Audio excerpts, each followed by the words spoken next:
see in game one. You have to wonder what's going wrong for Silly and Arcides, but also if you're looking at the kill feed, you just notice that all of Rise Nation is there. They're all popping up. You have Vicento on a 3 streak, Looney now on a 4 streak. He's running the NV4, switching to the K-bar when needed. He's going for score streaks, and now he's just an assist away from unlocking this bombardment. I mean, we're almost halfway through the game, a full rotation of hills, and Silly without a kill. It's kind of, it's almost impossible not to talk about. I mean, with how United's playing, I mean, they can play as good as they want. I mean, if you have one guy kind of dropping the ball like that, it's going to be difficult.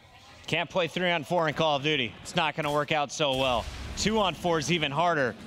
But Arcides starting to add a few kills to that column. 4 and 14. The man on your screen, though, Vicento, is on a 6 streak, finally going to be cut down by Clayster. So only Looney's score streaks really to worry about. Vicento doesn't have anything more than the Scarab unlocked. Yeah, and you've seen Looney have a really nice first half, and same with Vicento. Those are the two guys you're probably worried about the most if you're a Rise Nation fan. You've seen, Felony put together some good games, and Aqua's always pretty consistent. So it's a really good start if you're a Rise Nation fan. Matt, we talked about the Cathedral the first time around. It was a 40-point difference back then. Now you see the numbers. It's double positive in favor of Rise Nation, an 80-point advantage as we go back to the bridge. Total domination in the first half, but we've seen comebacks before. How can E United get it done? This is still a winnable game for E United. I mean, if they hold Cathedral and they hold Broken in the next rotation, it's definitely possible. And you see more streaks coming down. Are they going to get anyone? 2 Trinities come down. That's going to be the third from Looney. He connects on Silly, but Silly, you've gotten Looney to burn a lot of his streaks here.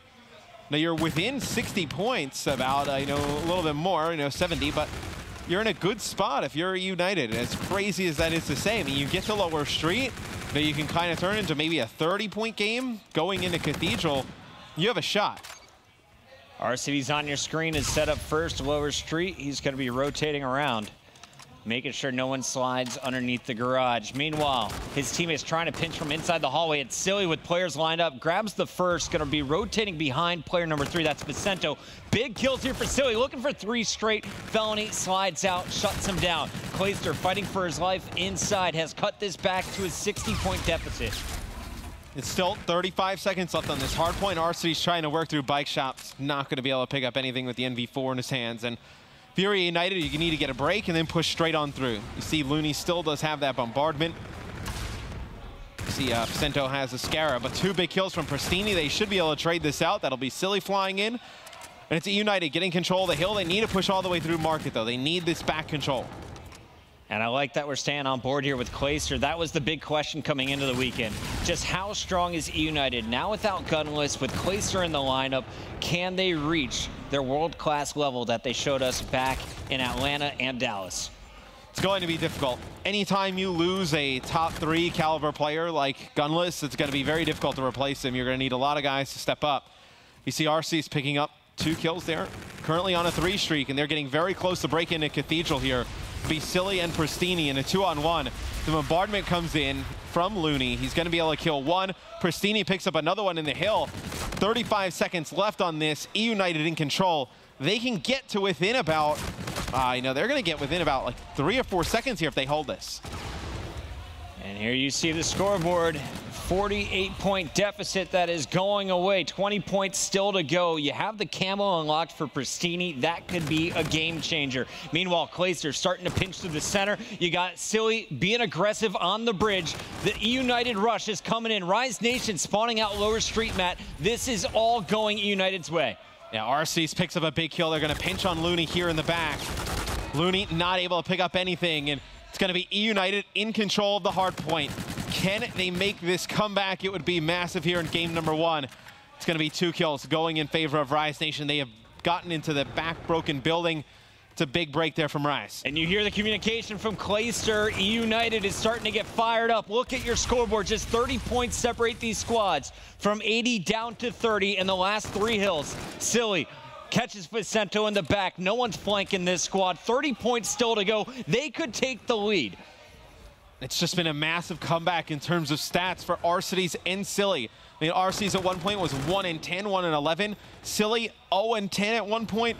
These two guys have really turned up here in the second half of the game. It's a big kill there from Vicento. He's able to break on in. And now it should be Rise Nation taking the last 10 seconds or so. If you're United, you don't need this time. You can go set up for that hotel hallway. You have a lot to work with. I believe you have streaks on one of the players, and you have active camo on Pristini.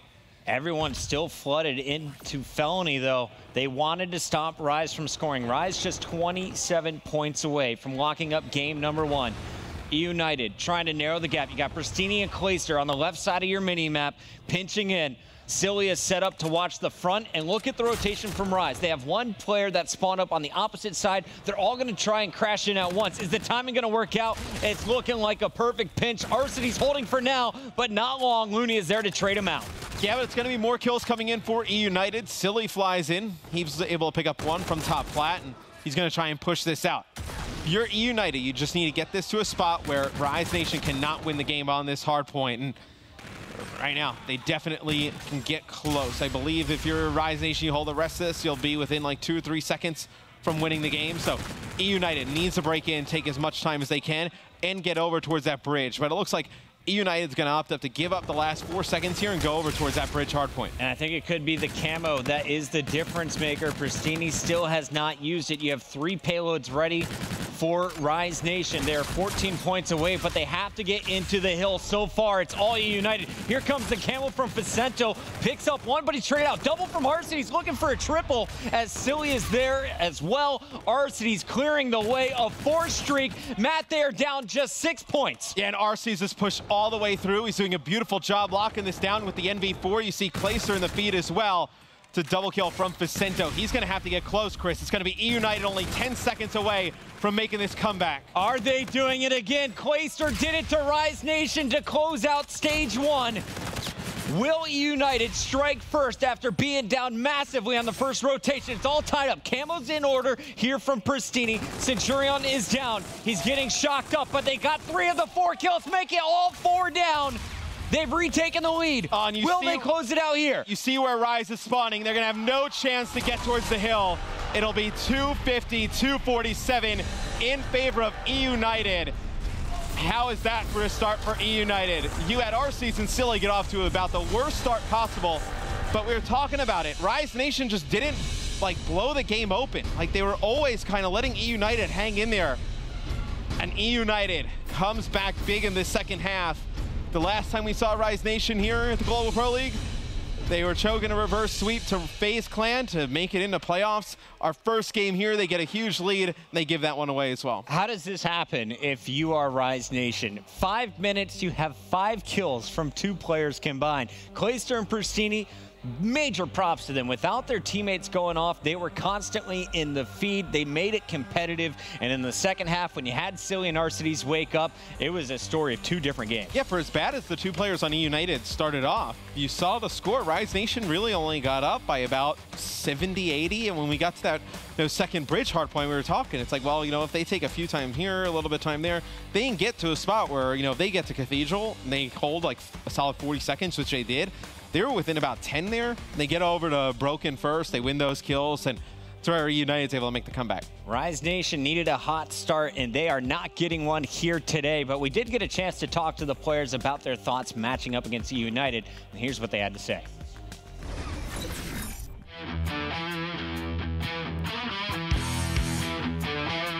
Rise is definitely still a legit contender. They're all 4 really talented players. I think that they've been having trouble putting it all together this year. I think that they have some inconsistency issues. People just aren't showing up all together at the same time. I mean, if they're hot, they can still beat any team, I believe. And I've seen them practicing a good amount too compared to before, so I definitely think they could come here and beat any of us. Rise was really good at learning the game before anybody else. Aqua, he's like a really good slayer. Him or Fellow, they're really good slayers. They're both going off. It's a really hard team to deal with. We prepared for Rise by watching their S&Ds, their hard points, all their breakouts, so we're just ready to play them. We've yet to play United this entire year, so we've yet to play the brothers, Silly. I think Clay, towards the end of the year, gets a lot better. He got that like honeymoon period after teaming with somebody for 2.5 years on FaZe, so he's on his little honeymoon, all of them are. He's had a rough few weeks, and this would be his event to show the fire that he's been Haddon. We don't know what we expect from them. We just know we have to go hard at the same time. I think this whole year the key player for E United has been Arcides. I think he's really the one that was a beast. I think he's the one that helped them win a championship when they did. Everyone puts a shine on Gunless, obviously, but I think Arcides was really that staple, that key player. Series will probably turn out close. I'm not sure what to expect. You heard it from Looney. The man to watch is going to be Arcides from E United, and of course the person closest to the camera, that's Clayster, the new addition after being let go by FaZe. He makes his move over to E United and tries to bring this brand back to the top of the Call of Duty World League. Matt, you have Rise Nation blowing a game they definitely should have won in Game 1, but if you're a Rise fan, there's a silver lining. Coming up next, you got Search and Destroy Throwback, and although United has had very close games, has gone to round 11 multiple times, they're 1-8 on this map. Out of the 9 times they've played with either Gunless or Swirly in the roster, they're just 1-8. I think you can kind of throw some of those stats out of the window, though. I think with the games with Swirly, I would. I mean, obviously with Gunless, you know, we've seen them struggle on this map, but I do think when you add Clay in it, you can kind of do some different things, right? I mean, now Clay can take the sniper from Arcides, put Arcides in a different spot. Maybe Arcides still plays the sniper, but you kind of put, you know, Clay there with an NV4 to kind of peel a little bit for him. So I think there's different ways they can play this now. And I asked Silly what has changed bringing in Clayster to the lineup, and he said leadership. In the past, we had no leader. No one was really calling the strats. It'd just be one person saying, let's do this, and we'd all agree, and we'd just try it out. Now Clayster and Arcides are having thoughtful conversations every single round of S&D. But to open things up, it's Rise Nation on the attack. Looney had the bomb, and Aqua is going to fall. Bomb is down as well. It is a 3-on-2 in favor of E United here. It's going to be Felony, though, evening it up at 2 players apiece, but it'll be Facento now, the only one alive here in the 1v2. Clay comes on a nice flank. Instead of pushing all the way through, he picks up one, backs all the way out through mid-cut, and they're able to win that first round. And I do think, you know, bringing Clay to the team probably affects Silly more than anyone.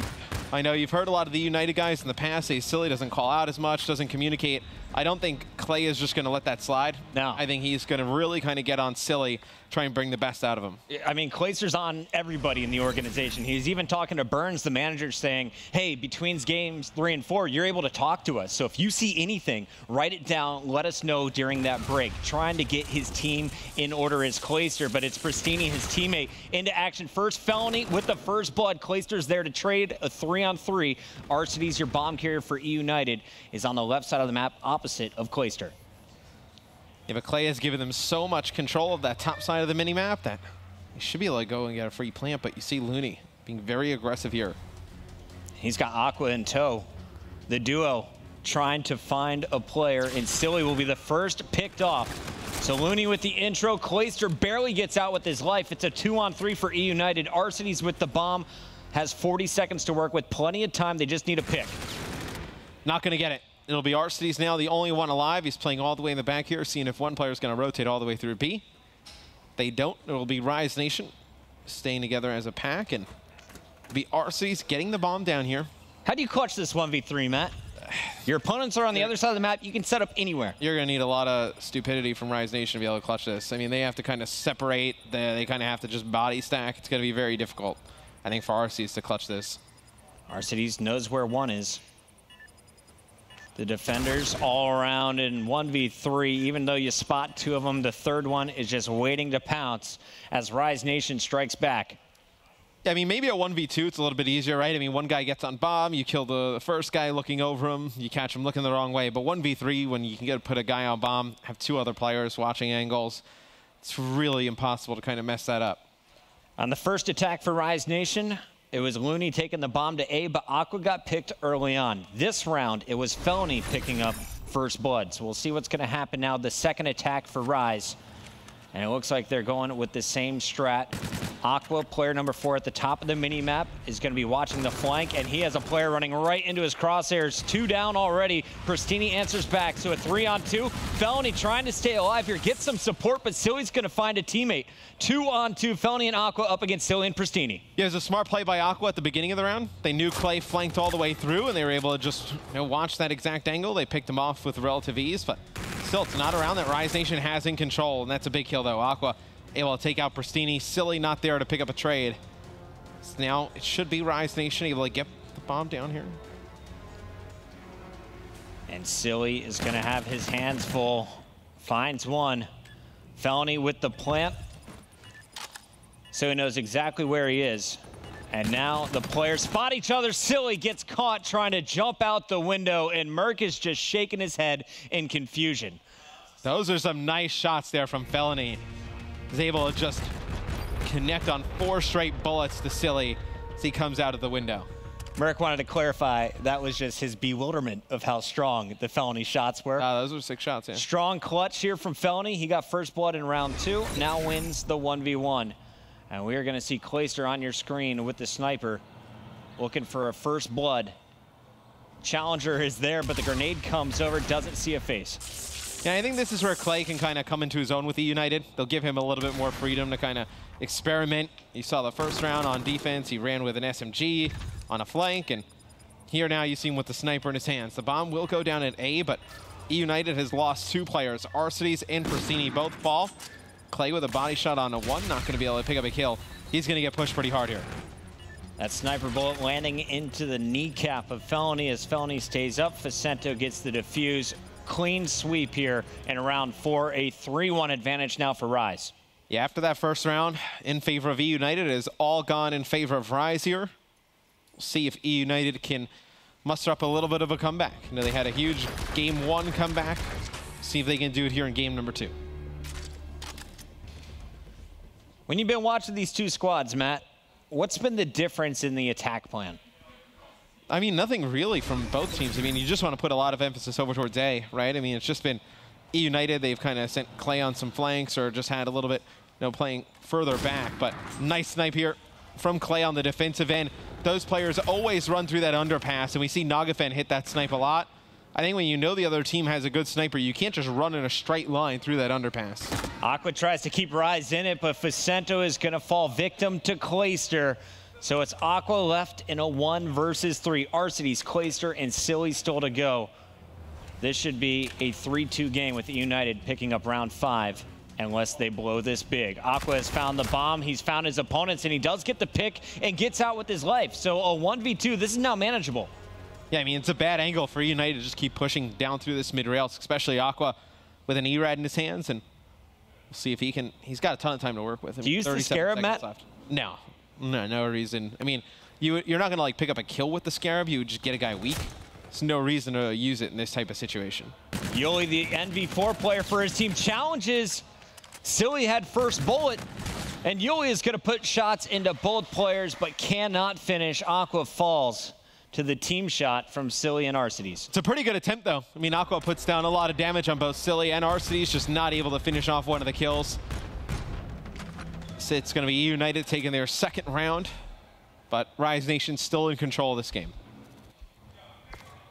Rise Nation going over the strategies. It's Facento who will chime in quite a bit when it comes to search and destroy.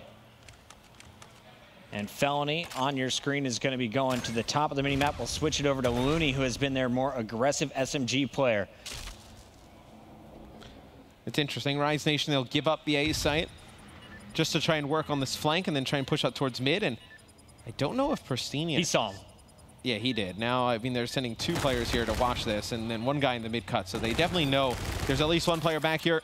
Silly falls back with Pristini. They're able to pick up that first blood. I like the patience there. Pristini spots him, calls it out, rotates back, slides, making sure he's safe on the exit. The kills are being traded out. It's Arcides with 2. Felony last man standing, and Arcides is going to find 3. Here he is in your round-ending kill cam. Impressive stuff from the NV4 player, and he is getting it done with the K-bar today. Matt, we talked about Clayster kind of picking up that NV4 role. Arcides is going to be running a little bit more of a K-bar. How does that affect his gameplay? Well, he's not going to be able to play a little bit slower all the way in the back. That'll be Clay playing that role with the NV4, but I think Arcides is good enough to play a little bit at a faster pace, a little bit more aggressive. 3-3, it's all tied up. Round 7 is going to determine who will take this lead as we have Rise Nation back on the attack. Felony, the bomb carrier. Looney wants to stay aggressive and off the objective. And you are going to see it's all pushed out. Aqua leading the charge. Normally he watches the flank. This time he pushes into the opponent's base. But they have no idea where E United is at. Clayster working with Arcides on the far back lane, are trying to flank. Aqua knows there's 1 player underneath, and it's going to be Pristini before he drops, finishing off 1, but You see number 5 and 6 on the minimap. It's going to be Arceus and Clay. They're working on the bomb site. Silly just stays alive long enough at hay bales here to just cause such a problem. But now you do have Aqua, the only one alive, trying to work back towards the bomb. They're able to make quick work of him. And I think Silly is really the key there. He just stays alive long enough for his teammates to come on that flank and get into a good position. And I wonder what would happen if you keep Aqua in his standard spot watching the flank. Cloister's been running the Karma online, and his teammates were talking to him, when you get the land, it's not going to be as good. You want to go back to an E-Red. He's making the Karma work pretty well for him, and especially when you got a guy like Arceus backing you up. Clay always does stuff like that. I remember at the beginning of Ghost, he used to trigger Teep and Aches all the time when he would like, everyone was running the Remington, and he was like hell-bent on not running the Remington, and we all just looked at him like, can you please stop? Like, it's just not working. There's only one great AR. Yeah. Let's all use it. It's like there's a reason everybody's using that weapon. It's because it's significantly better than all the others. Like now look at the streak here from Arceus. He's working on some missiles. Will he be able to lock those in? They would be game changers here in the later rounds of Search and Destroy. First blood, gunfight about to go down. Cloister actually not going to get the battle he wanted versus Aqua. Aqua retreating to safety. Everyone is stacking up around this new bomb here for Rise Nation. They're going to try and find where the defenders are, but United, they're playing way back aside from Aqua, who's on the flank. Oh yeah, they knew Aqua was coming on that pinch, so you're going to really focus on that backside. Now they have to turn towards the bomb, and I believe number 3, Vicento, looked like he was on the bomb for a second. Actually, he was in the silo. Couldn't really tell from the minimap, but he's the only one alive, 1v4. Don't want to give anything else up to RC. As you see, he's already got Trinities. Now, yep, it'll be Vicento jumping off the map, and it was E-United. They won the first round, then you saw Rise Nation win 3 straight, I believe, and now you've seen E-United with another comeback here in game number 2. A lot like game number 1, 1 round away from going up 2-0. Impressive stuff here in Search and Destroy. They were 1-8 with their previous teammates, now with Cloister. Trying to start off perfect on throwback Search and Destroy. Felony leading the charge with grenades. Looney is going to pick up the kill. Pristini forced into his crosshair. Excellent teamwork there as they get first blood for Rise Nation. Rise looking to add a second player to the body bags. We got Cloister running away. Aqua is going to find some action in the middle. But really, this is on E-United to get a pick and figure out a way to this bomb site. Do you use these Trinity rockets here? No. If you had, even up man count, you maybe would think about it, but not in the current situation. 2v4, the bomb down, only 20 seconds left. Arceus just put shots into 4 players. So he's going to find 3 of them, but not the final kill. Rise Nation stays alive. That was looking dangerous for a moment, Matt. Yeah, he had FTL as well. That would have been, he had no idea where this last player was. And if he had an idea that Looney was coming over the top, maybe he FTLs behind the bomb. But still, I mean, that's asking to make just an incredible play. A 1v4 there for Silly. I'm so impressed by Arceus, though. The man had auto aim. Shoots the player under the bridge, hits 3 more that were flying at him. Well done by Arceus to weaken the opponents. Now, he didn't get the bombardment, so good news if you're Rise Nation. He only has the Trinity rockets to work with. Kills are traded out. Vicento and Cloister in the feed. And it'll be a 3-on-3 now with Felony defending this B bomb site. E-United, they are taking their time on the attack. While E-United, they try and force action towards the top side here because they want to use this Trinity rocket. I mean, you get the bomb down in the wide open. You're forcing Rise Nation out. Then you can just, call in the Trinity, end the game. But see, they're going to decide to push all the way through. Arceus gets 1 weak. He finishes off another player. Now the 1v2. Make it a 1v1. It'll be Looney. Reactive. Forcing the round 11 there. Excellent use of the payload by Looney. Perfect timing. E-United falling just a man short. Back-to-back rounds. It's Silly who FTL jumps into the bullets. Better payload in that scenario. Makes this a round 11 game. Rise Nation not out of it yet, and it would be devastating to fall behind 0-2 in your very first match of the weekend. Will they be able to tie things up in the best of 5? We're about to find out. On board with E-United, who's on defense. Trinity rockets still to go. You have to keep Arceus up. Yeah, and this is, you see Rise Nation, they're just playing so far back. They're just going to try and bait this Trinity rocket out. But still, they can't afford to give a ton of time away. Aqua, they're searching for the Scarab. Which one? Sees one Scarab go right by him. So just trying to call out to his teammates where he sees people. So he's got this sitting by 11. I'm just going to try and bait it out. Now Arceus is going to call in a Scarab, probably put it on Bomb. So this is not good for Rise Nation. A ton of time has gone by here. And that is Looney under the bridge. Rockets are coming down here from Looney. Did not catch that. He has earned them 1 kill. And he is going to have himself a bombardment. But down comes the Rockets from Arceus. Takes out Felony. Looney falls as well. No bombardment. No bomb planted, Matt. They are 30 seconds away from victory here. And now, I mean, if you're United, you know where the bomb is. You know it's down by the A site. So you just have to kind of watch the A site, make sure nobody gets there. And it'll be quickly a 1v1. It'll be E United, though, coming out on top in the trades. A good round there, using those streaks to your advantage towards the end. I don't know if they knew that Looney had streaks. I don't think any of us knew Looney had streaks. As soon as you saw the missile come down, E United got inside. Looney's able to get one. Arceus gets one with his Trinity Rocket. And E United goes up 2-0. And we saw a lot of these weeks now coming down to map count. A 3-0 here for United would be huge. This has been an insane series if you think about how close it has been. I think all of us are just watching to see how strong United is, but props to Rise for keeping it this close. Game 1, though, definitely a choke. Game 2, I think this was United's to lose. I mean, Game 2, Rise was up. Rise was up 3-1. I mean, they had complete control of that game. You know, then you saw United just start to make a comeback. All right, 2 games are in the books, and now it is E United on match point. Don't go anywhere. The Call of Duty World League continues when we return.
Welcome back. Here's a look at your G Fuel key player matchup. We have E United's Glacier going up against Felony as E United leads 2-0 coming into uplink. Yeah, this graphic surprises me a little bit. You'd expect Felony to do a little bit more than Glacier in terms of the OBJ, but look at the amount of points Clayster's put on the board, 63. You know, keeping almost at about an even KD.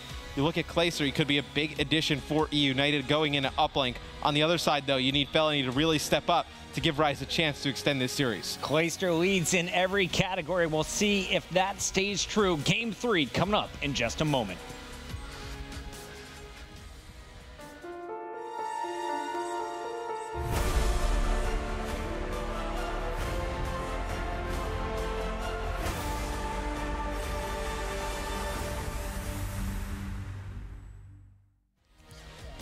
And we are back. Welcome. This is week 3. We got the yellow group, Matt, and this is E United going up against Rise Nation. Now, Rise Nation, they started off Infinite Warfare the best way possible. They win Vegas, but since then, they have just fallen lower and lower on the leaderboard. A lot of people are arguing, does this team even deserve to be considered in the top 8 and the top 10? The stats don't really support it. Yeah, I mean, with the way it is right now, I probably don't see that. I mean, they've just been that poor as of late.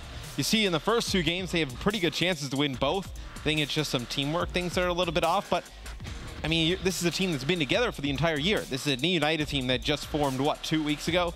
And you're seeing them, you know, pull out, better trades, better switches as a team already. So I think Rise Nation has a lot to go over, a lot to figure out as the weekend goes on. But this team is very talented. We've seen the potential that they have, you know, winning Vegas at the beginning of the year. Just can they get back to that Rise Nation? Rise has had great individual performances, but I feel like when it comes down to trading, we are seeing better teamwork from E United, which is a little shocking considering just how recently they've added Clayster to the lineup. Rise, they've been a squad forever. 3 of them playing together last year, Matt. Back now in Rise Nation jerseys alongside Looney. They need to get it going right now. You cannot lose your first match in the double round robin 3-0. At the end of the weekend, we know that every single map counts. And I tell you what, this is not going to be an easy group, you know, going all the way through. Obviously, we know how good Splice is, but I think Red Reserve is a fantastic team. I think adding Rated to that team, they become very strong. So I would not even look at Red Reserve as an easy win for Rise Nation. I mean, personally, before the weekend, that we do our little kind of caster blog and predictions and whatnot, I added Red Reserve coming 3rd. I think there's a chance even they can contend for 2nd. I think they're that talented of a team. Jack and I had faith in Rise, but my faith is starting to go away with every game they've blown. They blew a 3-1 lead in Search and Destroy and an 80-point advantage in Hardpoint. So it's been a 4-point and 1-round difference so far in this series. Very, very tight first 2 games. Who's going to break away in game 3, though? You see a few kills going in favor of E United. We haven't seen any kind of control from either team, but it'll be E United trying to get this drone through sub bay. It'll be Facinto, though, stopping that push single-handedly. 2 kills. Clay, you see, he gets gunned there by Aqua. Clay, it looks like using the Karma as his SMG of choice. If we could go back to Clay, take a look and see what he's doing with it. Still rocking the Karma. We've seen it online. He showed it a little bit throughout the Search and Destroy. I wonder if he will switch it up to the ERAD later on. And talking to E United, they mentioned that they're feeling a little bit more uncomfortable without Gunless on this lineup in this map in particular. Gunless used to be a star ERAD player. Silly, he's had to jump into the SMG action alongside Pristini. And now you see Clayster as kind of that 3rd SMG running the Karma now.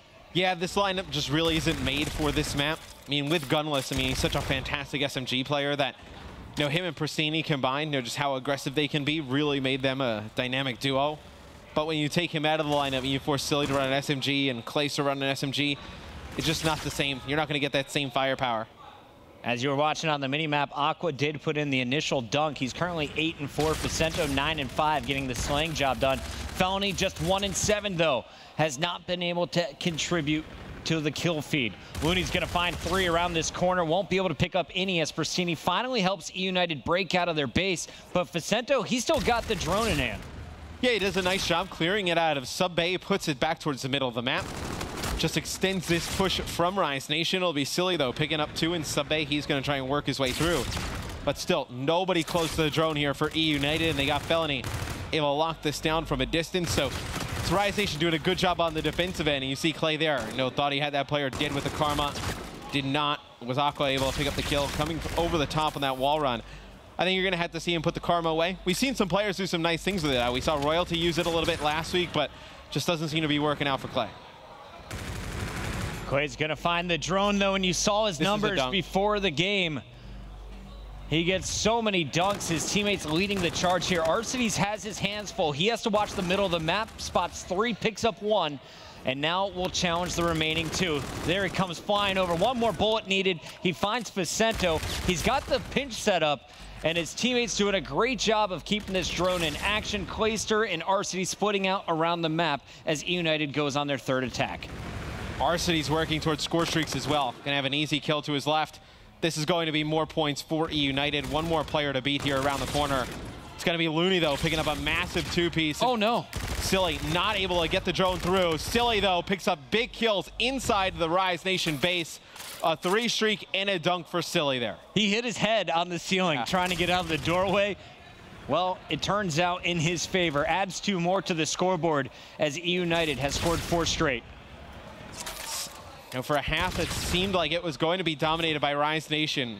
It is E United in a quick, minute and 30 seconds, able to tack on 4 points, trying to hold this lead to go into the second half. Pristini with the double.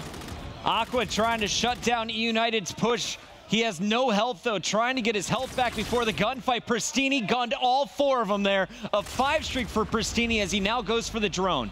Yeah, and he's going to get very close to streaks, very close to back to camo, so Pristini doing a lot of work here for United, almost able to pick up 1 kill there. See Arcides shooting some bodies. Showing some love. Yeah, we're only halfway through the game, but he's playing quite well, so he can do that as he's working through that mid-cut. Not able to pick up any more kills, but Pristini on the defensive end picks up 2 more.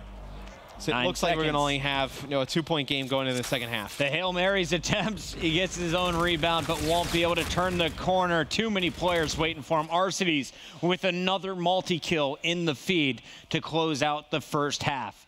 We switch sides. We'll go at it again for 5 more minutes. But it's been E United in the second half of these games that has just been taking their game to another level. For some reason, gunless last week in a FaZe jersey just looked really odd. Yep. Clay doesn't look that odd in an E United jersey for whatever reason. It looks good in white. It just seems like it's just a natural kind of fit for this team. I think obviously with some younger players, some Pristini and Arcides, you bring in a veteran, a leader in Clay, and Clay, him and Silly, I don't know if they've ever teamed, but they've always been kind of friendly with each other in the community, so it's a team that kind of works. Now keep your eyes on the camos here. Pristini is a kill away from earning his for E United. And we know that a camo basically guarantees a dunk here in IW. Looney clearing the way for Rise Nation, though, picks up 2. Felony had found a 3rd. Just 1 defender was alive, and Arcides slows him down with the kill on Felony. The pinch comes in, though. Vicento and Looney picking up 3. The dunk coming in from Aqua. We're all tied up, and that just took 45 seconds. Rise Nation just slaughtered out E United in their own base. You see Looney now on his 7th streak, has score streaks of his own, and it's Rise Nation trying to push in here for more points as the drone will be in hands of Felony. Trying to get Looney to lead the charge here. Maybe use one of these streaks, but seems like they're going to go, here it is. Here's the Trinity Rocket from Looney. They're going to try and put more points on the board, but it's actually all the kills going in favor of E United, and Looney's going to be forced to burn that streak. So that is a huge sequence of events there for E United. And that's the worst, coming out of your score streak and you have no idea where they're at on the map. No bombardment. Once again, E United stops a Rise player short of earning that 3rd score streak. Clayster on your screen turns just at the wrong time. Is he still going to get the kill? Vicento just got dominated. It's a crazy kill there from Clay. Vicento, that's the 2nd time he's been on the receiving end of one of those. I believe Arcides in the first half when you saw him shooting his body kind of pull the same type of move, but it is still Rise Nation able to hold on here. They pick up a few kills. They have control of sub bay. You see Looney trying to push up, get some players weak with a Scarab to try and intro here, but you look at terms of payloads. Vicento getting close to camo. You do have camo available for Pristini on the side of E United. I think this game, with how close it is going to come down to which one of these players pulls off a great camo play. 4 points at hardpoint, 1 round in search and destroying with 2 minutes 45 seconds still to go in uplink. It is all tied up. This series cannot be any closer. I knew we were going to see Pristini on a nice flank. Is he going to be able to finish the kill? Not in time. They're traded out by Aqua. And Aqua has staked his claim over the sub bay. You see everyone from E United flooding straight to him. Aqua shutting them down 1 by 1. It's 2 easy kills, but now, see, he pushes that a little bit too fast. There's nobody here to trade it out, and now Rise Nation, you're kind of stuck in this spot where you know you're outmanned going into the base. You have the drone carrier, then only 2 other players, but fortunate for them, E United just keeps running right at them, but no points on the board here for Rise Nation. Since E United holding on defense. That was an awesome play from Arcides. If you guys missed it, he was the last man up, grabs the drone, which was kind of fumbled by Felony, and tosses it out of the map. But here comes Rise. It's Vicente with the camo. He runs on the wall. They spot the shadow. And guess who? It's Arcides again with another massive play. And we've done a few weeks of Pro League, obviously a lot of games in terms of just events. I feel like every time we talk about it, you cannot go on the wall runs with camo. Your shadow shows on the wall. It's an easy kill. Vicento pumps his camo, gets on the wall. They're able to take him out. It's a waste of the camo there from Rise Nation. All 4 payloads are available basically for E United. Clayster, I believe, was shut down trying to use his reactive, so you still have the camo available for Pristini, and Pristini is going to get outgunned. Aqua moving this drone up. He doesn't have enough support, though. He falls. Vicento tries to surge it forward. Drone is down. Pristini, last one up on defense for E United. Looney clearing the way. Is Rise going to pull off this dunk? Yep, it's going to be 2 more kills from Looney. 2 points on the board for Rise Nation. Here, E United, you need to get control of mid-map. You need to get the drone in the hands of Pristini. He does have the active camo, but just more kills from Looney. He's absolutely dominated this game. Pops the reactive armor, 31 and 21 from Looney. That'll be another dunk there for Rise Nation. Believe he is fully streaked out as well. Looney has dominated this uplink game. And really the difference of the second half is Looney. He goes on that 7 streak earlier. Now another massive streak with the dunk on the end of it. This is the Looney we saw against Splice back at Anaheim, and this is the Rise Nation. When they start rolling, boy, is it hard to stop. They've been all over E United's base. The FTL jump is going to get silly out for a moment, but with 13 seconds left on the clock, this game has been done. Rise Nation is staying alive. We're going to a game format. Yeah, and here's where you miss Gunless with the submachine gun in his hand, right? You know, you have Silly go 16 and 31. Most likely would not have been a game that Gunless put together. I believe Pristini almost drops 40 there, 39 and 29. But did not get into a position to be able to use that active camo effectively. His teammates are just getting slaughtered in the mid-map. The Rise Nation taking their first map. They got to feel pretty good about potentially making this reverse sweep. I mean, they were in control in the hard point for most of the game. They were up in the search as well. Rise Nation not out of this series just yet. You know what's a fun fact, Matt? Rise Nation has never won that game mode before. Going back to Dallas and forward, they have not won Frost uplink. Well, I think it's just they go up against an E United team, which just doesn't play well on that map with this new roster. I mean, they just don't have the submachine gun players to do it. I mean, you see Clay with an SMG in his hands. We've seen it in the past. Like, it hasn't been bad necessarily. But you have Silly with the SMG, does not feel comfortable. Pristini, really the only one pushing the issue. I mean, if you have another SMG, the caliber of Gunless, right? You know, a very, very strong player. Now, he goes about even, and you have Pristini dropping 40. That's a win there for United. Strong game from Rise Nation, especially the second half, but it was looking a little dangerous there at halftime. You have E United still knocking on the door, but they're going to need at least one more game to finish off this series. Here's a look at how the best of 5 has played out up to this point. We all started with Rise Nation crushing E United. It was just 5 kills after 5 minutes for Arcides and Silly combined. The second half, though, the whole team comes to life. E United clinches the comeback, a 4-point win there. Search and destroy, Matt. We were kind of flabbergasted to see Rise in the situation they had. 3-1, now down 4-5. Looney clutches up 5-5. Then they blow the round 11. Yeah, it was Arcides with streaks in that round 11. But now the uplink, it was Rise Nation who dominated that one 9-4. They were able to get control of that game. And on Frost, you're going to have to see E United really work on that game mode map combination. Frost uplink, they're going to be a top team again. There's a look at Vicento and Felony going over the strategies before our next hardpoint. And looking at the numbers here for hardpoint breakout, Rise, historically since Dallas, 4-3. On the other side, E United, mostly with Gunless, 5-3. So winning record on hardpoint breakout. But Matt, we've seen all different strategies. We've seen massive blowouts online. Talk to me. Why is Breakout a map that we've seen so many different results in? How do you play it perfectly? I mean, it's an easy map to snowball. If you can hold cell block, you can go over to Grave, and then if you hold Grave, it's pretty easy rotation over to Commissary. the 4th hard point. So when you see teams start to get in a rhythm and really start to rack together some kills, those 3 hard points, you can take a ton of time. You're able to rack together over and over again, and you see teams really jump out to big leads on this map. United trying to win their first match with their new player. And speaking of the man, let's take a moment to get to know Clayster.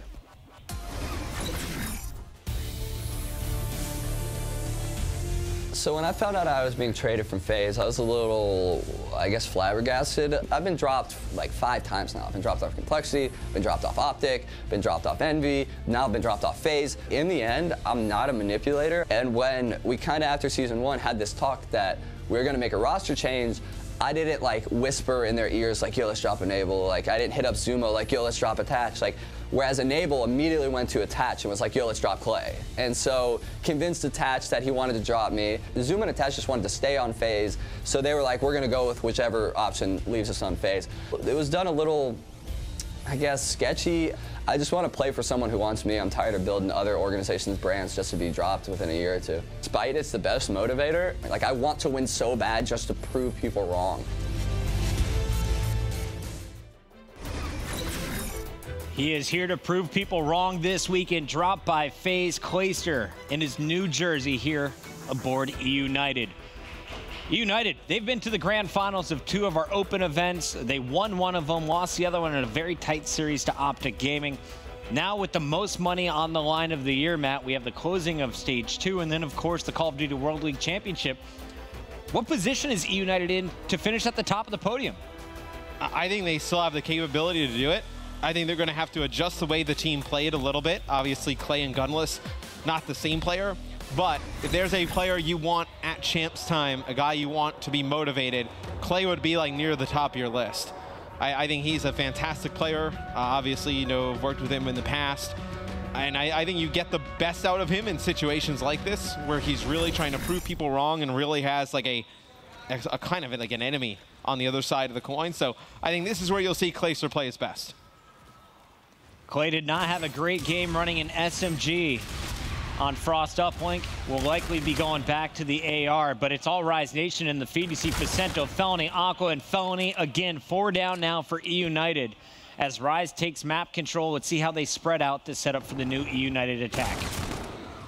It'll be Clay with the NV4 working through Grave. He's going to be able to pick up 1, but he's going to rely on his teammates. They got to win some gunfights over here towards Shower and mid-map. It'll be Pristini with 1, but you have not seen Silly or Arcees get in the action. There's Arcees with a big 2-piece. So Silly just kind of baits for him in the middle of the map. But Felony starting things off on a 4-1. I believe it was a 4 streak, but see Silly. He's going to get cut off on rotation again. Did not have a great start to Retaliation hardpoint. 0-11, getting off to an 0-3 start here. Keep your eyes on player number 1 on the mini-map. That's Looney, and he basically saved the day. After E United wiped his teammates, Looney comes in on a flank, picks up 2 with the E-Ride, and here he is again, looking for a triple this time. That's one way to lock down the new hill. We'll see where the spawns come in for E United. It's just Pristini within range to cause problems. Everyone else spawning across the map. Pristini, though, doing it all well here. Finds Felony. Has 2 more players at the door. Guess who? It's Looney again, locking it in for Rise. You see Silly go away from the E-Rad. He's going to pull the K-Bar out. I think you got to get away from Silly with the SMG in his hands. I just don't. It did not work when we saw it on Retaliation. Did not work on Frost. Did not work at the beginning of this game. It's not really his play style. It's really something that, you know, he's been playing a little bit slower with the K-Bar NV4 in his hands. I think it's where he got comfortable. I don't think he's too comfortable playing with the SMG. They said Silly when he was running camo, he was simply too slow, and when he used it, he didn't make any call-outs. So a reason that he will be running the FTL this weekend. Rise Nation, 66-point advantage as we go to the graveyard. E United, though, is scoring first on the new hill. Clayster watching the flank, finds Felony. Score streak's coming down. Not going to connect for Looney. He's got 1 more rocket yet to land. But Clayster's picking off teammates, and Looney cuts it through the window to find 2, Matt. Yeah, it's nice use of the Trinity rocket there from Looney. And just like in the first hardpoint, Rise Nation had control. They just gave it up to E United. This time, though, Rise Nation putting the hurt on E United. You know, when you have players just not picking up kills on the side of E United, you got to punish them for it. Rise Nation's doing that right now. 80 points is the lead they blew in game number 1. They were at 78-point advantage so far as the highest margin in this game 4. Now you're going to see the setup from E United. Silly locking down the back helipad, trying to ensure good spawns for his teammates. Pristini spawned across the map, is actually now going to be flanking as Rise Nation, they're going to be trying to push in. E United set up well, but the gunfights, once again, it's Looney with the E-Rad, the difference maker on this map. Yeah, I mean, you could set up all you want. If you don't kill anybody, it doesn't mean anything. I mean, E United in complete control of Commissary. Rise Nation just walks right in and just murders everybody. And see Pristini and Clay picking up some kills. They're able to get back inside of the hard point, but I mean, it's Rise Nation almost up 100 here. E United's going to need to take a lot of time here. And this is a map and mode though where you can kind of snowball, make a big comeback. But Rise Nation, they have to realize what went wrong in the first hardpoint game. They let E United hang around. When you have a team like this that you're just kind of toying with, you just got to put them away. Looking for a 100-point advantage. It's Rise Nation with a massive lead. The commissary is drying up. Players fighting in the middle of the map. Looney with the E-Rad will have the advantage against everybody here. Takes out Pristini. Arcides is going to fall for E United. Silly, the only player from E United in position, is trying to get eyes on Aqua, who continues to score. And it seems like Silly and Arcees getting off to a slow start yet again in hardpoint. Not as bad as game number 1, but the score even worse in favor of Rise Nation, as you do see E United, they have control of the cell block side of the map for this next hardpoint, so maybe you take some time here, you get cell block, you can find yourself right back in it. Pristini up top continues to score, and he is looking for the final kill. Silly gets some help there with Aqua. Clayster takes down Facento, so it's just Looney pushing in with Felony here. Fantastic hold in the middle of the map up to this point by E United. And now Clay, he's going to rotate out, watch this wall run. You have 2 players coming on for Rise Nation. They're able to take him out, but it's going to be E United getting control of cell block first. If they're able to hold here, Chris, they find themselves right back in the game. I'm keeping my eyes on Arcides, and I hope you guys do as well. 6-12 at this point in the game. They started their comeback about 45 seconds ago. It's still rolling. From 115 points down to about a 70-point difference here. Arcides is going to flank around the back. 3 players from Rise Nation underneath him. Just trying to stay alive. Let Silly get inside of the hard point. Arcees picks up 1. Silly's with 2 in the hill. And it'll be Clay sliding in. 27 seconds left. They can get over the 100-point mark here. Be huge for E United as you see Clay putting a lot of fire down through the doorway. Silly's able to pick those kills up. And now they're going to start rotating out towards Grave. The last 15 seconds or so. This was a game where Rise Nation was up by 100. E United making another comeback. Some wavy shots there from Clayster. Saw too many targets, unable to land. Aqua has spotted Clayster. He knows he's going to be chased.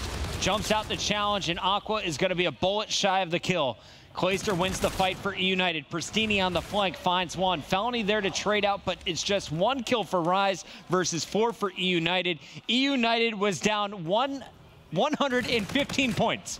They got the break they needed. The pinch from both sides. It was a big kill by Pristini over by the side stairs, and now you see Clay trying to push through. Some nice shots with the NV4. Wants to get to this back area to try and control Commissary coming up next. Rise Nation, Chris, in a lot of trouble. The only way I see them coming back is if Looney just takes over the game again with the E-Rad. He's been going on these crazy streaks, but haven't seen him in the feed in quite a while. Felony picks up 2. That's going to open the door for Rise. But there's still defenders here at the spawns. It's Clayster in the far back, picks Felony. He'll be pre-aiming for Facento. And here goes the fight. Clayster, he's got the advantage, some cover, and he will find the kill. 3 straight now for Clayster. It actually looks like Silly picked up a kill. Aqua's just going to jump off the map. What is going on here for Rise? They're about to lose the lead.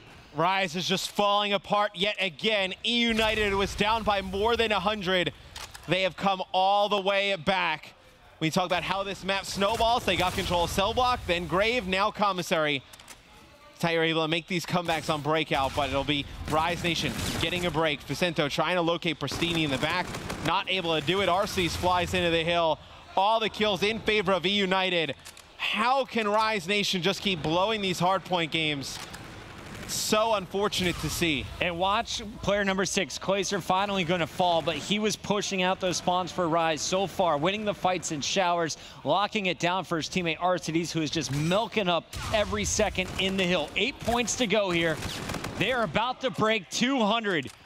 E-United, total domination in the second half of this hardpoint after it was all Rise Nation in the first rotation. How does this happen in back-to-back hardpoints? Rise, they're about to be knocked out of this match. Well, look, I mean, Arceus, he's gone on a long streak. He's earned himself the Trinity of the Bombardment. We talked about how poor Silly was at the beginning of this game. He's worked his way all the way back to even at 19-19. So it's really been Silly coming alive with the K-bar in his hands, and it's been Arceus showing up big in the second half. Arcides finds the kill on Facetto. Silly picked up 2. Felony holds his own, though, for Rise. And it's now 35 points away for E-United. They've been stopped from scoring. Rise is going to be jumping in. Felony contesting. He needs support, though. Down goes Felony. Silly with another double. And falling is Aqua. It's Clayster rotating all around. They're screaming on the stage. Look at the Rise spawns. Oh, and with streaks from Arcides, I mean, this is as good as done. I mean, Rise Nation going to have maybe one really good attempt at trying to break this. They're going to have to break the spawn in the back and get through into cell block. And see Arceus trying to get that streak on that outside wall run, not able to locate anybody. Clayster with the reactive, 2 easy kills. And in a game where E-United is down by more than 100, they come all the way back. Rise Nation blows 2 hardpoint games here against E-United. You cannot let that happen. You're going to be a top team. E-United showing a lot of resilience making these comebacks. I got to talk to someone from Rise Nation. We have to figure out what is going wrong in these hard points. It can't be all E-United. Despite their incredible play and Silly heating up in the second half, there has to be something fundamentally wrong. Matt, were they just running by themselves? Did you see anything on the mini-map that would tell that story? They get the lead, and then they just kind of coast through the rest of the game, and they just let E-United, pick up, double kills, get inside the hill. They lose rotation. It just gets really sloppy. They almost get a lead. They feel like they're invincible, and then just give it up, and they are never able to make a comeback. I know we've been talking a lot about Clayster. He's the new face on this squad. The MVP for me in this first match is Pristini. He is putting up some serious numbers, and Pristini's got to be happy. They got a new leader on the squad in Clayster. Wow. What a start to the weekend here in the yellow group in stage 2. You knew it was going to happen. We've got Clayster, the newest member of E-United. Before we can even get into the series, Clay, we already saw the video of you talking about the trade a little bit. Some people tweeting already. It's already getting feisty. I want to hear from you. What the hell have these last few weeks been like? Probably the toughest last 3 weeks of my life. Not going to lie to you. It's been pretty rough, but for us to come out here, and especially the first series, that first map coming back when I think going into the Broken Hill, Alec and Silly had a combined 2 kills. Like, to come back, to win that search throwback against Rise, a really good search throwback team, it means a lot, man. It just means that we're putting forth the effort. We're getting better every day. I'm proud of these guys. No, definitely. There's a lot to be proud of. There are 2 major hardpoint comebacks. From your perspective, you look back at that series, why was that possible, especially in Game 4? What was that? Just something about the clutch factor, something I bring to the team, the energy. Any team I'm on, we always seem to clutch up, and I think I'm a big factor in that reason. I keep my teammates in it. When they had that 2 kills combined, I was like, we're good. We're only down 80 points. I don't know how we're only down 80 when you guys have a combined 2 kills, but if we're only down 80 and you guys have 2 kills, just start getting some more, and we're going to win this game. I don't know, man. It was fun to watch, I can tell you that. Twitter absolutely exploded after Game 1. Your teammates go a combined 5-25, and you still come back and win the game. I see him laughing right now. But Clay, moving forward this weekend, very talented pool here. Who have you guys been looking out for? Who do you think is going to go big this weekend? My team's going to go big this weekend. We're looking out for every squad in this pool. They're all very, very talented. Splice, Rise, and Red Reserve. This is probably one of the toughest pool, if not the toughest pool. So we've been preparing, watching film for each team as much as possible. We're not taking anybody lightly, especially after last weekend with the whole Ghost Gaming thing. We're trying to win 3-0 every single map. It's unfortunate we got Frost Uplink. I think that's our worst map out of the whole pool. We're definitely going to change some stuff up on Frost, and hopefully next time we play, we'll be a little more composed, I guess. Well, good, Clay. One final question for you. You have the support of thousands of your fans out there these last few weeks. Anything you want to say to people online? Just thank you guys so much. If it wasn't for the support system that you guys have shown me, I honestly don't know if I'd still be able to, like...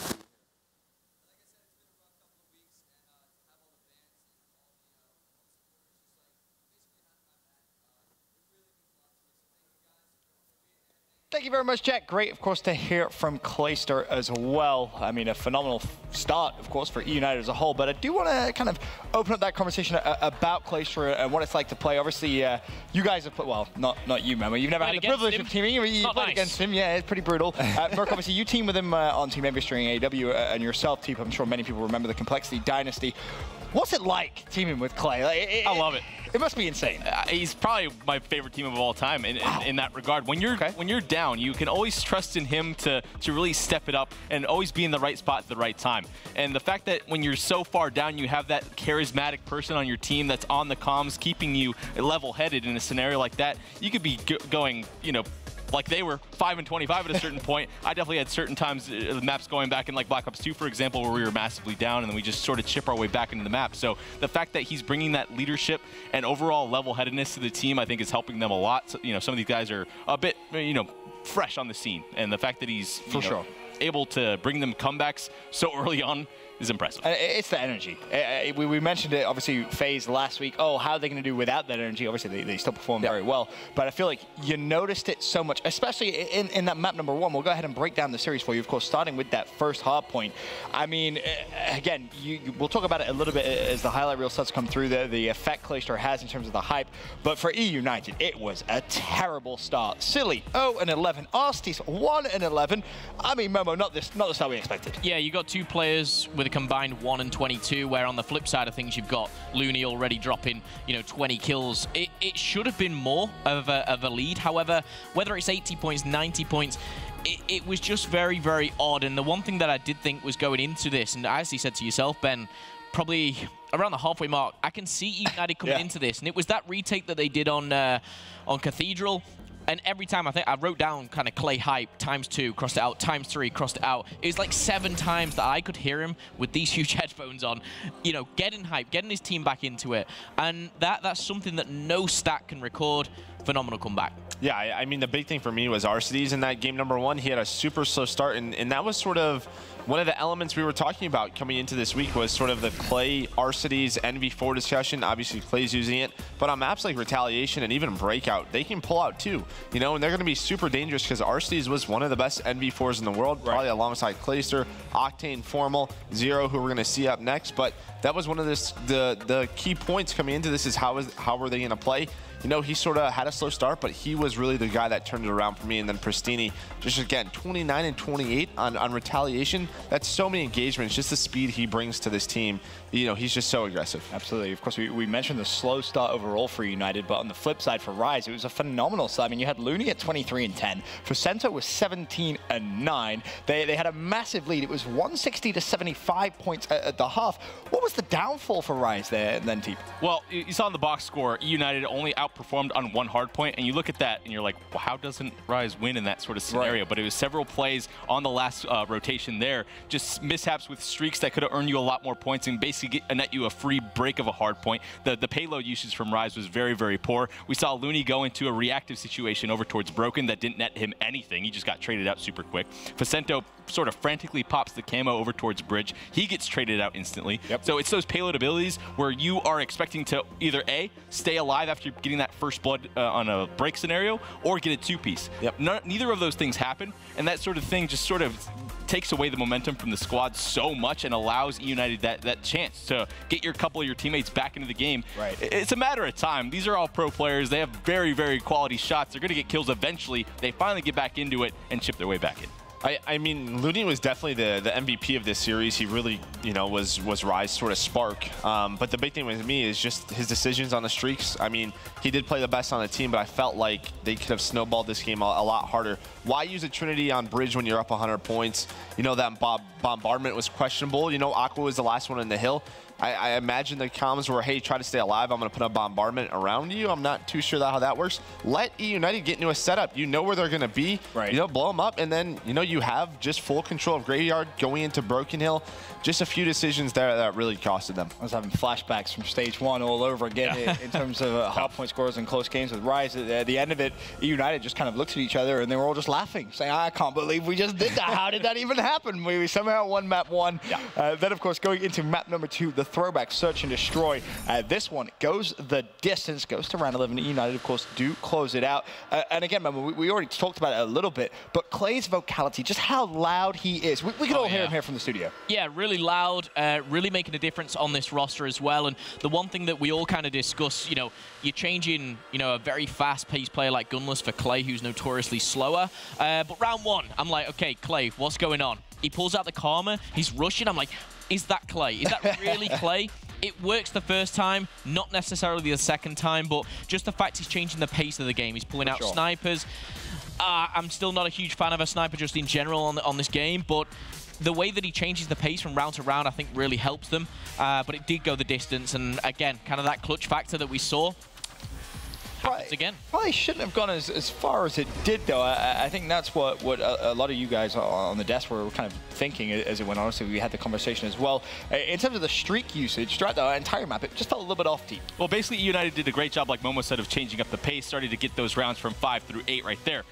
But for me, what did it in is as soon as RCDs gets that Trinity rocket, the very next offense, why are you not going for a plant right away? They ended up pushing past towards that back barn area. Yep. And as long as you lay the bomb down and just play it back blue, it's like the most simple thing in the world. We've seen it so many times. You have a Trinity rocket. That streak alone buys you, what, 15, 20 seconds alone. So the fact that they decided to push, I like the confidence, but in terms of smarts, not the best play to make in this situation. That's why I ended up going to a round 11. So, I mean, it's props to Rise for winning the round, I guess, but E United kind of definitely could have closed it out a little bit easier without it going the distance to round 11. But then in terms of Rise, again, Mark, it just felt a little bit like their teamwork was a little lackluster, I guess. Yeah, I mean, Search and Destroy was their best game type. I believe they were like 6-2 at Anaheim, just working off that. So definitely one of their stronger game types. But it just seemed like they were starting off well, obviously up 3-1. But then there was just some key rounds that really just didn't make sense to me. You know, Teep and I were talking about it. You know, Aqua on the flank. He starts flanking, goes through into the offensive spawn, and his guys are towards Barn, and he decides to engage. He has to wait for his front line to sort of push so those guys at blue turn around, right, and help their teammates. Just seems like the teamwork and the communication was just a little off by Rise, something that's a bit uncharacteristic. Again, just to kind of touch on that, it's not the, you know, this is map 2, and again, the streaks. Looney's playing fantastic, natural kind of raw ability, but the streaks, again, you know, we kind of looked and went, oh, he's got a Trinity. It kind of came out of nowhere, and it kind of just came to nothing, and I don't know why it was used at that point. I think it, you know, it was around 11. He had to use it at some point, but I think when you're playing so well and your streaks are letting you down, it's such kind of like a disappointment, if you like. You know, you've got everything going for you, and then the last hurdle almost you're kind of failing. But again, very disappointing. I think Rise could have closed out both maps. Definitely could have done 10 out of 11 first bloods as well, resulted in round wins. Shout out to JP and Merc. Yeah, just except for round 11, which of course was a Trinity, and then they had another Trinity. So then it was a 3v2 in favor of E United. So again, just those streaks. Just shows you the importance of first bloods. Moving forward, though, in the series, of course, then we go over to the Uplink Frost Map 3 series. Of course, E United 2-0 at this point.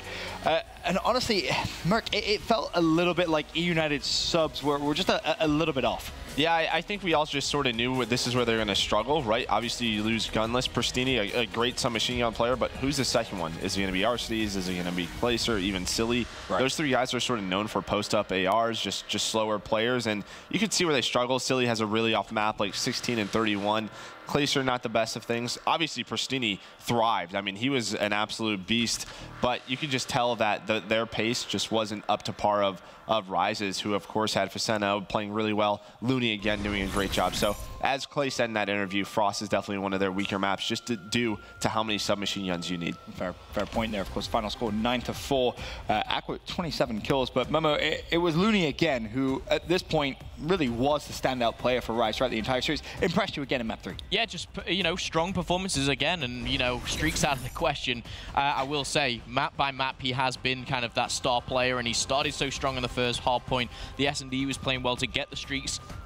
But this map in particular, it was just the kind of the pace again. It wasn't the fact that, you know, he was winning those individual gunfights. It was what he was doing after. It was putting up a kill, going back to the drone, putting up another kill, and just kind of dominating their half of the map, and even, you know, United's half. He was just kind of roaming around, doing what he needs to do, and it really, really showed, I think, in, you know, the essence of winning that map, and I think a lot was down to him as well. To that point, though, Teep, it felt almost as if maybe Rise should be winning by more points. Oh, definitely. Well, that second half was very comfortable for them, largely due to Looney just able to pop in so many pieces in the base. But overall, it wasn't until later in that second half where he started using that Trinity Rocket, for example, to get the spawn kills. If he was able to do that earlier on, they probably could have scored a lot more dunks in tandem with each other. But overall, I think we hit it on the head already. In terms of that 3 SMG battle, we talked about how United with Clay on their team, when they need a second NV4, they're going to be very, very strong on maps like Retaliation and Breakout. But we get over towards the close quarter maps like probably Scorch, and then we just saw it on Frost, where when that third SMG sometimes is going to be coming into play, it's just, it probably won't go too well for them. And then finally, Silly is just not playing well today in this first series overall. Every single time he's just starting so poor. In the hard points, that Linky ended up 16 and 30. The guy just needs to pick up some kills. It's kind of simple at that point. Pretty much. Of course, you mentioned the slow start in the hard points. We'll talk a little bit now about map number 4, the hard point on Breakout. It's deja vu. It really was. I mean, Silly starts off 0-7. We're sat going, what the hell is going to happen? And I think all three of you kind of looked and said, well, United's probably going to win the map anyway. And that, of course, was what happened. 250 to 175. Rise had a 100-point lead. They were up 122 to 22. I mean, Merc, how did this happen again? It just seems like Rise just slowed down. I'm not exactly sure what it was, but to me, the big thing is Silly and Arcees again. I just felt like they were the two that turned around. Obviously, Clayster played great, but Silly and Arcees really switched it around. As soon as they were able to set up and rotate, I feel like that was the issue. They were losing rotation gunfights. As soon as that team's able to set up, it's obviously going to be so hard to outgun this team just because there's 3 main AR players. It's just going to be very difficult. I've seen some scrims of United playing very well on Breakout, so we knew they were going to get back into it. But in terms of Rise, I'm just not sure. You just have to put a good second half together. At halftime, it was 143 to 35. I think they get a total of like 29 points in the second half. Like, that just can't happen. That's pretty brutal. Of course, it was commissary for me, which where you really saw Rise completely fall off, quite literally. I think it was Aqua fell off the map on the rotation. Could have been a completely different game. I mean, when you look at the big picture, though, Teep, is this the Rise we kind of expect to see for the rest of the weekend here? How do they recover from this? It's just really tough losses, really summing up their Infinite Warfare sort of careers thus far. They seem to have such a solid lead and just momentum going into it, and then something just falls apart from them. They don't have that teamwork, it seems, that they had earlier on in the year when they got that win at Vegas. But overall, I think Clay was just too strong. He was the factor. He was the game changer in the series, especially on that breakout hardpoint. Clay won, I think, every single rotation battle on that second rotation, playing the backside towards Helipad on that commissary side, just so perfect. And when, you know, Arcees and Clay are in tandem like that, Arcees is earning streaks every single hardpoint, just countering Felony. Felony in both hardpoints, I think, only had like 16 kills, like a 0.7 KD. So when you're shutting down one of the main slayers from Rise, who's going to step up?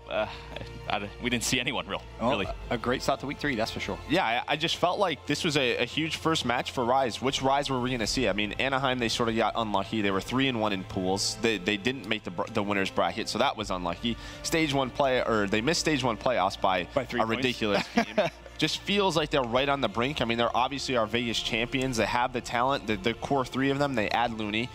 Those core 3, they were placing top 3 for, what, like 2 years? You know, this is a team that knows how to win. It just seems like the confidence in themselves, as soon as things start going bad, it just feels like, oh, here we go. Yeah, and almost like when we talk about Envy, it just seems like something is off and not clicking. But we'll have to see. Still a long weekend left for Rise. I think it was a solid first showing. I think they should have probably won the series 4-0. Yeah. Yeah, and I've got to say as well, we're talking deja vu before.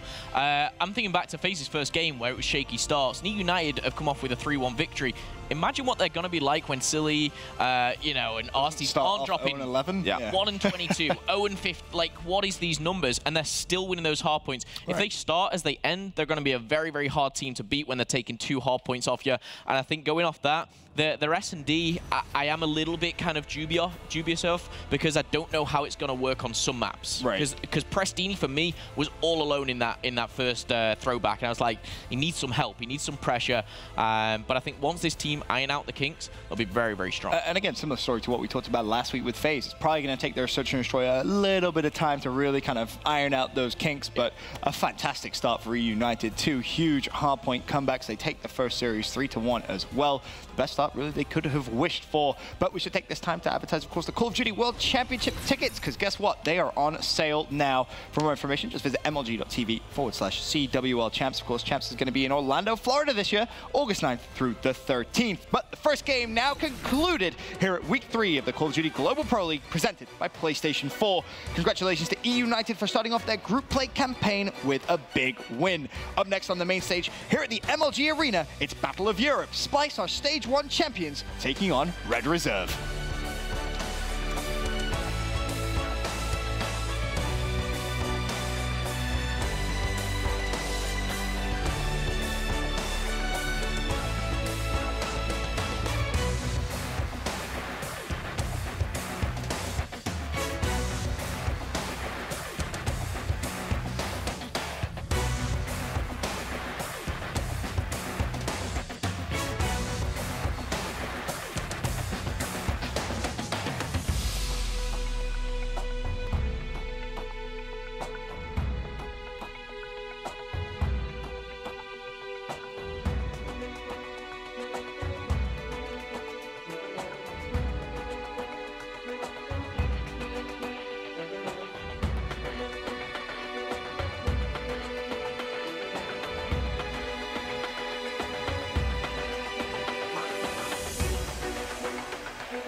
It's a battle of the Europeans. This time, it's Splice versus Red Reserve, and 2 of the biggest names in the last year in competitive Call of Duty from that region are Bance and Rated. Both of these men are talented in their own right, but so far up to this point this season, Bance across the 3 game modes has been the most consistent. Granted, he's also been on the same squad throughout this entire process, while Rated has jumped teams. These are from recent events, as well as Stage 1. We'll see which of these players can go bigger in their first match here in the yellow group. This has been your G Fuel Key Player Matchup.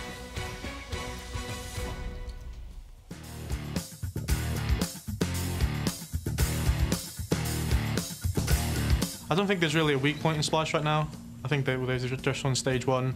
second at Anaheim. You can't really fault them for anything they're doing. I think they're playing the game how it should be played. Both teams are just as good as each other. I think the hard points are really going to decide the series. Pretty confident in winning the S&Ds, and I think they're probably the best up team in the game, so that'll be a struggle for us. We know them. We know how they play well because we've been playing them for the past 3-4 years. It won't really make a difference preparing for it or anything. It's just whoever turns up on the day. The key player to watch on Splice, I think they're all worth to watch. I mean, all of them do their own roles. If one person isn't picking it up, someone will pick it up. We know what we're up against. They are a great team, and they can all do everything if they wanted to. I feel like the thing that makes Red Reserve dangerous is they've got 4 players that just gel so well. You've got 2 slow players in Reese and Shawnee, but then you've got 1 player that's really unpredictable in Dave Marsh, and then Joe's the annoying one. He gets behind you, shoots you in the back, and then they've got full control. I feel like when they brought up Reese on, it gave him more slaying power. Reese, well, when I teamed with him, he brought a lot of slaying power. He brought a lot of map control. I'd say the thing that stands out about Red Reserve is the fact that they know how we play. Obviously, being another European team, they're similar to our play style. I feel like they match up well against us, but I still feel like we're the stronger team.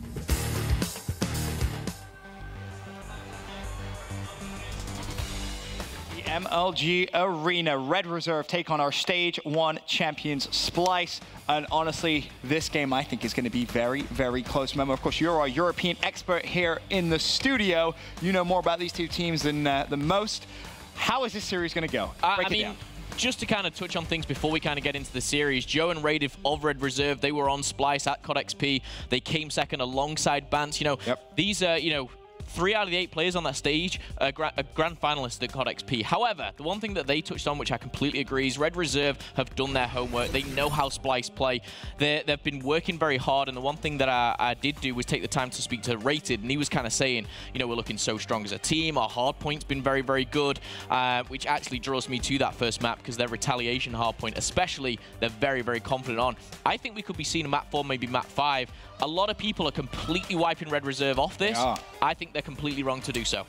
I just think it's entire pool, right? I think this first match is huge for both Red Reserve and Rise, because we're going to see the potential threats that they become. We saw Rise. They should have won that first series. We're going to see our first glimpse of Red Reserve again. This is a team that was getting better and better. Anaheim, if they don't get reverse swept by Envy, they're into the playoff bracket. I mean, this is just a team that can be very dangerous. They go game 5 with Epsilon, so I mean, this is a team that can do a lot of crazy things this weekend. They definitely can. I'm excited for this matchup, of course. Splice versus Red Reserve. I believe the game about to get underway. We can set it down to our cast list for the series. It's the fabulous Maven and Courage. Thank you, Ben. You guys are also fabulous as always, but I'm excited for this. A lot of history between these players, a lot of a great pedigree here as well with results. So I don't know. I think I agree though. This could go the distance. Very well could.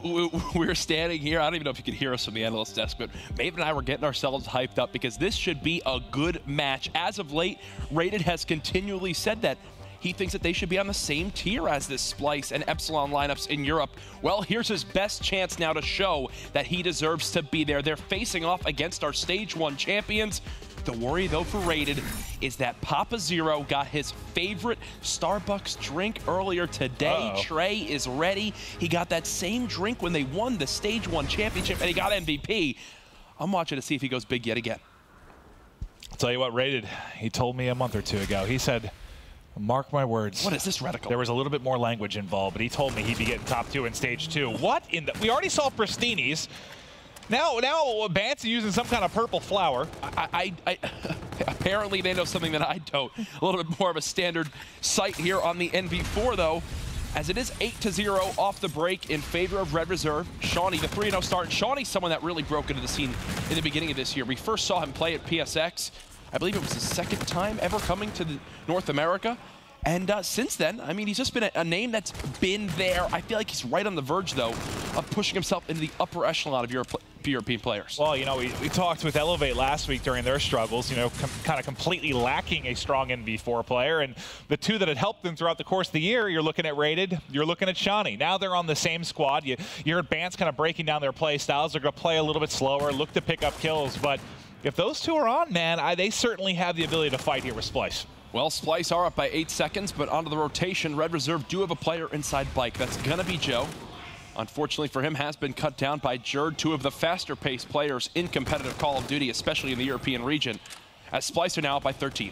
You know, I talked to Mad Cat last night and asked him on Hot Mic who's his player to watch, right? Who's he looking out for this weekend for his team? He said Jared, man. He said he doesn't get as much respect as he should. He's not dropping, you know, maybe the highest KD on the team, but the dirty work he does, the pace he plays at, this team doesn't work without him. Well, you just saw Jared was trying to wait for his teammates to begin to flood on in from scaffolding as well as top bedroom. He waited about 10 seconds, never wound up making a move, and unfortunately was cut down from behind. Either way, Red Reserve keeping this game close. Rated, surprised to see him pushing for this one final play. I guess it is because he's got his teammates already at the new spawn. So at the end of market, it will be a Splice lead, but more importantly, we even look at how far out Splice just spawned. They're going to have to fight for these top market spawns. This is big for Red Reserve. They need to get a hold here. You can't allow, you know, this opening crack to go through for Splice and allow them to hop right back in this lead. So far, kills being traded out to Red Reserve. Zero, though, able to win one gunfight here in market. His teammates spawn the top side of the bridge. Shawnee for Red Reserve has spawned the entire way out. They've got a 4v2. They've got to collapse now. This should be the breakthrough unless Urban is able to go massive. And look at the spawn that just came in. You had Zero right at that top market stair area. Everyone else from Red Reserve completely further out. Still can't say I'm a big fan of the reticle from Vance, but either way, the game's still remaining close. This is exactly what you want to see off the break of this hard point if you're Red Reserve. Yeah, I mean, that's exactly what couldn't happen, at least here, allowing Splice to break through so quickly. Urban in a 1v1 versus Jerd. Jerd, though, going big. We saw him building towards a 3 or 4 streak earlier, on a 3 streak again. He's sitting at double positive. But now as we rotate out, this is the next big rotation. We're getting set up for the destroyed building. Yeah, and Splice are here. They are set up. Unfortunately, Bance has his hands full, and there's no help here from Zero as of yet. He stays inside bar, and because of that, 3 players from Red Reserve are already in the back of the map. Does the big flank pay off? There's one. Second teed up. Not going to happen. Urban stays alive. He does have the help of Shawnee. Red Reserve just need to stay alive. They've got 2 players coming off spawn. They've spawned closer than Splice. Shawnee with 2. Can he get the job done? Vance, the final challenge, does clean him on up, but there's still more players here. Yep, you spawn close, you're able to continue flooding. Red Reserve still trying to break. Vance doing his best in the back, but not able to win the final one. Zero, though, still here. Vance survives long enough, wins that 1 key gunfight in order to get his team back in. If you're Splice, you're still holding. They haven't been able to breathe so far this hard point. They've just done a good job of narrowly winning these trades. It strictly comes down to the fact that Red Reserve have been able to contest because they've controlled the lower street side. Splice have had to sprint across that long bridge. And because they've never had someone to actually get the cutoffs in time, this hill has kind of gone back and forth. In the end, it will still be a 30-second lead for Splice as we head to the final hill of the first rotation. We'll be on Urban's POV. Him and Joe just picked up a couple of kills. Urban tried to pre-fire the close doorway here. Not connecting, but you saw via X-ray. There is one right there. Tries to challenge, does pick up the assist. But as they go back and forth, the first couple ticks here going the way of Red Reserve. Yeah, Joe's paranoid right now. He's got players surging from 3 different areas. You see those Splice arrows on the minimap all over the place. Shawnee remaining consistent most time on his team, 13-9 right now, leading the game in slaying. Red Reserve still down by about 30 seconds. Absolutely possible to come back in this game, as we saw earlier from the side of E United versus Rise Nation. But the big key thing will be who of these NV4s continues to perform well as this map goes on. Yeah, I don't know that we're in for a treat or as a chaotic hardpoint as we got, well, both of them in our first series. Just absolutely ludicrous. What a great way to start off week 3. But a Mad Cat right now of Splice has found a couple of kills in a row. He's sitting at 10-10. Their lead still hovering around the 30-point mark. We're going to begin to rotate out, get set up towards bridge again. It's Bance on the outside wall run. It's Bance. I don't know why you said his name like that, but all right. It is Bance. No idea. Still trying to be a nuisance on this outer wall run. Beautiful stuff from him. That's 4 uncontested kills from Splice as they get as clean a break as you can ask for on top bridge. As expected, it's Shawnee doing what he can with this NV4 on the retake, but he's still waiting for his teammates to come off spawn. Vance still holding strong, trying to use cover, goes vertical to try and pick up one player. Doesn't end up getting it. Zero, though, on the back line. Him and Jerd going big to make sure you still maintain control. I believe that Zero getting very loud in the background. Hope that's getting picked up here for our crowd mics. But fantastic stuff. 4 in a row. You're seeing MVP material yet again from Zero. Already at 16 kills in this map. He's staying alive inside the hard point. More players challenging. He's going to wait for help and then flood on through. Make that 5 kills in a row now. The largest lead of the game for Splice as they're up by a full minute.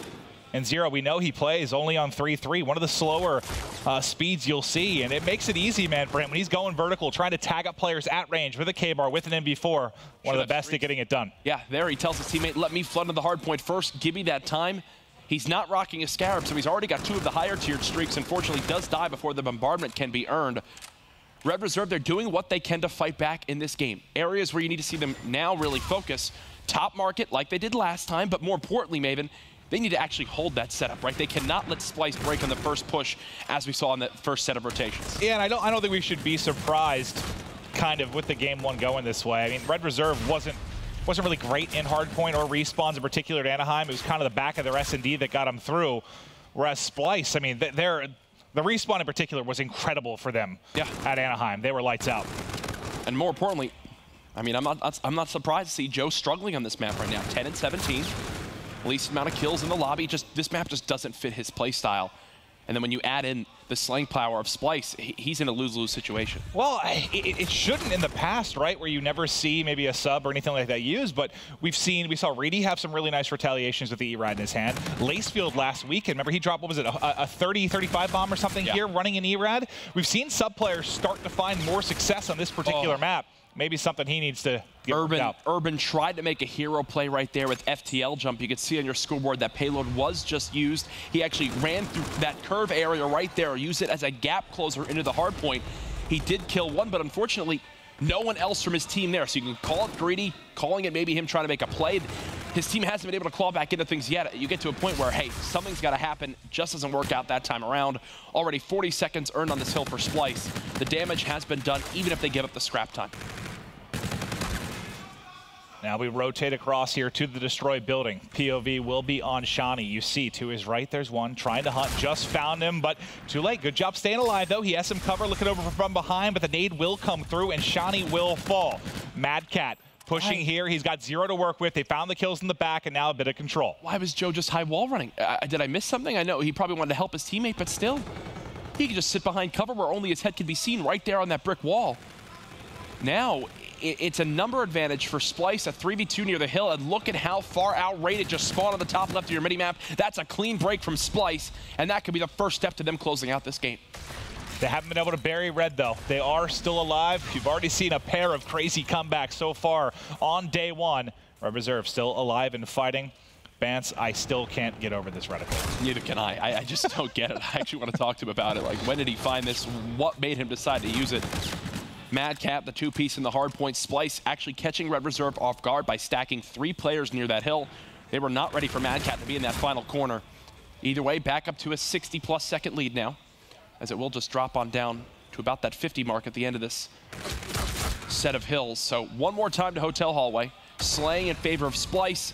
They've just had this lead the whole game, even. Red Reserve have never had an answer.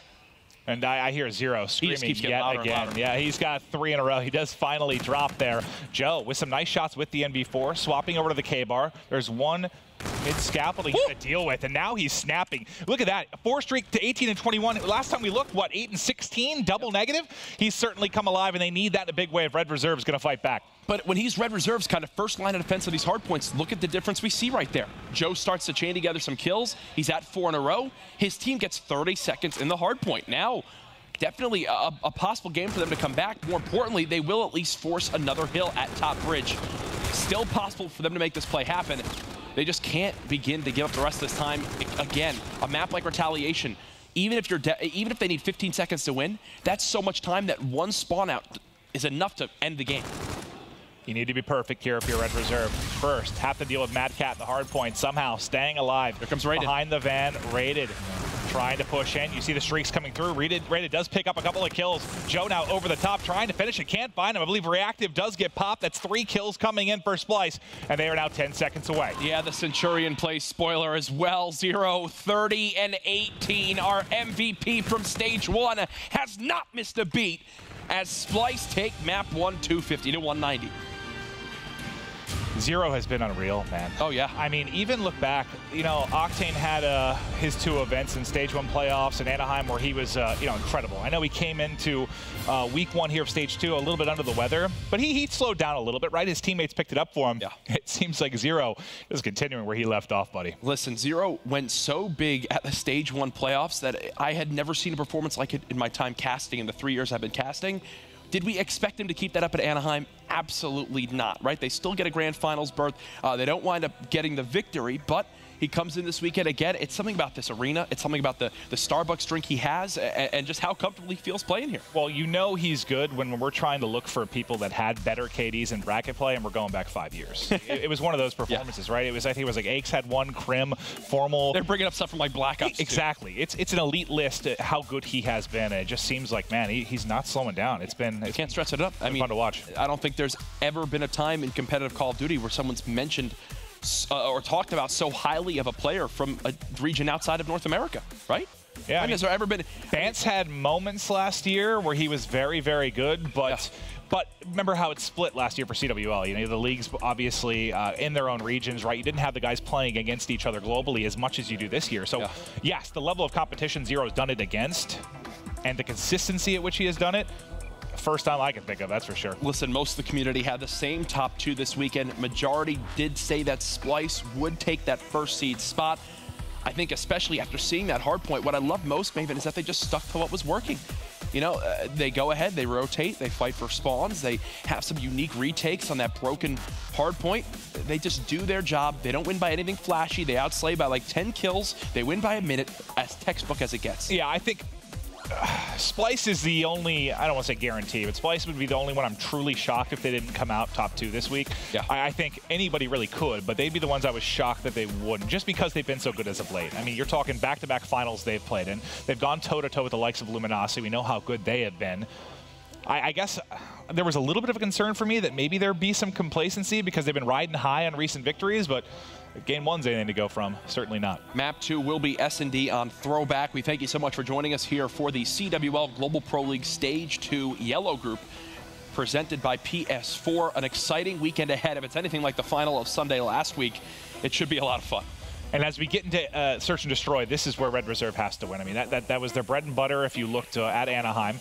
It's crazy. Splice has been a little up and down. Remember, they only, what was it, Stage 1 playoff? They lost 1 S&D. I believe all 4 players were in the top 10 from overall KD. They were absolutely lights out in Search. Anaheim, it was actually the Respawn that kind of carried them through to that top 2 finish.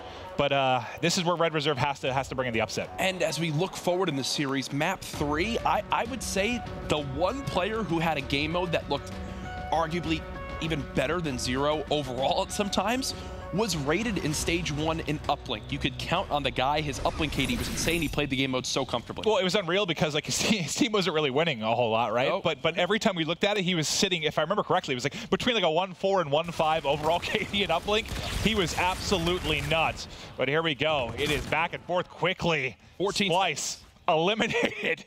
That's a quick round. 14 seconds. We were finishing our last thought before we started to call the action, and it was already over. That couldn't be more different than think about the round 11 we just saw in the previous series, right? Yeah. Like 3 Scarabs are called out, 2 different Trinity rockets. It comes down to the final second. That is that's what happens when 4 people rush middle map on Throwback. Yeah, a bit different. Shot a Mad Cat there. You know, it was fun last night. Mad Cat, I've always been a fan of his gameplay, but I didn't know what to expect from him on Hot Mic yesterday, I'll be honest. Yeah. I wasn't sure. You know, sometimes his accent can be a little difficult to understand, but I thought he was brilliant, man. He's a great guy. Had a little fun, talking some trash. It was fun. Not even just him, but it's been great to hear from all the pro players on Hot Mic. It's a show that I think from every standpoint has been growing every single week. The segments get better. Got to give props to you as well as, you know, Chris J and everyone behind the scenes who works on the show. As it continues to get better and better. Be sure to tune into Hot Mic each week during the Pro League Thursdays, the day before the action. 6 p.m. Eastern, First Blood this time to Splice as they look to win their first round. Urban got to be cut down. That's 2 kills for Bance. Shawnee last alive. Jump off the map. And he's going to be exiting the map. And look, see, here's an example of why you do stuff like that. He jumps off just before that bomb is planted, knows that there is no way he's going to take that round. As Splice will tie things up 1-1, and they win that round, Avon, because they get control of middle map. And, you know, it's no longer going to provide anything towards your payload meter, the bomb plant, bomb defuse. But, you know, Bance got, I believe, 2 or 3 kills that round, so just the extra points towards maybe finding streaks. Definitely crucially got off the map when he did. What helped the United win that Game 2 S&D in round 11? R-City streaks in that final offensive play. 1-1 now. Do we see the same thing from Red Reserve as they flood forward towards middle? Doesn't appear so, as both teams go with more of a standard setup. Rated looking to get the bomb planted. Oh, this is abysmal timing. Oh, they're going to think that this whole lane is watched. Joe's about to be shot in the back. They're going to have some choice words for Urban. His one job is to watch blue, and he takes the longest route possible to get there. 2 members on the flank. Thankfully, Rated at least evens things back out into a 3-on-3. Urban needs to make plays after an early round blunder. Under 30 seconds on the clock. Shawnee finds another. Bance looking to clutch. He's on a bit of a streak now as well, working towards Camo, now turning it into a 1v1. 20 seconds to work with. He has to get the defuse. Going to be going vertical over the train. Does he check the close corner? He's taking his time, but not a whole lot to work with. He's going to spot him. Gets him 1 shot. Only 8 seconds left. Good job by Urban to stay alive. Bance does get the kill, but in the end, it will be a round victory for Red Reserve. The big thing, how close was he to the streak? So to say that defuse that he didn't, or the bomb plant that he didn't get, I think he's only 100 or 200 off. But if he didn't get stuck on the wall run there and actually went over bricks, he might have been able to get it and get out in time. I don't know if he might not have had any thruster left. You've just got to commend Urban, right? He gets as close as he could possibly get to that wall, make it as harsh of an angle as possible. 2-1 now, the round count lead for Red Reserve. As both times on offense, they've seen their most success. Sniper now out for 0. We know over the past couple of years how prolific he can be with this weapon. Spotted him, not able to tag Rated. I'm wondering how confident they feel to continue to challenge him towards this back bus area. You know the spot if you have an NV4. You're used to players being here. Can we check Bance real quick, just because? Okay, so he's 50 off the Trinity. He'll get it now with this plant. So the combination of that and the kill, now going to be only 50 off of the bombardment, and he's earned camo. He's 7-1. Give me all the streaks. Ends the 7 streak there. He was on a tear. 1 versus 1, and Mad Cat spotted the player. Putting more shots down into Shawnee. Shawnee just going to try to regain his health. 28 seconds remaining. Shawnee will have to go for this defuse at some point. Does get the high end on the Mad Cat. Beautiful clutch there for Red Reserve. I don't know all the options you have there, but it just seemed a little bit predictable, like for Mad Cat. Like, you know, you wait 3 or 4 seconds, see if he re-peaks. At that point, Shawnee's like, oh, he must be wrapping around. Maybe it's a little bit of an awkward timing, but Shawnee, make it look easy. Yes, Mad Cat was scared to chase the kill. We'll see it again from Shawnee's perspective. Just gets the drop on a Mad Cat and hits all his bullets. Simple as that. Nice job by him. A weird round. Originally, when you saw how Bance was playing, gets that first blood, you think, you know, spots the second kill. This is going to be an easy splice round victory. Unfortunately, the rest of his teammates have died around him. Well, good thing is you got all the streaks to work with now, but you are down a couple of rounds. Red Reserve, a very good search and destroy team, showing they can certainly hang with Splice. And this is a team, and I think specifically a player like Rated, they have a lot to prove. They've had a couple strong results as an organization this year at major international events, but look at this. So much money on the line here. This is actually great for Red Reserve. They just need to get behind cover. Yeah, this is brilliant. Instead of them going and pushing it and playing towards that field side of the map, they instead bait it out, rush right through underpass, and they basically make Bance burn a streak. Yeah, so now that last round in which he earns them, not nearly as significant considering you lost the round. And now 1 streak comes up dry. 4 up from each team still. Urban able to get the headshot onto Mad Cat. You see 1 in Ticket trying to trade the kill, not able to do it. Bance has now used another streak. Bance pops 2. Joe wins a big 1v1 middle map. I mean, you have to win this round. Oh, Splice. 100%. Urban with that pistol, we know how good his trigger finger is. Does Bance wind up popping the camo? Gets checked. What was that round? I think it was a combination of, well, the streaks don't come up with a lot there, but that gunfight with Urban, even though he doesn't really win it, that had to have lasted, what, 15 seconds, that fight out by Hay? Yeah. Like, so much time off the clock. And when you have the bomb planted in that spot, I mean, he's just wasted time there. Splice was one of the better teams at Stage 1 playoffs at using those streaks, especially in Search or Destroy. If you're already first blooded, why are you even using a bombardment there? It's not even like they're planting. They already had the bomb down. Yeah, not sure what the play calls are, but you can see the hard carry. That is Bance right now. 9 kills. The rest of his team has 6. This is a round surely going to go their way. Urban, last man up in a 1 versus 3. Haven't finished it yet. The pistol still working the slide, getting him away with his life. Now it's to clutch up in a 1v2. Does have FTL to jump to work with here. To jump with. Yeah, well, that is the definition of what it does. 4-1. You can see there the bomb planted on the opposite side of the site. So Splice are playing for post-plant positioning. 28 seconds remaining. Urban can have to get aggressive. Decides to drop the pistol for an E-Rad. He's going to go for it. Not able to get one. Splice staying in this game. Tough situation, but winnable, especially, you know, when you have something like FTL, maybe to find a kill, get away with your life, and turn it into a 1v1, but it's 0. And Mad Cat, you can see how difficult it looks now from their perspective for Urban. How badly do you wish, if you're Splice, you still had a Trinity rocket and a bombardment? That'd be helpful. Pretty good. Yeah. But you can't count out champions, and that is exactly what Splice has been. Well, I get the Trinity Rocket use, right? That was a normal push from Red. They show towards that B site, but what throws Splice off is that instead of using those streaks to force them into barn, kind of make them push, they instead rush right towards underpass. Now, you wish you had a bombardment for this, as there's another free plant in a 4v4 scenario. Splice now having to work the retake. None of that early game utility still available. Oh, and they have a Scarab watching the entire push. I don't see how Red Reserve lose this round. It's got to be a camo play. Well, Vance opens it up. He just found his 11th kill. Sure, trying to keep an eye on the window. He's pushed out. He wants to go ahead and hop it. Vance is pushed forward with camo. Should be able to find another kill in a moment. It's a team kill, actually, as Zero takes him out. Oh, this has turned into a cluster of a round. Now Mad Cat Zero trying to clutch up. There's only 10 seconds left. He is on the bomb. He gets peeked, and he is dropped. Some sloppy plays from Splice in this search and destroy. I'm telling you, man. Yeah, I would have a smile on my face if I was rated too, because what on earth was that? I think it's just one of those unfortunate timings. Like, Vance is trying to get him behind two players with camo. Zero's holding that corner by that kind of that brick tree. It's just awkward. He just lines him up. It was more that he kind of panicked and didn't trust his teammate to get that kill. Well, for all we know from Zero's POV, he got hit 3 times. I'm not entirely sure, but that couldn't have gone worse. 2 rounds in this game you think really should have gone in favor of Splice. Falls W's for Red Reserve. Jordan now first blooded by Joe. Joe doing what he can in middle map. Him being even tells me enough of a story of how this game has played out, especially with Jordan now at 2-7. Joe with the first 2 kills. It's going to be a man advantage for Red Reserve. Zero, now the last man up. He had a dynamite performance in game 1. Can he clutch a 1v3 to keep them alive in this search and destroy? He's got 50 seconds to work with. Look at Red Reserve. Shawnee 8-5, Urban 7-5, Joe 6-5.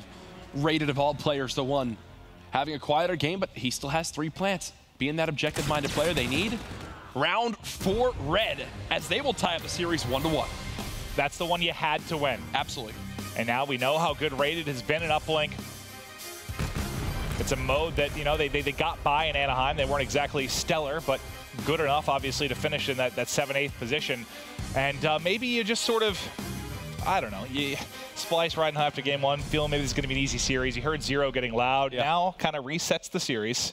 A big win for Red Reserve. Yeah, I think that's all you can ask for if you're Red Reserve right there. Even the shot call that really kind of changed the game for me was the push towards B. They show 4 players. You are so used to having them go for a quick plant from there, overwhelm the one guy on defense that goes towards that site. Instead, no. They play mind games. They move towards middle map. Love what I'm seeing out of Red Reserve in S&D. Well, it is stage 2, week 3. It's currently a battle of 2 European Titans. We'll be back after this quick break.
Red Reserve get a much-needed victory there, and for Splice, your woes on Throwback S&D continue. Since Dallas, they are now 3-6 on that map. It is the only search and destroy in which they are sitting below 500. So, you know, even more. It was a must-win absolutely for Red Reserve, but let's get into the uplink. Well, here we go. Uplink on Frost, a game mode with some fast-paced gameplay right here between the two teams. How many submachine guns get brought out? Jerd does not have one. He'll rock the K-bar off the break. Joe, his counterpart of Red Reserve, does get the two-piece, though, with the E-Rad. I feel like Joe has to have a good map, right? If you're going to have a chance here, absolutely. With him with an E-Rad in hand, we need like that. We need old Joe. Kind of like Joe you expected coming into this game, as dominant as he was last year. Otherwise, I don't know, how do you keep up with the likes of like Bance and Jerd once they get rolling? I love watching Bance, man. It just never gets old. The man's 3-0 now with the E-Rad. Going to be the camo player for Splice, as you'd expect. Moving the drone right on towards Ship Bay. They've got at least one lead blocker. Nice job by Splice to get on the board. It's a quick one-point play in 45 seconds. Bance, a big part of that as he starts out with 5 kills to get going. That's the pressure we're talking about, right? Like, someone has to slow him down. I just don't know who's going to do it outside of Joe. He's the one that plays at the pace that Bance and Jerd can bring. Oh, can he do it? Jerd, though, going big right now. Drone toss forward, a slide, a toss, another score. Oh, my God. And the kill for Jerd. It's simple for me right now. Splice's E-Rads are a step above that of Red Reserve. They have just been wreaking havoc in this base, finally now dead. What a start from Bance and Jerd. Was it stage 1? Splice was one of the first teams we saw that would run 4 E-Rads. Remember, I believe it was stage 1. When the first time that we saw them bring it out, this is months and months ago, we were like, oh God, this looks very frustrating to play against. Oh, Jerd is disgusting right now. There, he starts flying across the screen, gets the interception as well as 2 kills. Already 7-4, a point on the board, and he stopped the one-point play from Red. Mad Cat now with drone. Bance clearing the way for him. Can take it inside. He's gotten into a power position now with the K-bar. 1 shot down, second brought within an inch of his life. Mad Cat using the wall run just to stay up for a moment. Surprise! I don't know how the melee didn't connect. Not exactly sure how that one played out. 2 minutes of this game, 2 points is all that's on the board for Splice. As you'd expect, Urban as well as Joe, the main E-Rads on the side of Red Reserve, trying to match the pressure that Bance as well as Jerd are putting on. Did I say Jerd instead of Joe? I'm sure. They're all J's. Fine. They're all European, right? That's how that works. Now, Red Reserve, their best opportunity for a push so far this game. 1 beat down is not enough, though, as Rated's last alive. Rated's still there, but dropped pretty much immediately. Defense holds for Splice. Halfway to go into this first side. And now let's see what Bance can do. His pressure, a big part of the reason they got early points on the board, not able to win that first gunfight. What we're seeing right now from Splice is a lot of pressure towards middle map where they can then decide to go where they want to with the drone. They can go towards middle and then wrap it in towards ship if they win a gunfight in there, or if they realize they're losing ground on that side of the map, they can just move it in towards that back AC side on the top right of your minimap. Either way, it's 4 dead. This will absolutely be a dunk for Red Reserve, as they've now gotten some points on the board. And it's almost the same thing we saw on the other side. Just the entire kill feed lights up with E-Rads that have gotten into an aggressive position. Hey, Red Reserve giving Splice a little bit of their own medicine here. I think the only K-bar I've really seen, at least picking up kills, has been Mad Cat so far, but he is leading all Slayers right now at 12-8 for his team. Shawnee trying to hover and get what information he can, now picking up the bombardment. Wow. 7 kills in a row. I said Joe needed to match with the E-Rad. It looks like it's actually going to be Shawnee right now. Actually super confused for the side of Splice on what just happened right there. They grabbed the drone and they tried to move it towards that ice tunnel you see right there, but it actually reset back in the middle map. So I'm wondering exactly how that played out. Might have just hit a spot in the corner because then they had to backtrack. The streak winds up getting called in. I thought the streak was going to be poorly timed. Instead, it winds up working out for Red Reserve as they'll keep this game tied up. 2-2 with 60 seconds left. Drone down inside a robo. It's going to be Bance that grabs it. They wrap back to mid-map, starting to push through the original spawn. 2 kills, though, going the way of Red Reserve. It's Mad Cat trying to answer back, see if they can create something out of nothing. It's up over the top. It's just a little bit off. All the kills, though, still going the way of Splice. In a terrible, dangerous position is the drone, and Mad Cat will flush one through. That's why they just keep giving themselves options. They move it towards middle. They then decide what lane they want to go to, even with the botched one, which is a very unorthodox and tough throw right there. So can't really blame them too much. They still have mid lane open. They still have ship open. That last lingering player winds up following up. This time it was Mad Cat. He's 17-10, leading the lobby in kills. Look, again, right through middle map. right towards AC. He's got a lead blocker. They definitely should go for the dunk here with 12 seconds left. Yeah, they tried to force the one. Not sure if I'm the biggest fan of that. Easy interception there for Red Reserve. No time to get any more points on the board, so it'll be 4-2 advantage for Splice. A close game. Obviously, through our first half, what stood out for you the most maybe from the Splice side? From the Splice side, it has to come down to the start we saw from Bance and Jerd. They literally were just winning every single gunfight they got in with those E-Rads. More importantly, though, as this moves forward, it seemed like Red Reserve, when they finally got control of their base and could move out on the map, that's where they saw the most success, right? You think of that 4-man push they had for the dunk. Unfortunately, Jerd kind of made a one-man band kind of interception two-piece to stop another throw that Red Reserve should have gotten. I think this is a very even game so far. Two teams who have both gotten 2 opportunities for a score. It's just Splice who've seen the more success right now on the scoreboard. Well, we're on with Shawnee right now, who had one hell of a first half at 18-12. Tries to tack on the 19th, but it's the fist of Zero that ends up punishing him. Opening early attack from Splice, just does not get the drone off. It's rated on defense, stops the potential score. Jerd pushing up into ship the E-Rad. This is where he'll be the entire map. Mad Cat 20-11 right now. Haven't spoken about him too much this map maybe, but you know, he's got half the points for his team. Most kills in the lobby. Doing everything right now for the side of Splice, showing why he's one of the best players in Europe. And just like the first half, in the second, Splice will strike first. Trying to rally it a bit here as Vance just roaming inside of research. Finally, will get cut down, but there's still reinforcements here for Splice. Zero picks up another kill. Jerd's going to try and get aggressive. Waiting for his teammates, though, to get involved in the action. You do have overdrive now from Mad Cat if he wants to make a play, but Urban, Rated, Joe, everybody on Red Reserve coming up big on defense. This is just tough Call of Duty right here with 3 E-Rads on each team. And then you think of what Splice is running. You've got Bance, Zero, and Jerd with 3 E-Rads. Talk about never-ending pressure, no opportunity to breathe. You can see even there, Red Reserve, they finally stop for a second. Oh my goodness, he runs out of ammo, but either way, buys enough time for the dunk to come through. That's the aggression I'm talking about. He's just going forward at all times from Jerd. He's 16-18. Every one of those engagements, I would say, is on Red Reserve's side of the map. Well, and that's exactly what Mad Cat spoke about last night. He said Jerd's the guy to watch. Like he was like, he doesn't get enough props, man. The stuff he does, the aggression he provides, how annoying his gameplay is. You just have to have it to make this Splice team tick and this Splice team work like they do. Look at him. He just keeps on flying forward. Next one up, he tags both players they're trying to cross. They're not even prepared for him to be in this position. He just keeps holding the left analog stick forward. Finally will be cut down, but either way, that was a full minute of just Jerd gameplay right there. And now Splice are up by 5, their biggest lead of the game. Well, think how easy it makes the K-Bar player in Mad Cat, like how much easier it makes his job.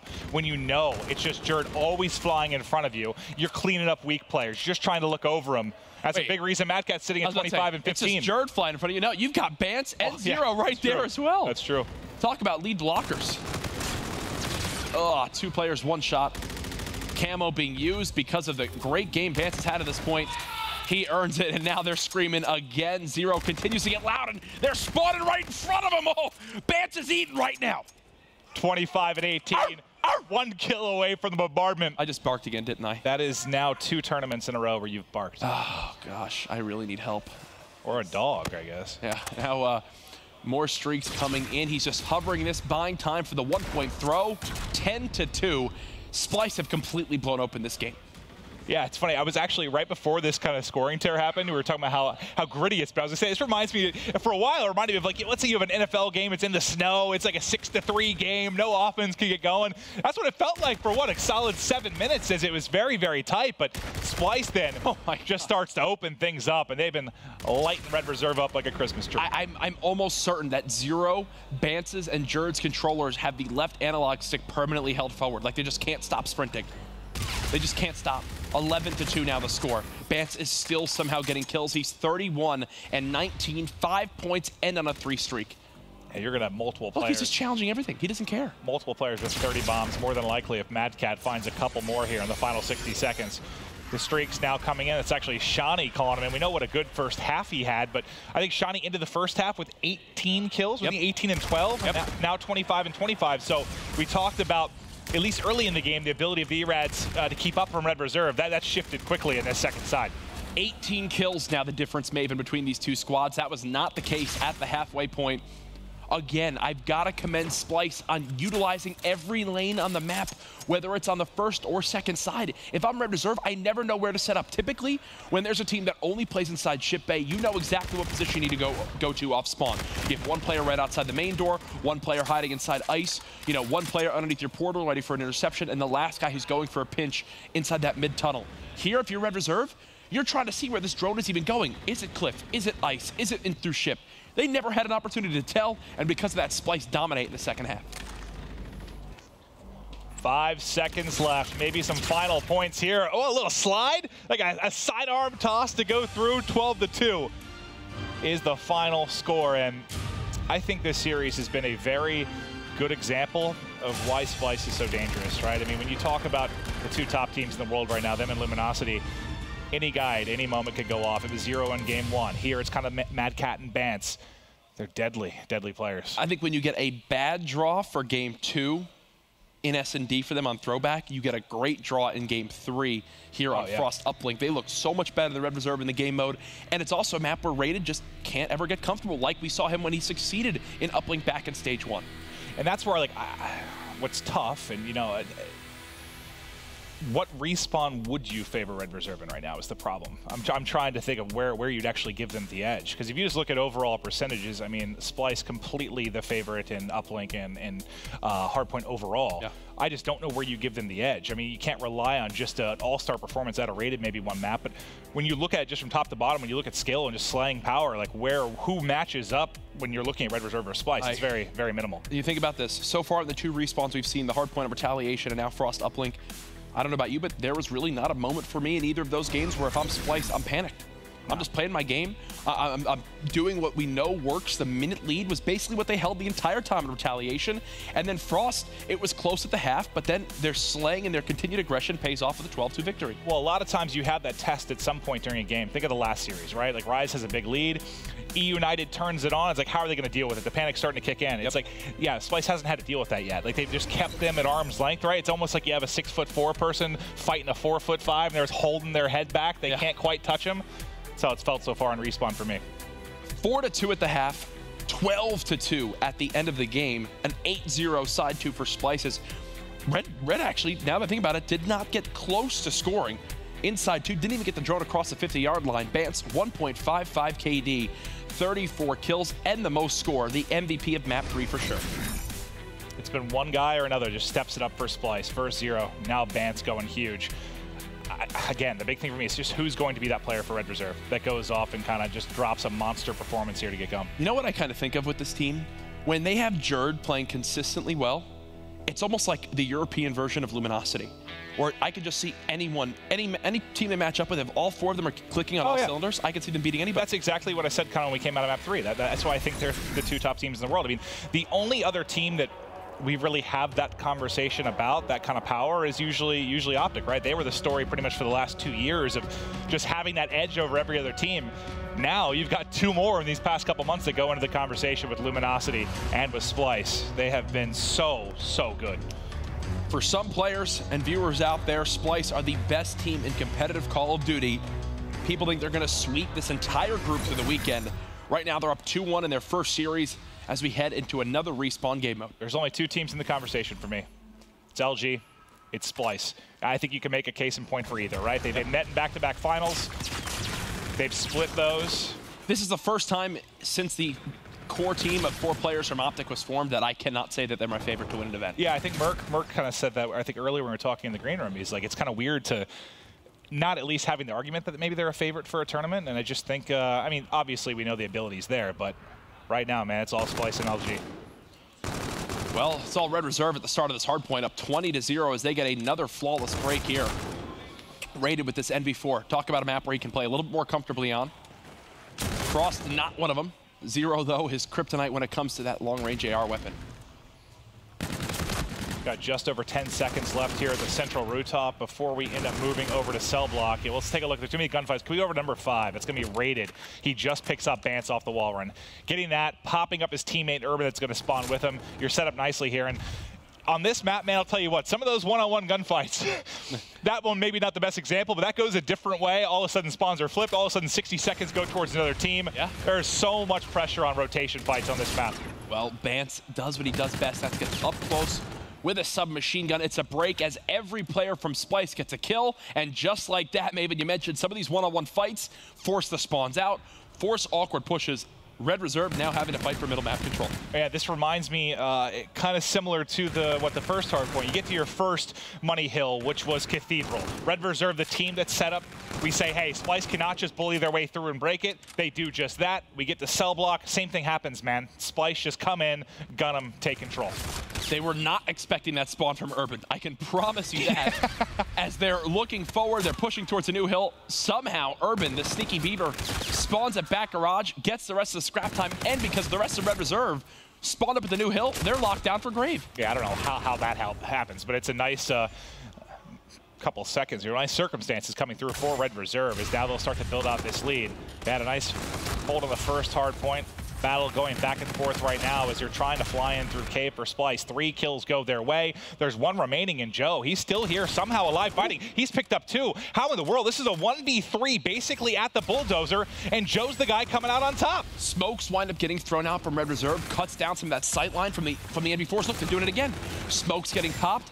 They're just doing what they can to make the NV4 players and the ARs sprint through it. These little strategy plays that you'd love to see. Well, the combination of the Smokes and Joe going off is the difference between Splice probably enjoying 30, 40 straight points and now it being Red Reserve.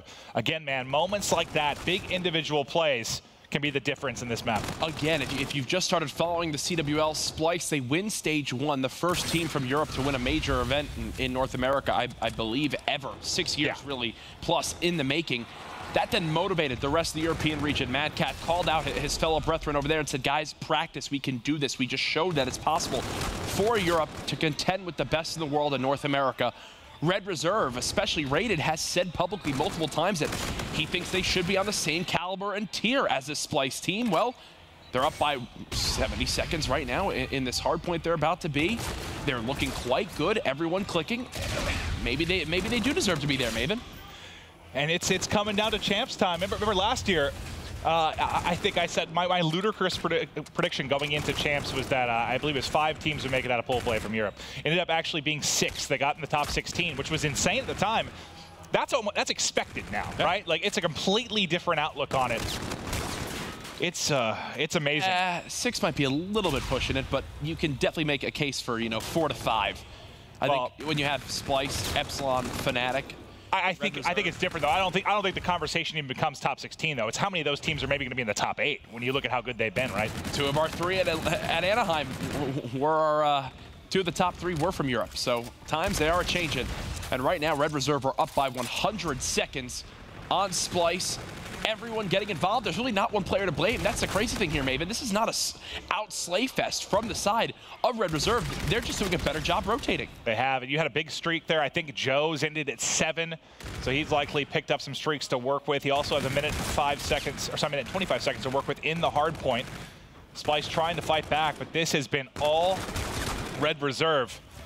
And this is a map that I think, I almost want to say as Europe in general has improved on over the course of the year. I mean, some of the bigger blowouts were on this map. I mean, we're talking 6 months ago, but there have been big improvements here. Splice, the new roster, big part of the reason the tides have turned. But right now, man, Red Reserve having their way with them. But if we learned anything from our first series, no 100-point lead is ever safe on Breakout. Listen, we're going to see a lot of United this weekend. For all we know, their strategy in hardpoint is to give their opponents a 100-second lead, have them pull their foot off the gas pedal thinking they've won the game, and then they just come back out and smoke them. That's what they did in maps 1 and 4 against Rise. Yeah, lull them to sleep, or let them get comfortable, and just you pounce.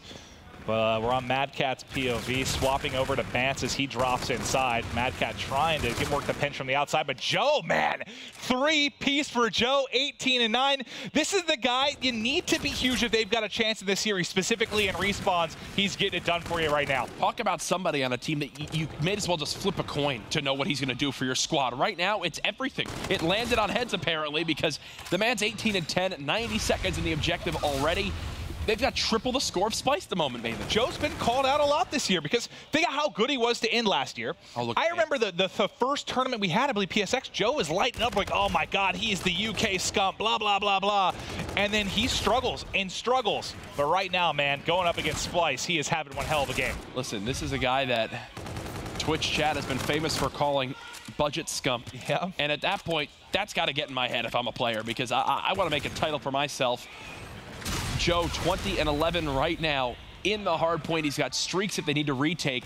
He's doing everything he can to force the game 5 against Splice. And this is a similar position, just from the opposite side that Joe went hero mode earlier. He kills himself. Still going to be hovering. Can he find any more? Rated, well, he does get one more. Rated will pick up right where he left off. And Graveyard has been brutal for Splice, man. They have had no luck breaking through the Iron Curtain here. That is Rated in Red Reserve. Great hold. The Iron Curtain? Is that what? I don't know what that... What does that mean? I think it's a bit of history. Okay, I'll have to go ahead and Google that one later on, because I don't know what an Iron Curtain is. I do know one thing. It's the first time I've said that in my life. Yeah, it's Red Reserve up by 2 minutes. Right now, Joe, the standout player in the lobby for me, bar none. He's got his payload ability as well. They can close the door here on Commissary. They're getting the kills on rotation. Urban's chasing down with the pistol. Maybe a little bit too overeager there, as finally he does die. Well, I mean, this group so far has been everything that we've wanted, man. Like, we had what? We ended day 3 last week with all 3-0s, right? We knew this was going to be the first group that really, really tested every team. We've gone to a day 3 before without having a single game 5 some of these weeks. Yeah. We're about to get one here. And think of the maps we've seen. 2 100-point comebacks for the side of United against Rise. A game 2, round 11 in Search and Destroy. Then you move on to this series. You get some incredible hero plays. Up to this point, some big solo performances. Now almost a 100-point club. Thankfully for a Splice fan, they should break that 100-second mark here momentarily. I'm not calling this over. Oh, God. They might get 100-point club. I just heard Rated yell some very obscene words. He's hyped right now. This, I think they'll actually get the tick here. Wow. It should be at 250 to 99. Woohoo! We got a game 5 already. This yellow group's going to be a lot of fun this weekend. And that's why this group is so crazy. You know, we were just literally talking about how good Splice has been, how consistent they have been. And I asked the question before this, like, what respawn will Red Reserve be able to take? They basically give me the middle finger and say, well, we're going to 100-point Splice the next map. They just smoked them. They just smoked them. Simple as that. Think of some of the plays we saw. You know, Urban with that early spawn and back garage where he made that 30-second swing happen inside of cell block on the first rotation. You then look at Joe's play at the dozer to stay alive, brings in the streak. Rated then plays off that, gets his team a full 60. The kills on rotation at Commissary both times, the first set of hills and the second set. All big reasons why Red Reserve not only win that map, but dominate Splice. We are tied up at 2-2. Who's going to take it? Splice, Red Reserve, game 5 coming up next.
It is only match 2 of day 1, and we are already headed to an epic game 5.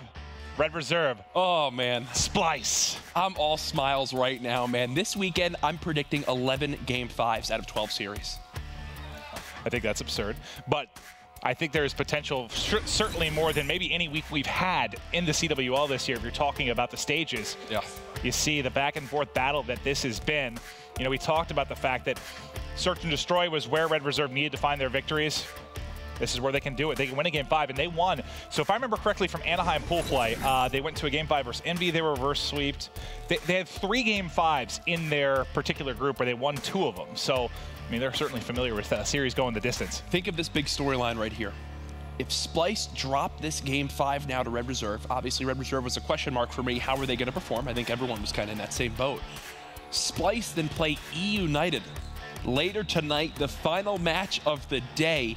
We could be seeing a 2-0 E United and potential for an 0-2 Splice at the end of day 1. Or Red Reserve, they wind up winning this series. Then they face Rise. Rise win their series versus Red Reserve next. We could have 4 teams at 1-1. It's funny. I was talking to Merck, and you know, as crazy as this group is, like, you still have to think the favorites are Splice and United when you're taking a look at it. He's like, I don't think they're both going to make it out. He's like, I just have this feeling in my gut. I don't know who it's going to be, but I do not think both those teams will. This not the start you necessarily want if you're dropping this series for Splice. They got to go big here in the game 5.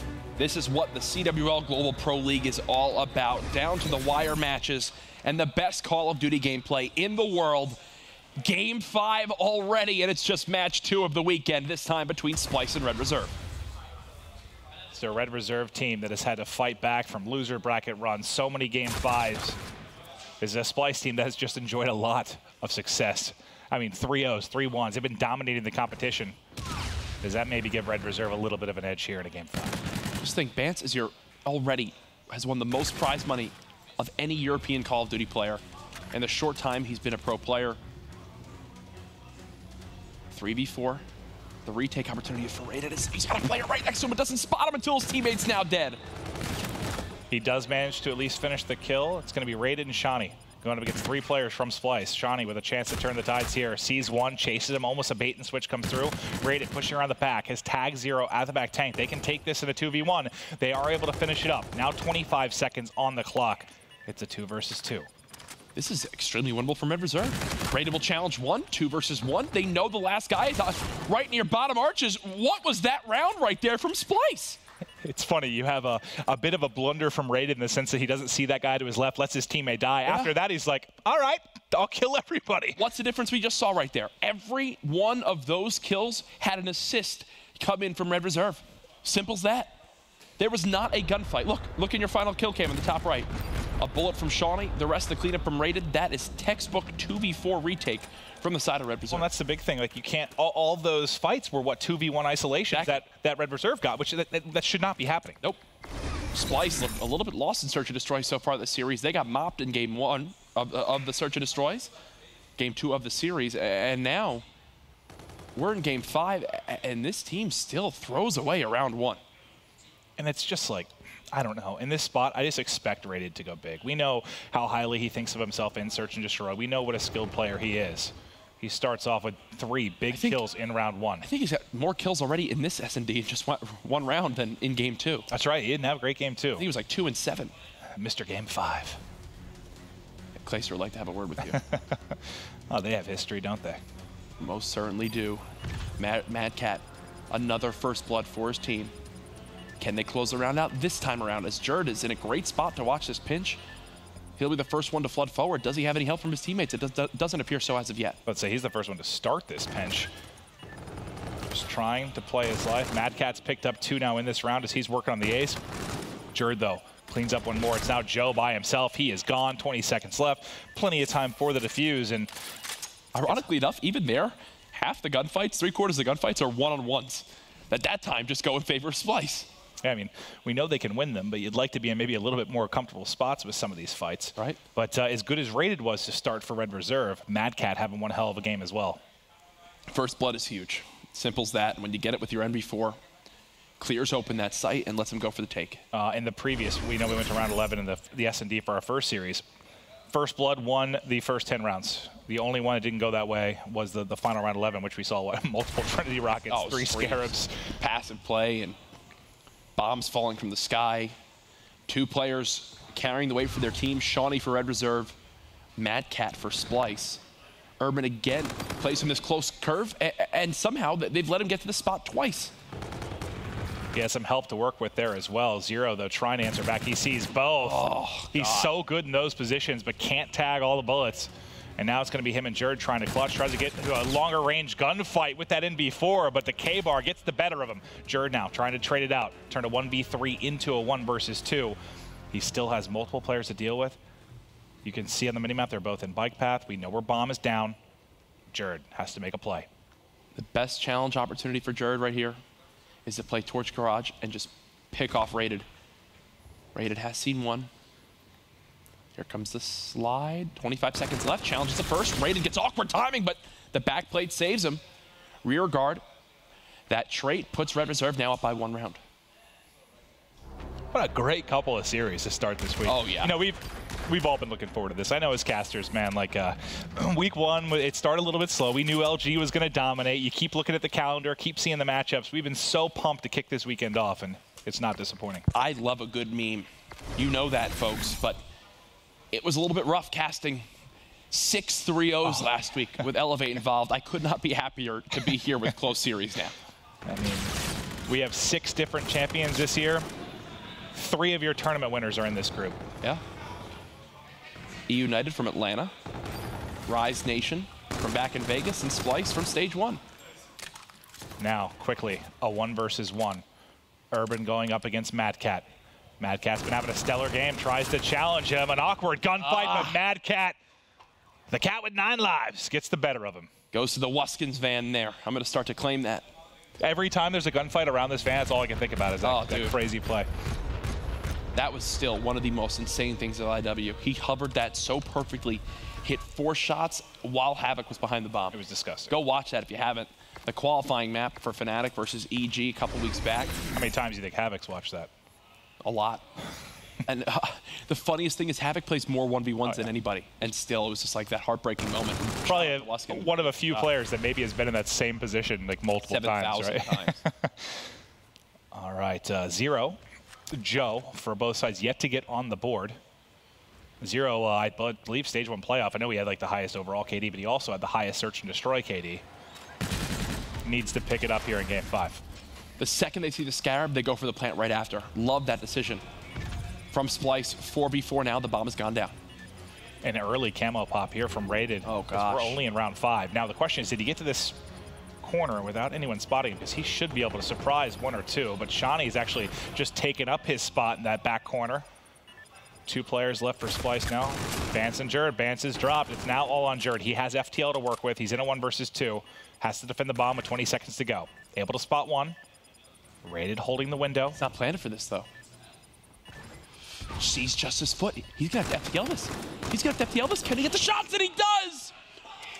Wow! Incredible play there from Jerd, the 1-on-3. I wonder how close he was. Just taps the trigger. Look at this. Wow.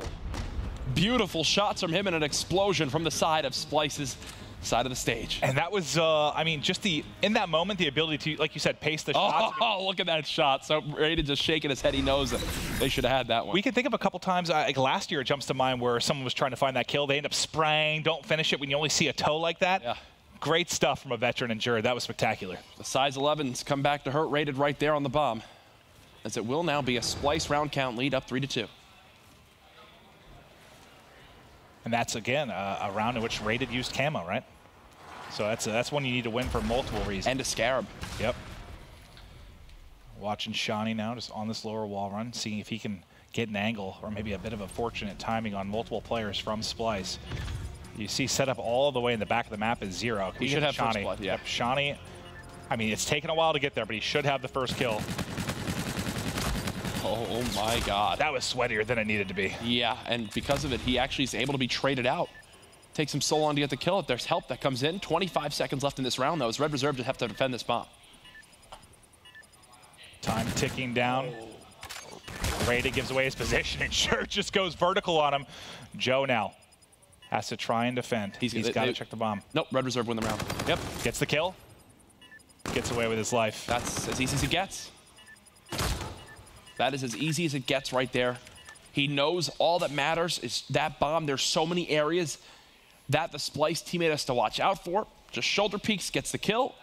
And just like that, we're tied 3-3 in game 5. I don't know that it was over, just because I think, with 10 seconds, he got that first kill. If Mad Cat somehow went high, got perfect shots, you think maybe he could have got the bomb? I mean, obviously, it would have been. Doesn't go that way, but it would have been close. I feel like even if he got there, it would have been like 7 seconds. He wouldn't have enough time to defuse. 3-3. 0-6 from our Stage 1 MVP, Zero. Vance, your bomb carrier gets cut down. Bomb now stuck inside a curb. Joe just got that kill sliding through a Centurion. Wow. A minute left now on the clock. You see where the Centurion is on the minimap. Hitting across bridge will be Splice. They're starting to work their way forward. FTL still available for Jerd. You can see on the minimap both teams at opposite bomb sites. All right, I'm surprised they're not planning it for, their side of bridge, but especially when they have the Centurion there. All right, both teams just swap the sides of the map. Jerd still with FTL, jump 35 seconds remaining, and Red Reserve have to traverse the entire bridge. Yep, this is a round you should absolutely not lose if you're Splice. Look, the Centurion's still pinging onto Urban. Here they go. They got to make a play. There's not that much time left in the round. Rated starting to get forward. Can he go God mode and win one of these opening one-on-one fights? His teammate drops. Able to find one. Shani now by himself. Time continuing to dwindle. Just over 10 seconds to work with. Nope. Not able to find him. He's looking for whatever he can get on the map. Nowhere near his streaks. Anything just maybe even get close to reactive armor. He's only 3 and 5 so far this map. Does clean up Jerd. But either way, the damage has been done. Splice back up. That could be important, though. This goes down to around 11 or something. Oh, yeah. Just get a little bit closer to reactive. Shot of Zero right now is yet to find a kill. And we know how good he is at search and just in general. Like, how do you think it happens to someone like that? Like, what's going through his head as he's 0-6, just like, what the hell? I wouldn't know. I've never gone 0-6. Yeah, right. As now, Urban gets a couple shots down towards C2. No cleanup there, though. But he does get a lot of information for his team, and because of that, they'll move towards B. Joe just trying to hold plat here. Such an important position on this map, regardless of mode. Jerd working the long battle. They keep giving this up. So he's gotten here 2 or 3 rounds. And he should have a free kill. Oh, yeah. He's going to peek scaffolding now. Still has FTL. There's the free one. There's the second one. Closes it out. 2 easy pickings. Is that just a comms issue right now for Red Reserve? Red Reserve have let Joe do that 2 of these rounds. And both times it's going to result in a round win for Splice. Oh, my God. Sorry, they let Jerd get there. But either way, how do they keep letting that happen? Joe and Jerd, the tongue twister. I know. It was because we wound up swapping over to Jerd, and they'll still talk about it. I do that all the time. I don't know how you keep giving that up if you're Red Reserve. Yeah, I just don't know if it's like, I mean, it has to be a comms thing, right? I know if you think back to the throwback, we saw some awkward ones with Urban, right, where they let somebody sneak through because maybe the timing wasn't there, but it's just wide open. For me, it's simple. The guy that's inside bar needs to be at the back car watching the entire flank. They have a guy inside bar. Meanwhile, they already have someone on plat who's watching the bar door. Unacceptable type stuff right there from Red Reserve. The player to look out for Mad Cat on Splice coming in this weekend was Jerd. Jerd has been spectacular. Zero is 0-6. Mad Cat and Jerd are 24-10. Both players going off. I love this play from Jerd. Just trying to be very aggressive, but since he doesn't get him before he gets around the edge, he actually ends up getting caught by the second player in market. Joe with the headshot. Now a 2 versus 2 quickly. Splice win this round. Series goes in their favor, and there it is, 6-3 Splice. They get the better of Red Reserve in their first best of 5. The final kill of the game goes to Zero. That's all it took from him, 1 bullet. Oh, he's happy he got on the board, I can tell you that much. Either way, Splice do win the series. Heartbreaking loss there for Red Reserve, as you think that would have been a fantastic way to start their weekend. Zero nearly doing his best Daniel Craig impression, but able to he's get not on that the board. handsome. No, he's not. But what a great series we have. Go all the way to a game 5. It's early on day 1. Hope you guys enjoyed that one for the battle between our 2 European teams. We still got 2 more matches for you, but is your biggest takeaway from that? For me, it is, I think, Red Reserve pushing them to a Game 5, right? In the series that maybe could have been an easy W for Splice. So 100%. And now we're going to see the battle of the two teams at 0-1 and the battle of the two teams at 1-0, as a lot of people would expect. But right now on the main stage, we do have Christopher Puckett with none other than Trey Zero. Thank you very much, fellas. That's right. I'm here with 0-0. You guys, you won stage 1. You're opening up stage 2. But you go Game 5 in your very first match. What is it like playing Red Reserve? Because when we watch Splice, you guys seem to cruise past some of the North American teams, but when it comes to EU squads, they give you trouble. We have not seen like any Red Reserve gameplay or anything bar Anaheim. Like, we haven't watched any of their gameplay. We haven't scrimmed them at all at home because they're in our group. So it's more of like, it's like a head clash, really. Like, we don't know what they do. They might know what we do just because we've been teaming longer. But I don't know. It's just European versus European teams. It always goes Game 5 or something like that. We've seen you go to a number of Game 5s. In Splice, you guys have been able to clutch up. In this game, it took you to the final round to pick up a kill. But you had the veterans, Mad Cat and Jerd, going off in this search and destroy. What makes them such good S&D players? I mean, it helps with me going 0 and whatnot towards the last round. Jerd's just amazing at S&D. Like, he's so smart. Them two are like the duo, if you know what I mean. Me and Ben are like the younger duo. They're like the granddads of the scene. So when you see them two doing well in S&D, it just proves that they still got it, and they carried me, so shout out to them. I got a chance to watch this match in the back, and out back we had Felony from Rise Nation as well as Clayster from E United kind of talking about your series. Both squads seem to find Splice as definitely the team to beat in this tournament, and they're talking about this matchup. Have you been thinking about the matchup against E United, or is it just one team at a time for you? We never really focus on who we play. It's more of like you said, just one team at a time, play our game. Like, that's why we don't really watch VODs at all, because I feel like if we watch VODs, then we're just going to get zoned in on what other teams do and not focus on our own gameplay. I feel like we're still the best team in the world right now, so whatever we're doing is working, so let's not change it up and carry on the way we are.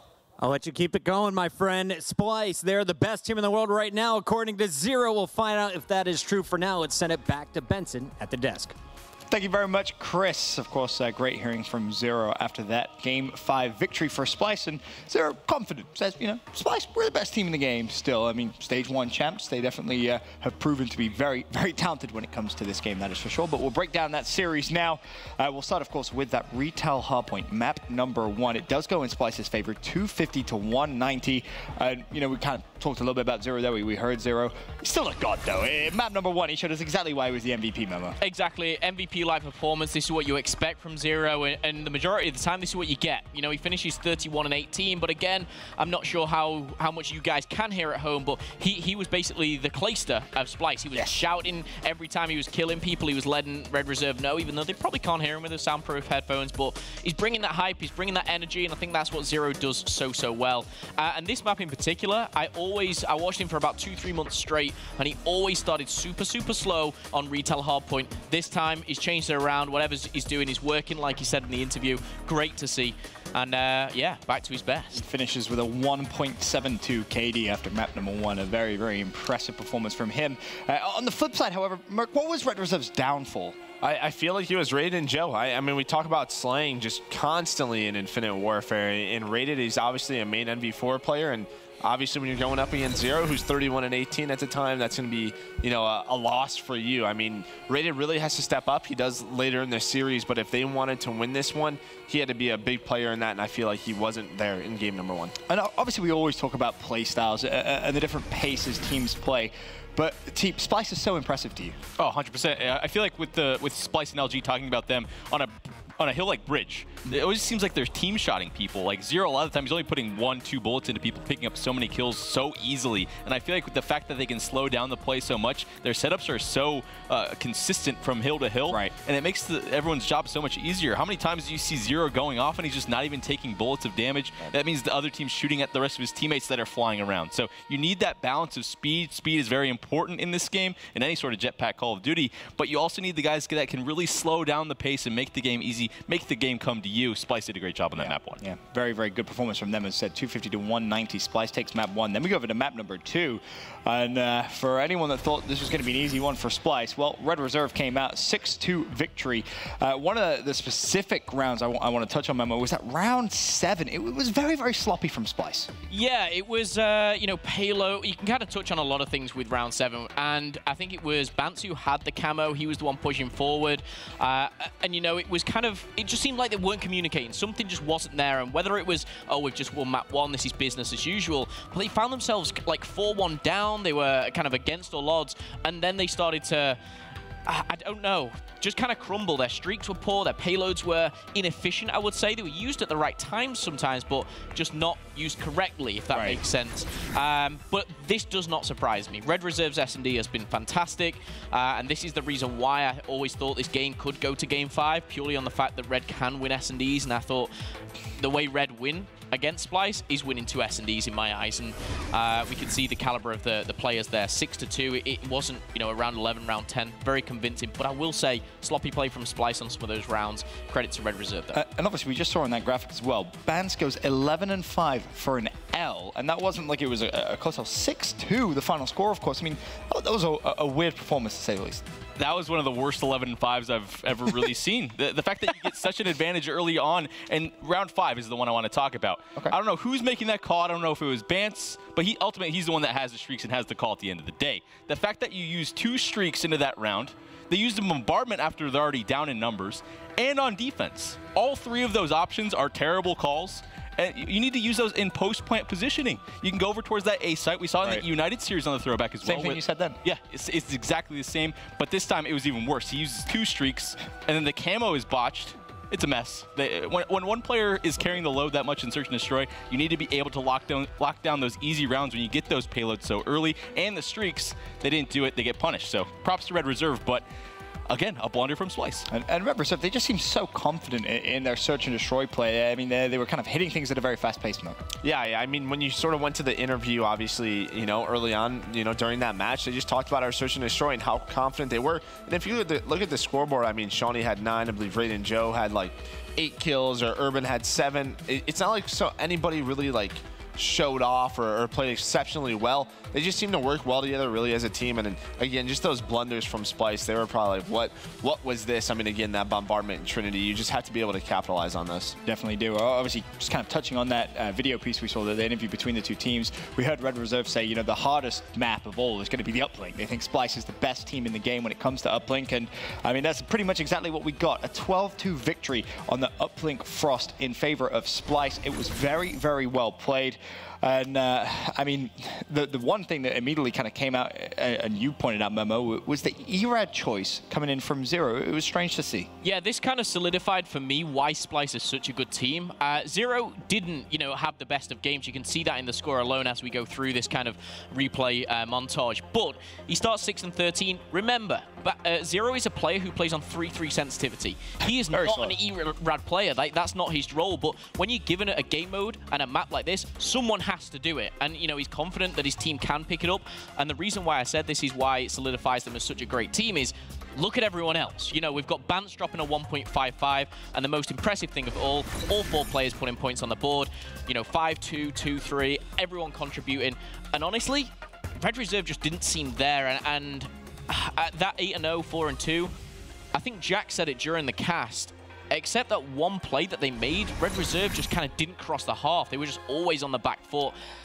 It just looked so one-sided. I mean, Steve, you kind of made the point, right? It took, I think it was, what, Shawnee to get a 6-piece for them to get points? It's never going to go. Yeah, if that's what it takes just to get an attempt to score points, granted they did get a dunk, but one player, you can't rely on plays like that, especially against a team like Splice. And the thing that Red Reserve didn't do throughout that entire uplink on Frost is they didn't slow down Splice. Jack made a good point during the cast that it seemed like the left sticks from Splice were always down. They're always just moving forward. And how do you stop that? You have to play corners, make them look for you a little bit more. If you keep smashing your face in head-to-head against a team like Splice or LG or Optics, well, they're probably going to smash you more often than not. You have to slow down the style of play when you don't have that same amount of gun skill. And it's okay if you don't. You can outplay them with teamwork. You're going to have those performances like you saw Shawnee get a 6-piece. But you have to, stop the scoring, stop the bleeding a little bit. They weren't able to do it. For sure. Rated as well. Pretty slow game from him, it felt like, Merc. Yeah, I mean, again, just he didn't have that great of a series. I really felt like the veterans on Splice, Mad Cat and Jerd stepped it up big time. Mad Cat's obviously using the only AR, using that K-bar. Jerd early on, though, was just all up in Red Reserve's face, allowed them to get that early lead. And then it just seems like Splice's teamwork is just so good. Again, kind of reminds me of Enigma 6 when we used to talk about their uplink. Yeah. When the drone is moving, it's constantly moving. It's always going to someone else's hands, and they just get so many points. It's a beauty to watch. Yeah, they're not afraid of going down any lane either. Right. They're more than happy to move the drone around the map and kind of make the other team play at their pace. It's a delight to watch, as you touched on. Then moving forward in the series, of course, as it stands, Splice 2-1 up. We go over to the hard point, map 4 breakout. And, well, welcome to the 100-point club, Splice, right? I mean, 250 to 99, Red Reserve come out and they take it. And one of the keys, Merc, was just Joe's performance. He just played phenomenal. Yeah, a lot of people, including myself, have given him just some harsh feedback over the year. I really felt like he struggled in the slaying category, especially when this game just depends on it so much. And you've seen him have some good games, but this was one of his best games that I've seen. He has 24 kills, 1.5 KD, and he just is that player that is so annoying to deal with. And when he's shooting well, he just puts so much pressure on the map. It kind of reminds me of just like so many different players that are so aggressive, like a Saints or something. Right. That if he gets going, his team's hard to stop. Yeah, he definitely can be one of those momentum-like players, that's for sure. Of course, the final score 250 to 99, and I feel like Red Reserve is one of those European teams that don't really get as much credit as maybe they often deserve, Momo, and I feel like that's a staple of exactly what they can do. Yeah, 100%. Rated likes to wear that quite frequently, and I completely agree with him. I think they are a team, and the one thing about Joe as well is I've been watching Joe since the moment I kind of quit competing, because he was the player to replace me, and I was always watching him like, is he doing this, is he doing that? And you wanted him to be bad, didn't you? It was one of those things where I wanted at the start for it to go wrong for my ex-team, because I was solely out. But everything he did was great, and I was like, their placements were better, the way they played were better. Joe was just a better player. So you're saying you were the problem? Absolutely. Okay. However, what I wanted to say was this year, I haven't seen that Joe, and I was... He's quite a quiet person. You probably don't hear from him much on social media, and he kind of let his Call of Duty do the talking. But this year, it's just been a bit of kind of almost, the slower player on his team, or the one just holding them back a bit. That is what Joe can do, and that's what I saw all year last year. I just hope this is the time where he can just turn it around, and he's got Rated back on his team, and just push him to the next level. So I want to see Joe succeed, and he's a great player overall. I just want to see more. If not, Phil, you'll be back, right? Probably not. All right. No, they'll find someone else. Series tied at 2-2. We go the distance to a Game 5, and we love our Game 5s here in the studio, that's for sure. Retail, Search and Destroy, and Splice come out in style, a 6-3 victory. Jerd with a 1v3 to give Splice the victory at 3-2. And TP, Jerd's a player that we just love. Oh, I'm a huge Jerd fan overall. Still think he's the best FTL player right next to Llama God. But overall, seemed like Red Reserve was playing the Search and Destroy very, very quality in the beginning, and that was sort of the game-changing scenario that gave momentum over towards Splice. And it's just... I guess it's a bit unlucky from Red Reserve. There's only so many areas you can watch, but when we were talking about this 1v3 happening, if Rated would have hopped on that bomb right away when Jerd was kind of just dancing around that hotel towards bedroom, you have to insta-hop bomb there. That was really their only chance. If you give someone like Jerd that area to roam around, his movement is one of the best, and then he just taps the guy on bomb to end the round. It's quality play. And how many times have we talked about that? This entire year, we've seen so many like 1vx situations where the one player just goes and checks the bomb and nobody's on it yet. So Jerd just doing a great job. I don't know if he watches maybe, all the past weeks, but he just sort of understood, hey, I just have to take this risk to play my life, and he does. And they don't get on the bomb, so he's able to clutch the 1v2. And to that point, it's very weird to see how, I guess, Call of Duty esports has kind of evolved, because you go back a couple of years ago, I mean, you two obviously still playing, Momo yourself as well. It would have been, all right, this is a 3v1, get on bomb, we have 30 seconds left on the clock, like, I'll cover you kind of thing. That was the old school kind of mentality, and it's weird to see that change, because to your point, Merc, feels like now, if you're ever in a 1 versus 2 or a 1 versus 3, you just know they're not going to get on the bomb. Yeah, it's like a mind game, like the player knows he has to check it, but the other team aren't hopping on it. So if I'm that player in that situation, I'm just like, screw it, let them defuse it. I mean, players like Tyler and myself, I would have jumped on it instantly. Oh, I was always that guy. Yeah. Oh, all right, someone watch me. Yeah. Might as well. It just seems like that's gone away, because it just seems like the player who's in that clutch situation is going to check it. But a lot of the times, there's nobody on it this year. Yeah, very true. It is worth mentioning as well, Zero almost join the agency. Almost 0-6. He does finally find himself a kill in that last round, but a shout-out performance, or stand-up performance, I should say, from Magcat and Jared. The two veterans of the squad both putting up double-digit numbers, kind of covers Zero there. But it is scary to me that Zero can have one of those games. I mean, you go back a couple of events ago, we're saying he could be the best search and destroy player in the entire game, but he can have one of those performances, and the other players can step up, and they still get a 6-3 victory in a game 5. Pretty scary Splice team, that is for sure. We'll take a moment now, though, to advertise our Stage 2 tickets. Of course, you can come all 3 days here throughout the Stage 2, and you can purchase your tickets at mlg.tv/Pro League. We're here June 30th through July 30th at the MLG Arena in Columbus, Ohio. But we're now halfway through day 1 here at week 3 of Stage 2 at the CWL Global Pro League. United kicked off their day with a win earlier on, and now joining them after that last match is Splice. We still have 2 more matches to be played today, however, and up next, Rise Nation and Red Reserve look for their first win here at the CWL.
Welcome back. It is time for match number 3, and here's a look at our G Fuel key player matchups. On the left, we got Looney from Rise Nation. On the right, it is Urban, the strongest player so far that we've seen this season from Red Reserve.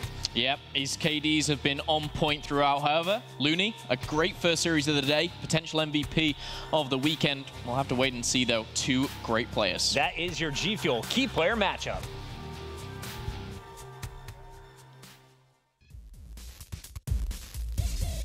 Vegas for Rise Nation was definitely a fluke because the game was very random at the start and they were ahead of the game. What makes Red Reserve a dangerous team is they're very good at search and destroy.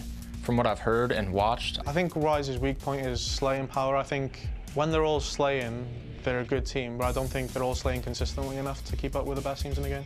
Rated being on that team, I'm pretty sure it'll be a better team just because he did good at champs, and I think he's more of a vocal leader too. Looney is the key player for them this weekend. If he plays like he has been in the last couple of events, it should be an easy game for us. But if Looney steps up like he has done in the past, it will be a close game. The series against Red Reserve, I think we'll probably take it 3-1. I think the outcome against Rise we'll go 2-0.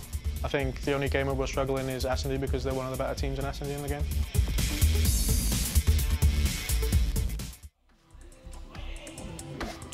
Live from Columbus, Ohio, CWL Stage 2 continues. Up next on the main stage, Red Reserve take on Rise Nation. And I'd like to thank the wonderful Mr. X for joining us live here in the studio. I'm here. Of course, we still have the wonderful TP and the fantastic Merc here as well. So We're still here, Tyler. That was pretty cool. right over there. So that was the worst high five that I've seen in a while.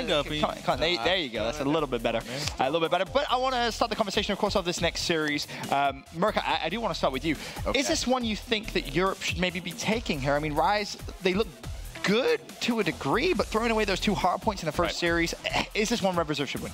Should they win? I don't know. I think it's pretty 50-50. I think it's important for both of these teams to win this map. Obviously, looking at these maps, though, that breakout hardpoint, that's a little bit scary if you're Rise because we just saw Red Reserve absolutely beast on this map. But I could definitely see Rise sort of taking those next 3, so I'm going to go Rise 3-1. Okay. I mean, we saw, I believe it was Rise Nation against E-United. I almost want to say FaZe because Clay was on it, but it was E-United. They blew that breakout hardpoint game there. We saw a good game from Red Reserve. I would take Red Reserve in game 1. I think Red Reserve is very good in S&D as well. I think it's a very scary matchup for Rise Nation. I think it's going map 5. It has it written all over, in my opinion. I'm taking Red Reserve in 5. Red Reserve in 5. Well, the series is about to get underway. We can send it down to our fantastic casters, Bucket and Momo. Thank you so much, Benson, and perfect timing. We are jumping right into this one. If you're just joining us, Rise Nation should have gone up 2-0 against E-United. They blow the series and now find themselves down 0-1. Overall, when it comes to series count, Red Reserve, they go to a game 5 versus Splice, and I have to ask you, Momo, who's been the guy for the team so far today? Well, Red Reserve, you've got to look maybe towards Shawnee. You know, he has been consistent throughout. However, Joe, he's had some good, some bad, and I think this is really where we see the consistency come through for either of these teams, because Rise, they've started so strong in some of their respawns, but finished so weak. You know, I'm looking at Looney, I'm looking at Shawnee. Throughout Rise Nation's breakout hardpoint, I kept reminding myself of the margin. They had a 115-point advantage at one point after the first round of rotations. They end up losing to a second E-United comeback. This time around, it's Rise scoring first, but Red Reserve has taken control of the first hill. They have the better spawns. They're setting up now for the cell block. And you've got to remember, Red Reserve had just come off 100-point club in Splice on this map. They've got to be feeling confident, and one person in particular who we're watching is Rated. He oozes confidence in every single series that he's playing. He's 4-on-1 at the moment, working towards those streaks. And of course, the rotation to cell blocks, it's gone Red Reserve's way. Whether they can hang on, though, a lot of time to be gathered from this hill. And I love talking with Rated. The guy just plays with so much passion every single tournament. And since we saw him at the last stage 1, the man's become engaged. Yep. He's providing for the family now as he's getting ready to get married. He is leading the charge at 5-2. And you can see on the other side, no one from Rise Nation really finding their groove quite yet.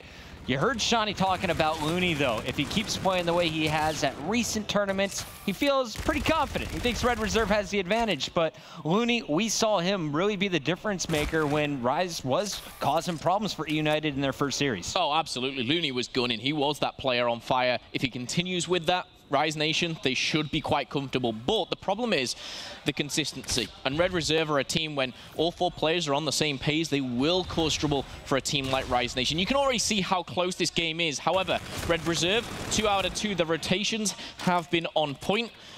And Shawnee just pushing out, 3 kills go down. Red Reserve will be able to push this out. And you can see Urban, the first to do so. Unsuccessful, though.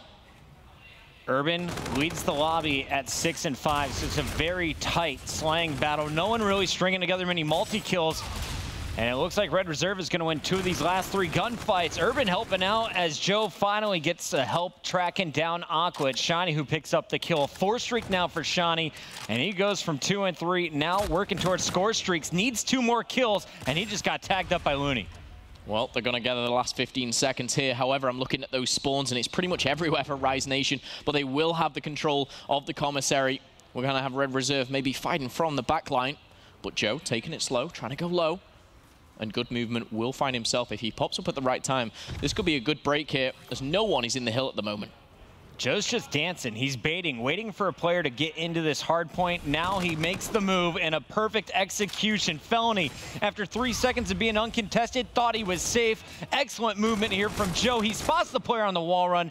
His gun fails him just 1 bullet short. And one thing you guys may have missed at home as well, Shawnee there just killed the anchor of Rise Nation. It gives Rise obviously a very difficult spawn over towards that old hill. And now Red Reserve, they're in a very comfortable spot. They were 100 points up against Splice. We could see the exact same hair pocket going into the second rotation. I had a chance to watch the last series with Felony backstage, and he was saying that he just had an issue in the first matchup. 2 players he was shooting fine, the other 2 players from E United, he just couldn't land his shots. Currently 4-10. After promising me he was going to lead the lobby. Look for Felony to be an X factor throughout this game. If he gets things going, Rise Nation can mount the comeback. They're down by about 50 points at this point in the game. Make it 60 here, as Red Reserve will have early control of the new hill. Well, the first rotation is done and dusted. The one thing I will say, Red Reserve, they seem better on that rotation, but the sheer slaying power of Rise Nation sometimes just able to penetrate the defense of Red Reserve. And now you can see the kill feed is all heading to the North American squad. Red Reserve looking to gather up, regroup, and push together here as the central rooftop is back in action with 35 seconds here.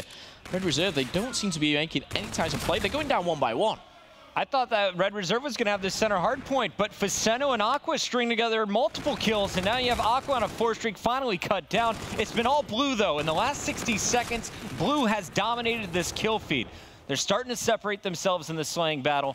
Felony still a little bit slow, but you got Facento, Aqua, and Looney starting to click. Well, this is a week for Red Reserve, really to kind of prove a point. A lot of people overlook them. They look to Epsilon, they look to Splice when they think of Europe, but Red Reserve, especially Rated, he doesn't like it. He wants to be right up there with them, and rightly so. Currently 20 points ahead, and this time over to Cell Blocks. That rotation again, Red Reserve do have over Rise Nation. You look over to the kills as well. Outslaying just by a small margin is Red Reserve, but still a lot of time to go.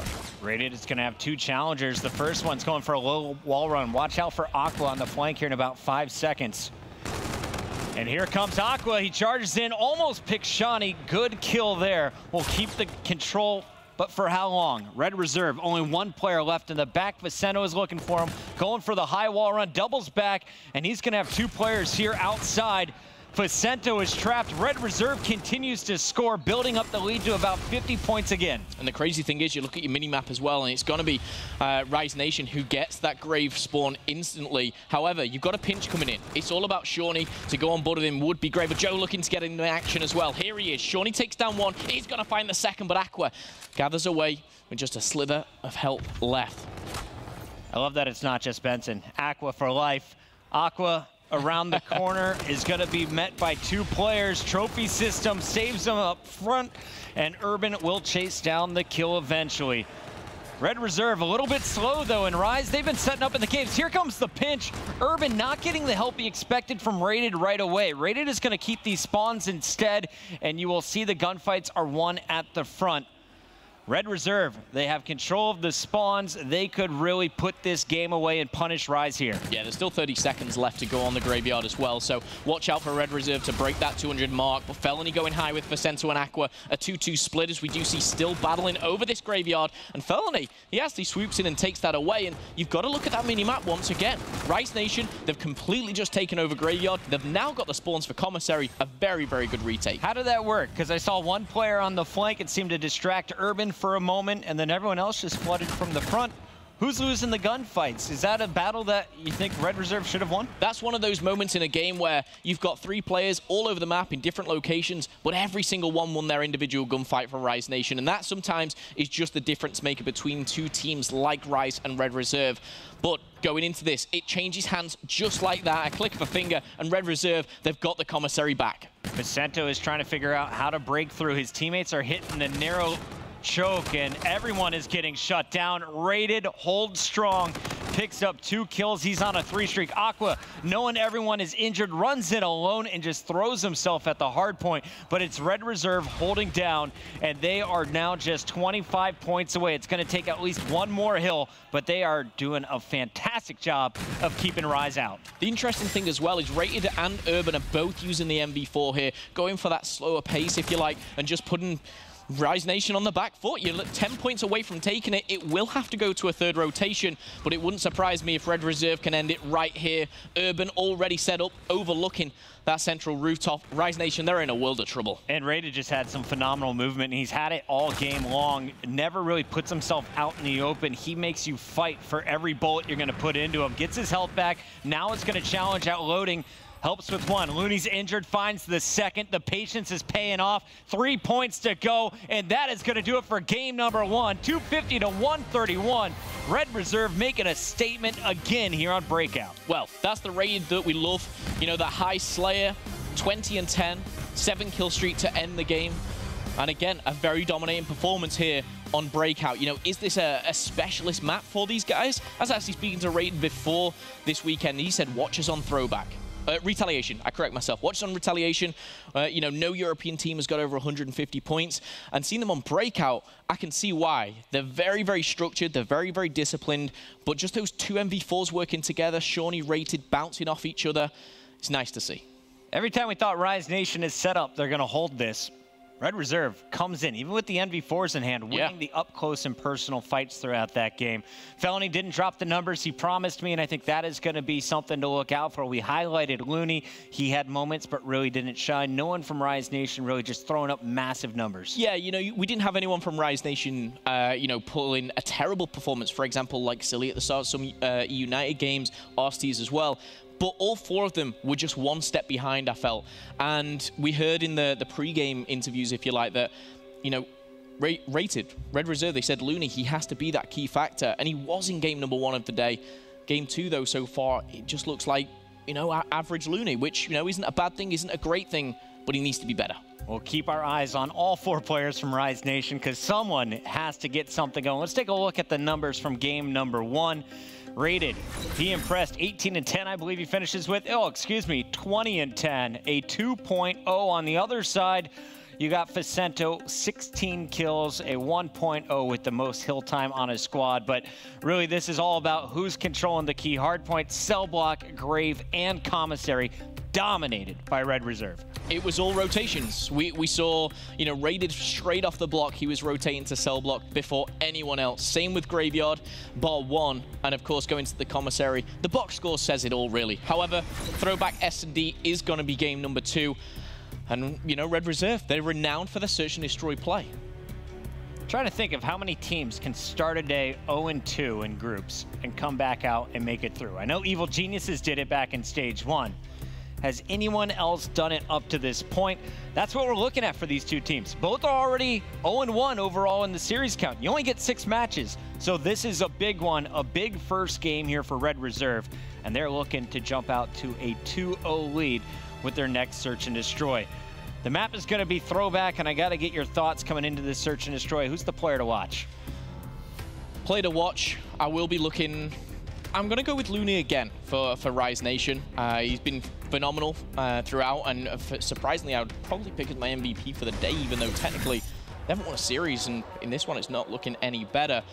But for Red Reserve, I'm going to go with Urban. You know, he's the one that's always kind of on the walls, flying around, causing trouble.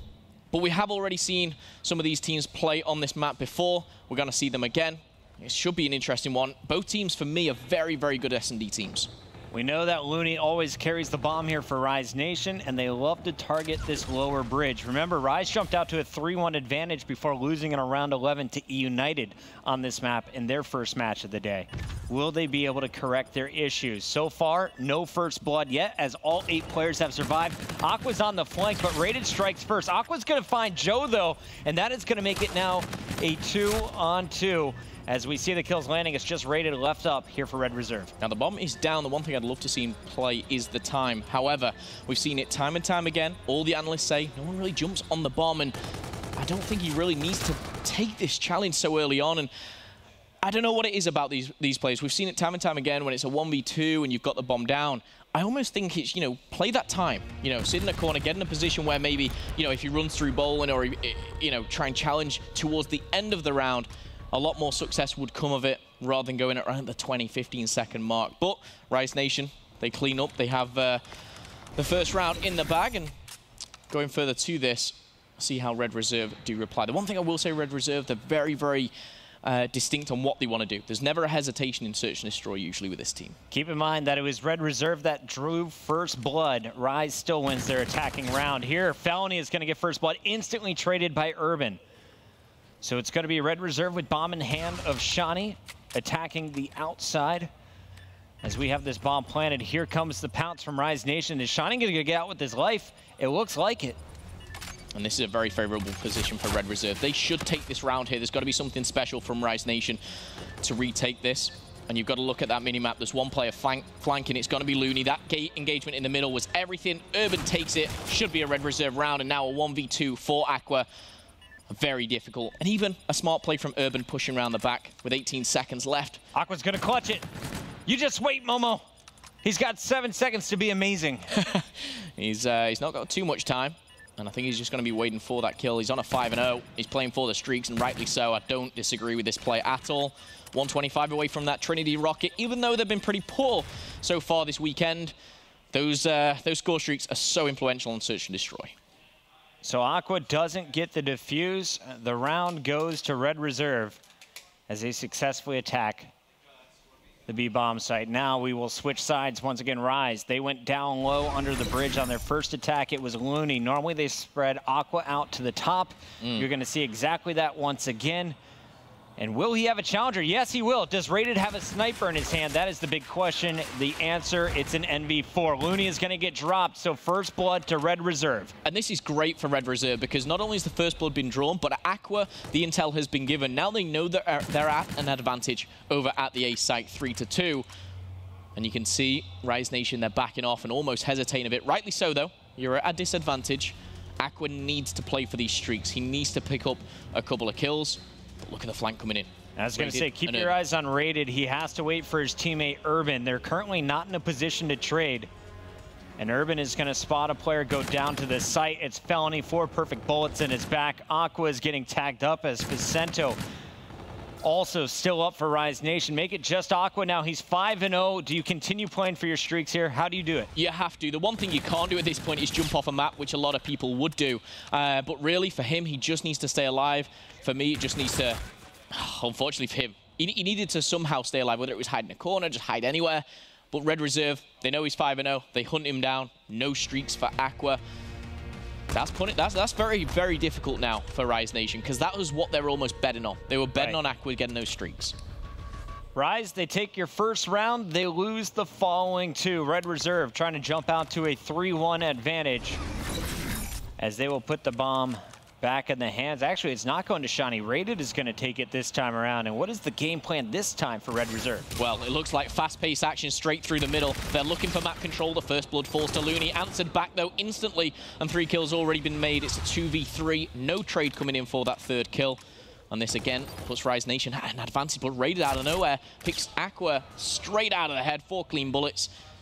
Now makes it a 2v2, and he escapes with his life. And this is what I mean about kind of no hesitation. Their game plan right now is just waiting. They know that Rise Nation like to push one around the flank.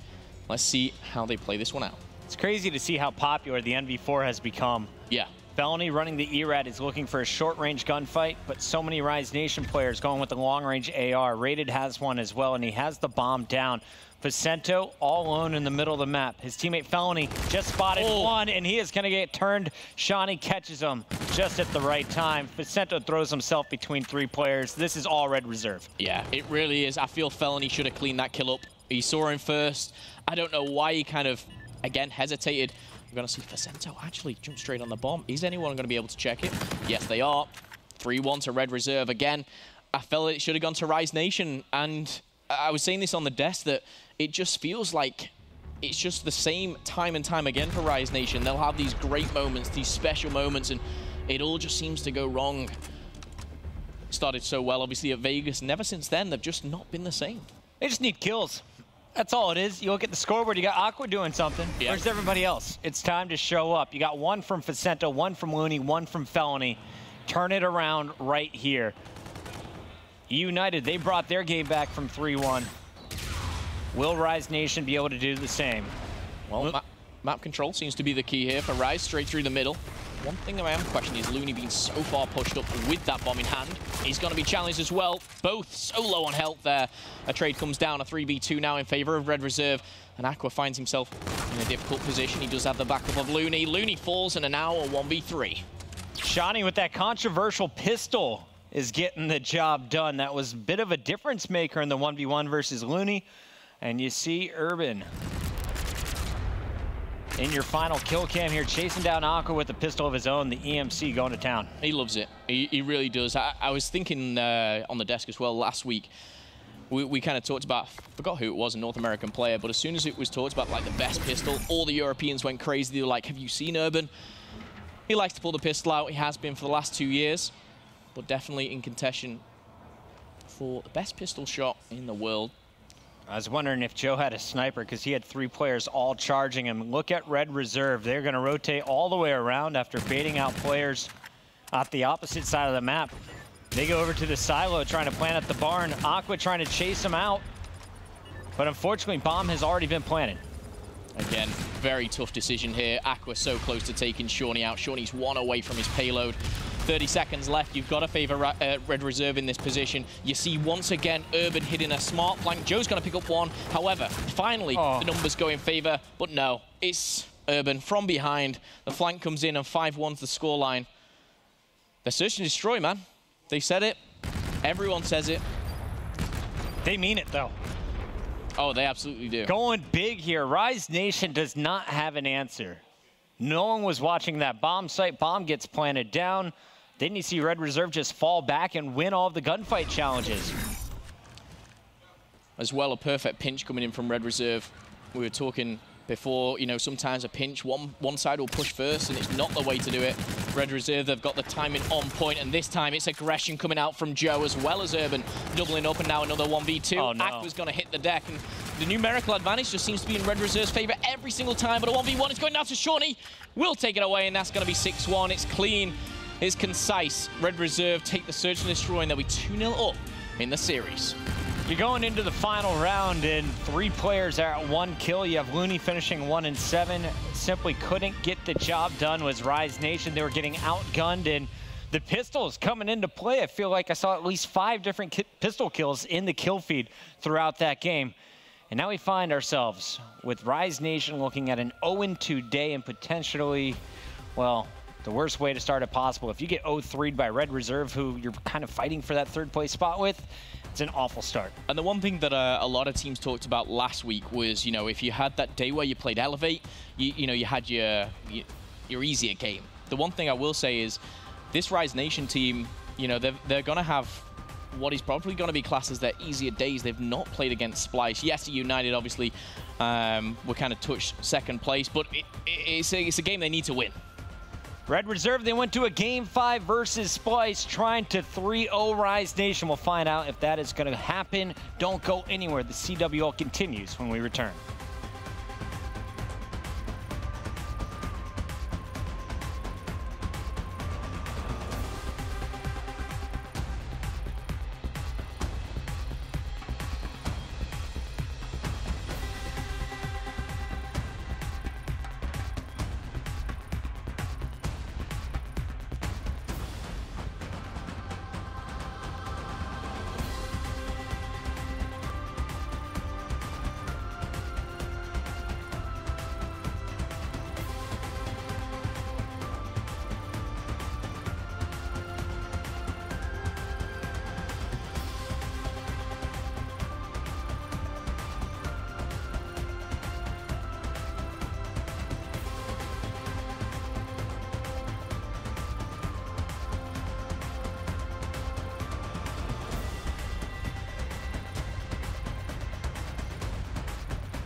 Yeah, that's right. Here's a live look at the teams. We are ready to go. Game number 3. We got Red Reserve taking on Rise Nation. And Rise Nation, they are in the hole big. They lost to E United to start the day.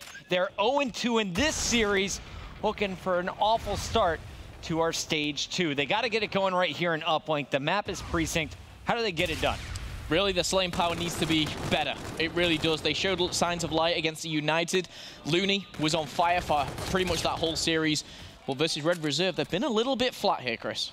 Vicento with the drone. Felony trying to lead the charge here. He struggled in game number 1, and you see him not finishing the first fight, and he is going to get tagged up by the second player. They simply don't have the lead blockers they need to score early. Looney trying to change that. Nice grenade, better finish. Aqua's in the feed as well, so here comes the drone. Just one player to beat on defense. It's Urban. Looney knows he doesn't have support, so they're going to try and wrap this. Yeah, I like the way Looney regathers with his teammates there. It's going to add a little bit of time to this play, but it is going to be worth it for them now. It's that wave of kills they need to make to secure the play. Shawnee's going to back with a nice double kill. Can he find the third? Not going to happen as Felony does shut him down, but that drone lingering around. Felony doesn't want to pick it up, but he slides straight into it as Joe takes advantage of that play. He's going to make light work of Felony and Vicento, and now the push for Red Reserve. Red Reserve loves to just attack so fast on the counters, and here's the first attempt. It's perfect. Rated is going to drop it in for a 1-point advantage. The battles in the center of the map will keep the drone staying in the very center untouched. You can see the mini-map. 2 players coming off the spawn. Player number 3, Aqua, was trying to flank. That flank failed. And this could be another push from Red Reserve if Looney goes down. Yeah, Looney being a bit hesitant to kind of grab this drone, and rightfully so, as his teammates do come off spawn. But he's going for this regroup again. He's pushing round towards the gas station and just waiting, biding his time, because he needs to make that first couple of kills. When I say he, more of his team. Vicento's going to open the doors. But Joe and Radiant and Shawnee all answering back. And Red Reserve, is this just another counterplay from them? We'll have to wait and see. Joe's just kind of pushing through. He's getting in a very good position, though, for maybe a spawn trap. Yeah, he's trying to keep these players spawning in that back alley. The first one spawned out at gas. He realized it, ran to the top of the map. His teammates, though, will fall. And Shawnee will not get very far with the drone. 3 down now for Red Reserve. Rise Nation on the counterattack. Can they get the 1v1 battle from Felony against Rated? Nope, Rated holds strong. Big clutch there coming from Rated. He bides the time as well for more flanks coming in. Joe going through the middle. You've got Shawnee and Urban backing up Rated here now. And again, you look at the kill feed, mostly red. Urban with a beat down as well. Shouldn't be happening. And we're going to see another trade. Should go in Red Reserve's favor. Yes, it does. Shawnee, again, so close to taking Felony down, but this has been a very, very tough start for both teams, back and forth. The score line just at 1-0. Just trying to look, yeah, no one from Red Reserve more than +2 or -1. Very tight slang battle up to this point. On the other side, you got Aqua. He's already into double digits. You need more out of Looney. You need more out of Felony. We highlighted these players earlier in the match. They're still yet to impress. Aqua's going to charge out spots 2, makes the call out. But now you just lose Felony and Looney. So this push completely stalled out. Great defense from Red Reserve. And keep your eye on the minimap, because Joe's doing exactly the same. He pushes right through the middle, straight into a power position. He's going to take out 1 with a potential 2. But Shawnee's already there. He goes for the pass. I'm not sure what that was. A little bend it like Beckham as 1 puts in for the 2-point play.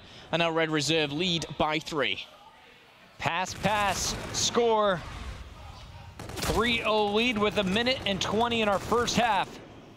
It's been all Red Reserve. Rise Nation hasn't even thrown the drone at their opponent's base. Yeah, and this was really Red Reserve's kind of downfall, was their uplink. It was by far their weakest mode. Their hardpoint has been on point. Their S&D says it all. But their uplink was that one game which could kind of give the other team that momentum changer. We saw, obviously, at Anaheim, Envy reverse sweep them. They're not looking to let Rise Nation do the same. First toss, and it's good. So this brings it to just 1 possession. You still have Felony set up with the K-bar. He's overlooking, trying to find the spawners. Here they both are on the drone. Red Reserve is going to try and turn this into points. Drone carrier is going to pull back. He has 2 lead blockers. Rated is going to lead the charge at the top through construction. And he is going to find the back melee on Aqua. Insta-kill finish there, and now you see the drone is moving up for the dunk. Will they get the pass? Rated couldn't find anybody. Joe is going to punch his way to victory. He's got at least a 1-point play here. Well, will it be intercepted? Yes, it will. Thrown away, 20 seconds left. Still plays available to be made. You've got Shawnee trying to make a nuisance for the team of Rise Nation, but this drone It's going to linger around. It's going to go to the hands of Facento. But more than likely, with a reset, that's going to end the half at 3-1. You look across the board. Shawnee, -3. Urban, -2. Joe and Rated slightly positive. But it seems so one-sided. Even though it's only a 2-point lead, Red Reserve just seemed in control of that pocket. And that was a fantastic stop by Rise Nation. I thought it was a guaranteed 1-point play. I thought Joe was going to go up and over Felony at the end. Felony or Facento, one of them was in position. Either way, the drone is grabbed out of the air. The score remains just one possession game here as Rise Nation still has 5 minutes to work with. Red Reserve, if you got one more kill out of Rated, that was a guaranteed dunk. Absolutely. You know, the kills like that can really make the difference in a game mode like Uplink. Straight off the bat, fast-paced action coming in from Urban, Looney, and Felony, and already kills put on the board. That drone's still in the middle, though, and a big job for Rated here. He's taken down by the double of Rise Nation, and so far, so good. Aqua has been phenomenal on a 3-kill streak to start things off. Could this be a potential point? A team kill coming in from Facento is going to slow down Rise Nation. Aqua says, I'm going for it, and he tosses it through. The safe play instead of the dunk.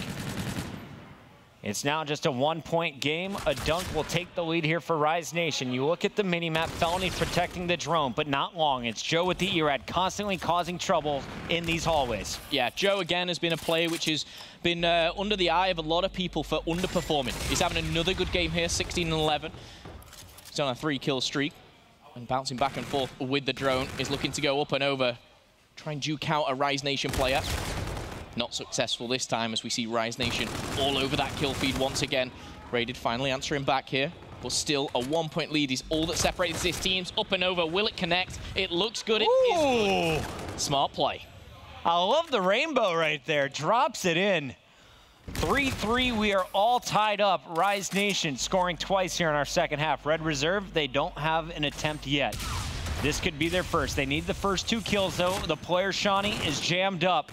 Rated trying to answer back. Aqua down to 1 bullet. Rated's gonna find it. Urban, no health, is gonna lose the gunfight. Felony holds strong. Rise on the counter. Felony, he just has the FTL jump. No real payloads to work with here, but Aqua's camo could be a difference maker. Interested Scarab use. It's gonna play out for them as Shawnee taken down as well as Joe, and now the push for Rise Nation, should I say, will come into play. Rated and Urban trading things out. This is great for Rise Nation. With 3 minutes left on the clock, they could be able to take the lead here, but no, shut down for a second. 3 players do fall down, and now an all-important 1v1 is going to be going to Facento, and the dunk will come in. Again, those kills are separating the best, the good from the great. Facento killed a teammate throughout that. He killed his drone carrier in Felony. So if he doesn't get that dunk, you know there's going to be problems over at Rise Nation. But Facento finishes with a triple. He gets the dunk of his own. And now we see it's Rise Nation with the lead. Everyone is lining up for Shawnee, though, as he picks off Aqua first. Grenades save the day. Rise should be able to push out of their base now. Yeah, they really should. FTL camo has been used. It should be converted. And like that, a smart play. However, there's a body block. And it does convert. A smart play from a Rise Nation player just to get their body in that portal so no points can be converted. However, very, very difficult to do every single time. That was Felony, and he is heating up. He's now +6. And you're going to see the camo coming in. It's Facento, not Aqua with it in uplink. And you're going to see Facento dropping that one through. Another 2-point advantage for Rise. Red Reserve coming off the spawns. Facento is going to spot them all, puts bullets in 1, finds the second. And you're going to see this drone scooped up now by Aqua. Absolutely. Facento clearing the way. Oh, he's making light work of this. He's already taken his team down a few times. He's going to take them down 24-17, but no. Shawnee does answer back, and Looney will be able to clean up. 9-5 is the scoreline. You know, you've used your FTL, you've used your camo, your reactive armor is gone. There's not many payloads left available for either team right now, and we've got a 4-point lead for Rise Nation, arguably on the more favorable side. Grenades going out. The kills will be cleaned up by Looney. Joe on your screen, though, from Red Reserve, won't be able to flank. Facento finds him. Rated answering with the 2-piece of his own, is looking for the third, but the drone is in Looney's hands, and he is just hanging out up top. Drone is stopped short, but 64 seconds left on the clock. Red Reserve needs 2 dunks. Yeah, we've got overdrive for Joe. However, they need to make the kills to be able to utilize this payload. There is one standing in the way. Facento having an absolute stellar game right now. 50 seconds left. This wave should go to Rise Nation. And you know what? Shawnee trying to make something of it. The 1-point play, it's going to be intercepted. And again, it's going to be denied. Rise Nation Is this the game mode where Red Reserve, could they be throwing this? Could they almost just be throwing their chances away? We've seen it time and time again with Red Reserve. We'll have to wait and see, but it's looking good for Rise Nation. It wasn't a massive lead at the half, and that's what you had to be worried about if you're a Red Reserve fan. Now Rise is just piling on the scores, and you have to take notice of what Facento and Felony have brought to this game. +6 from Felony. You got +8 from Facento. We were waiting for someone other than Aqua to wake up. Now you got 2 more teammates involved. Yeah, and there is a classic uplink where when you slay heavy, you will come out with the win. We saw Facento and what he was doing on both sides of the map. You know, we saw obviously Red Reserve struggle on that second side, but Rise Nation showing signs of light after a tough hardpoint loss. Search and Destroy beaten. They come back in uplink to make this series a little bit closer at 2-1. We saw some nice interceptions in this one. We saw a body block, which delayed it, but I felt like that was probably the most impressive part, was in the second half of the game when it mattered most, when Rise Nation's series is on the line, Felony steps up. I think he was the first one that got the interception. He was also the one that got the body block, but more importantly, went back up and got the kill on Rated. Yeah. Rated doesn't go down there. He picks up 2 kills on players over at Vending, and that is now a rallied score coming through. And you think about it, kind of the slaying battle for me was Facento and Rated. They were both putting up really, really strong numbers. Facento half the time was taking his team down, which wasn't helping, but it didn't matter because he was taking 3 of the opposing team down as well. The slaying really coming in for Facento. It's what he was like, you know, back in Vegas. He was that one with a 1.3 KD to end it. The MVP, if you like. In fact, he was the MVP of Vegas. Could we be seeing old Bryce? Could we be seeing signs of light from Rise to push this to a game 5? The one thing that I will say is that hard point that we've seen already from Red Reserve has been looking very, very hot. Going into the next map, we will be onto Scorch. Who do you think that favors? We've seen the strong NV4 play on maps like Breakout from Red Reserve, but do they have the SMGs to keep up with Rise? I honestly think it more favors Rise, and the reason why is Red Reserve, that's where you're going to have Shawnee and Rated kind of doing a lot of work with the NV4. The one player for me that I wish kind of I could see more of or doing a little bit better would be Joe. And he is that fast-paced SMG, and at the moment I've got to hand it to Rise for their kind of faster pace, and I think we could be seeing another game 5 here, Puckett. We talked about the positive numbers from Facento, Felony with a +6. Looney was just -1 as they completed the uplink, but he was doing the dirty work in the short-range corridors with that SMG. He's going to be my player to watch as we go into Scorch. And Rise Nation, they need this one, trying to finish the day at 1-1. They need to win the Scorch hardpoint, and then they'll take it to a breakout Search and Destroy. If you remember back to Anaheim, Rise was 6-2 in Search. It was their best game mode. Yeah. But they are winless in Search and Destroy so far here in Stage 2. Yeah, and we'll have to see if it even goes to that point. Of course, Red Reserve, a very dominant Search and Destroy team. I'd actually say Breakout is more, you know, in favor, again, of Rise Nation, only because I've not seen Red Reserve really play it that much. I don't think we've seen a whole lot of teams play Breakout Search. It really is kind of that map and mode where it's combined. It's like no one has that kind of certain set strategy, and when a team does, it really does show. But Scorch hardpoint, the one thing I'll be looking for is Rated. Is he going to be on those rotations as much as Breakout? Or are we going to see the fast-paced action from Joe? On the flip side, are we going to see Looney from the first series dropping 40 bombs left, right, and center? And again, the payloads for me, very, very crucial on this one. They need to be utilized. I'm just excited to get into it, Puckett.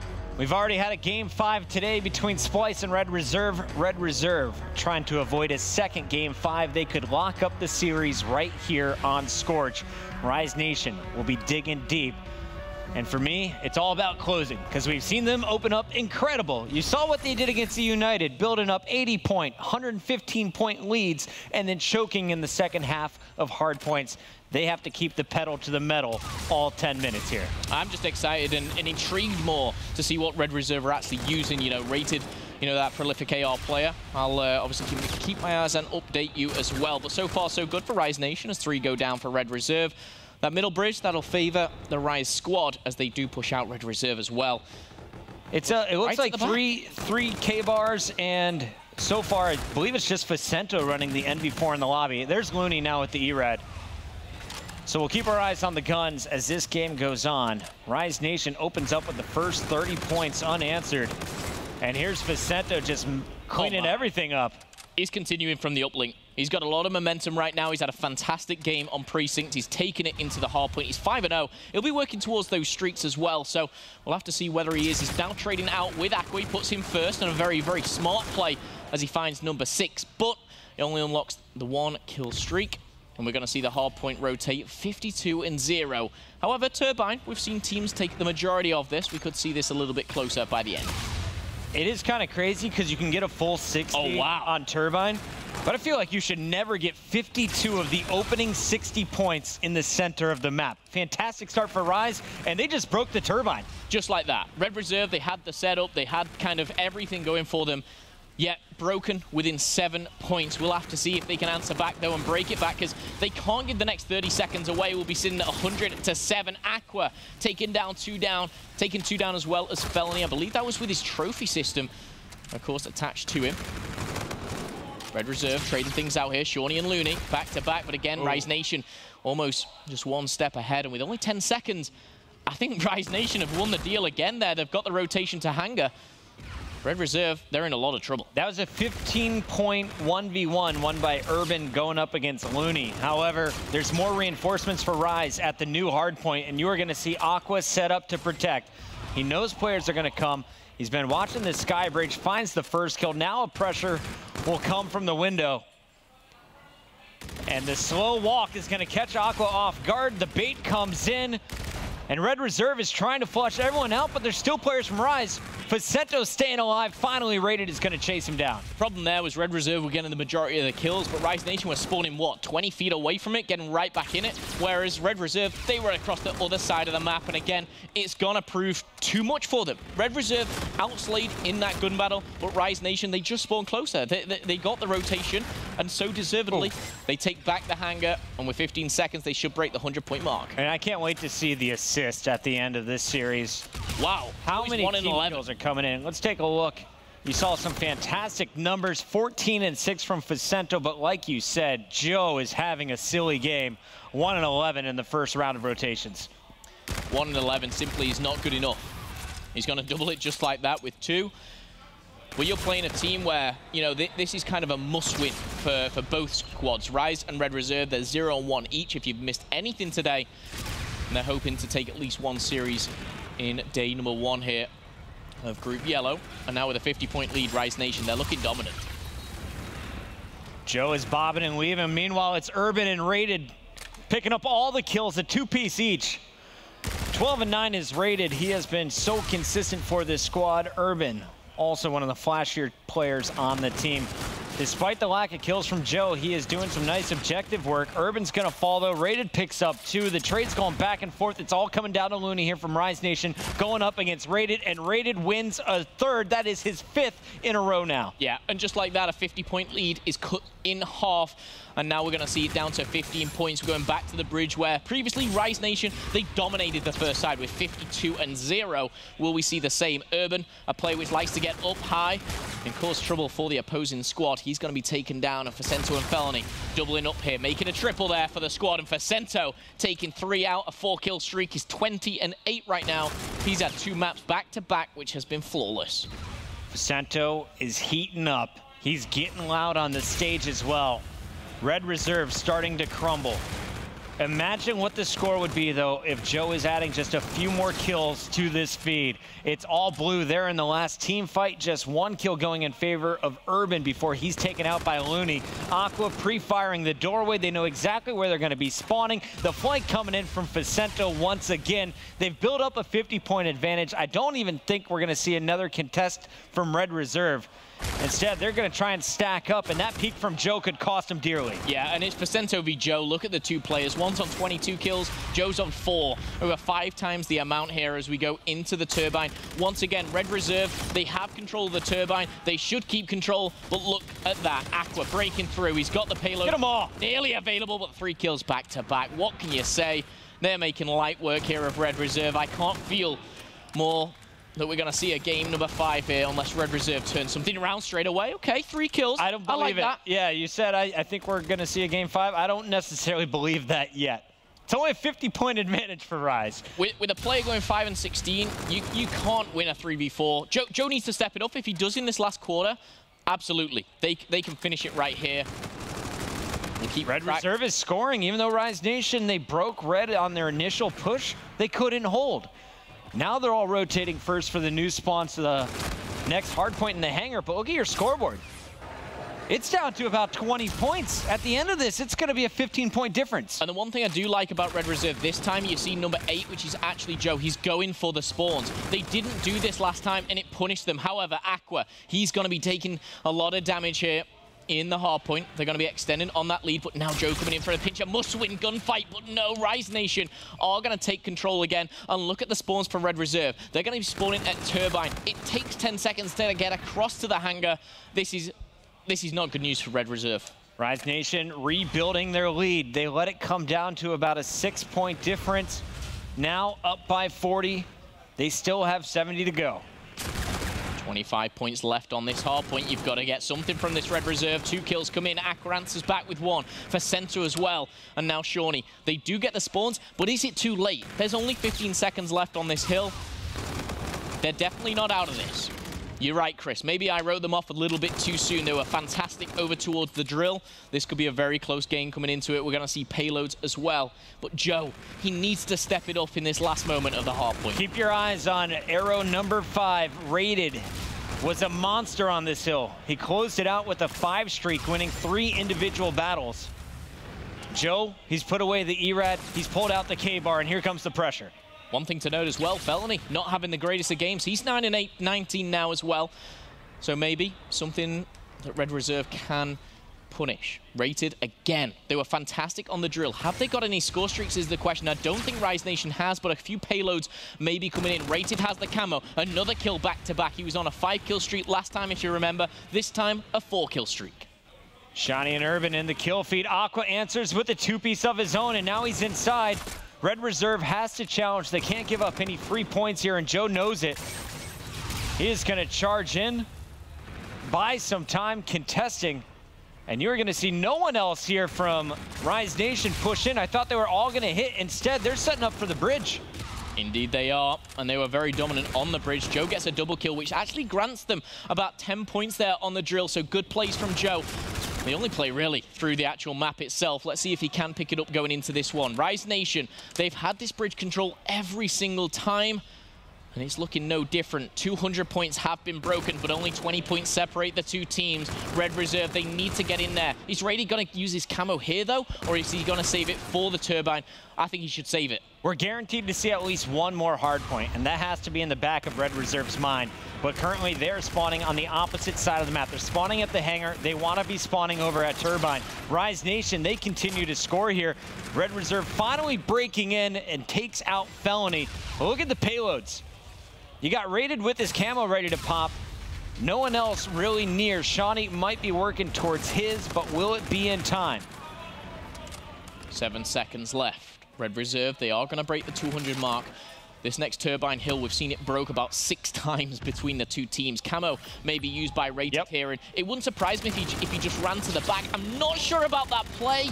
He was the first to enter with camo, and just like that, Rise Nation, they punish him for that. The spawns come in for Red Reserve, and they are miles away. But Joe, 3 kills.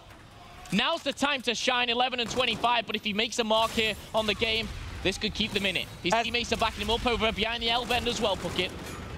The last one up, Joe picks up 3. He's stopping Rise Nation from scoring, buying time. Urban finds 2 more.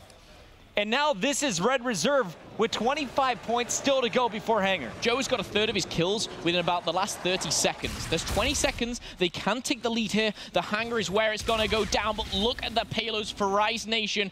You've got Centurions, you've got your camo, you've got your reactive armor, your FTL. This should be Rise Nation's, even though they're behind.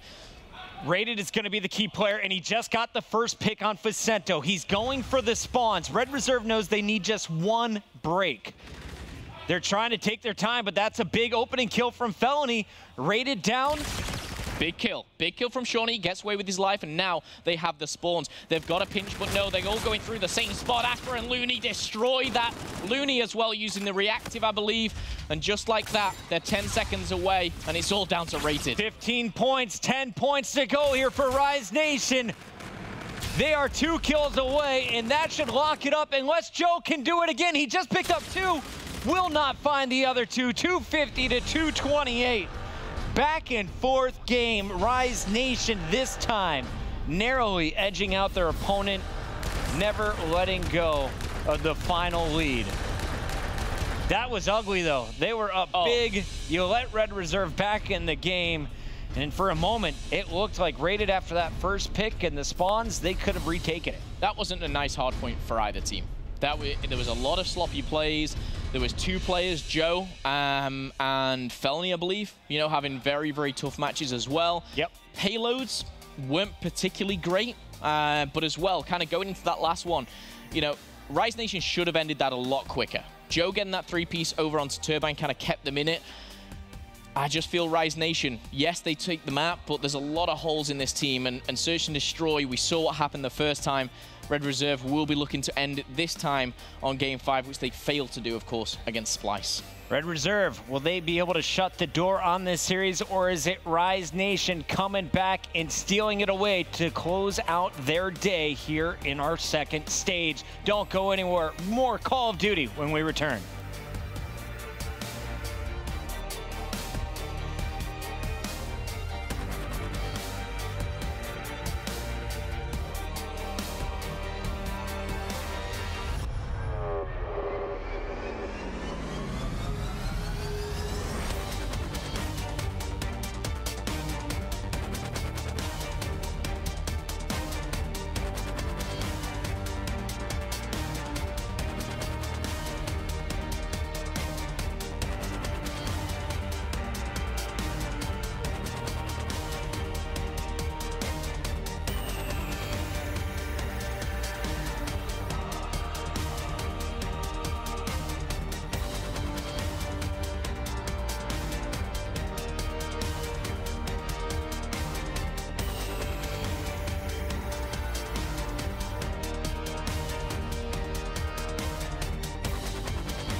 And we are back. Red Reserve and Rise Nation going the distance. It's a game number 5. Who is going to walk away with a win on day 1? Both teams losing their first series of the day.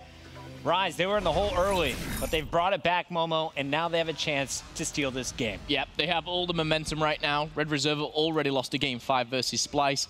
You can't help but feeling that's in the back of their minds as well. However, this time it's on breakout, so a little bit different for both teams. Looney's got the E-Red, and he's going to find 3 players. There's the injured Joe, now going to be challenging against Shawnee, who just simply outguns him from range.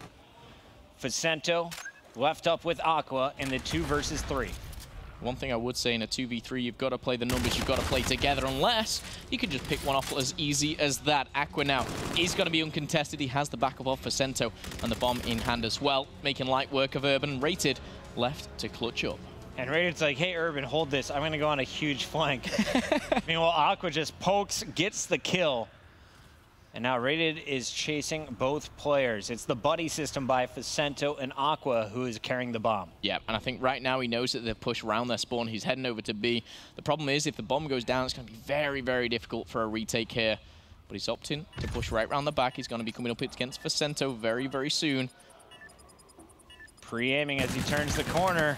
Catches Facento, needs some health. He only got tagged up by 1 bullet, though, and this is now a manageable 1v1. Yeah, that was the perfect situation for him to make that kill, fall behind that crate as well, regain health, and now it's all down to a 1v1. He's going to find Aqua, but Aqua, he plays the smart game, but he's rated too high. He's got plenty of time. Down to the wire, Aqua making some smart decisions there, back and forth. And Aqua's in that difficult position. If you're in that position for him, that player, all you can see is, you know, a tank right in front of you. You like what you're seeing. You just don't know if he's challenging you, if he's going around your left, your right. But he bides his time, and he plays it very, very patiently. And Aqua picked up 3 kills, if not the ace there. Very impressive stuff. It was actually Looney who picked up Joe. So, yeah, it would be 3 kills for Aqua. Rated almost clutches the 1v2. And in the previous S&D, Aqua was the only one picking up kills at all, really. You know, so he's had a very consistent search and destroy. Facento, he's going to be seen by Shawnee. Hesitant to make that first play. But Red Reserve, it looks like they're edging towards the B-bomb site to start with. And maybe wrapping right around. Looney looking to cause some trouble in the middle. And we've seen this position played by a number of players from all different teams. One of your strongest SMGs, if not the strongest, in that position where he can quickly wrap to either bomb sites, as well as control that center building. Looney is going to be hanging out down low and now gets the call from Aqua. Hey, they're all coming up the stairs. Looney's going to try and pinch up. Will he get there in time? Urban is right behind him, hot on his trail. Oh, Urban. A little bit of a sloppy shot there, but a 2v4 should secure the round for him. He's going to see Facento, and now going to be traded by Rated. Just like that, a very smart play from Red Reserve. And it all came from that first blood of Joe. Taking down Aqua instantly on that bomb site, just changed the game for them, opened up the flank for Urban, and we see the series, or should I say map, tie up 1-1. The series is tied too, at 2-2. Facts.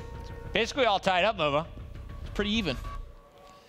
Now, when we watched Red Reserve against Splice, they had a very close start against Splice in their game 5.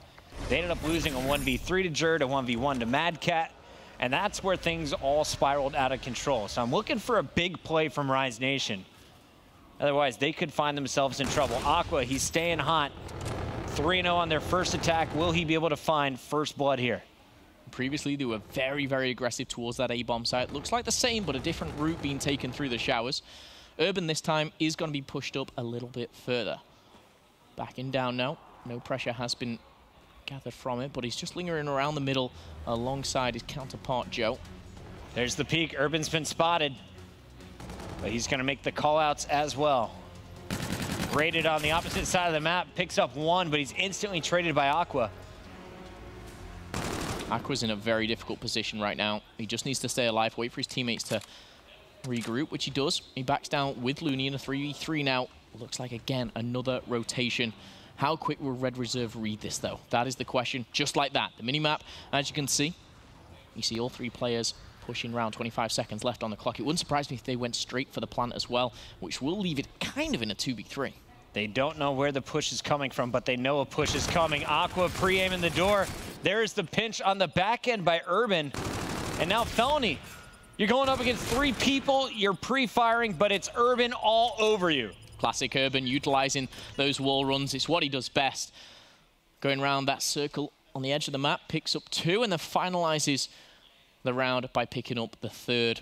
And again, Just giving them the edge here in this search and destroy. Like you said, Bucket, I'm almost waiting for that one round which maybe Red Reserve, they kind of throw away. Their S&D is usually pretty spot on. But if one thing to take from their S&D, sometimes they can get a little bit tilted if something goes majorly wrong. Felony having a tough hard point, 0-3 in the S&D. Hopefully see something special coming up in the next couple of rounds. Urban is on a bit of a spree as well, so keep your eye on him as he is 2.5 kills away from earning himself some rockets. Shawnee slowing things down. He spotted Facento early in the round and then backed away. Red Reserve taking their time. They got 1 minute and 2 seconds before they plant. Most definitely playing the slow game here and deciding which one to play. Urban, again, this is what he likes to do. He likes to get up high, use those in-game mechanics to his advantage. But again, backing down. And it looks like that bomb is rotating towards the A side. I'd like to see Rated just slow down a little bit, wait for his team. I think he's going to go for it here. Yeah, no one is in A, so he will be unchallenged. Now, where he's planting the bomb, is there any defender's advantage? Well, the one thing that he can do from that point is obviously from the commissary. You know, you can always use that as a quick getaway, but even from the middle, you can pretty much see it from anywhere. When you get that bomb down, you do have that advantage. And the crazy thing is, look how far away the likes of Joe and Urban are from this bomb. Red Reserve are in a very powerful position here. All 8 players still alive. Now they have the number advantage. They're already 2-1 up, Rated and Urban, making a 2v4, and Red Reserve should be able to close this one out. Bucket. Another trade goes down. Facento left in a 1v3. He's revealed his location, he's shot that MV4, and you know as well as I do, it's all she wrote. 3-1 is the score. Red Reserve confirming their search and destroy dominance here. I think the first S&D was 6-1, with only Aqua kind of performing for the likes of Rise Nation. Everyone else had 1 kill basically going into that final round. And the funny thing was the kind of VT that we saw from Rated said the one game mode we're worried about against Rise is their S&D, because they know how good they are, and in fact, so far so good here. Rise Nation, they were 6-2 on this back in Anaheim. Game 5, will they be able to step it up? They're down 2, bomb in hand on the attack. No one currently set up at this B bomb site. Yeah, this is not good for Red Reserve. They've kind of put a lot of eggs in one basket, always towards A. And with Aqua being spotted, a first blood would be massive here for Red Reserve. He goes down to about 50% health there, but he stays alive. This tank's Aqua's best friend at the moment. And he is just pinched between 2 players. The trophy's going to keep him up to the first grenade. Here comes Urban, though, the flank with the E-Rad. Picks up Looney, then Aqua.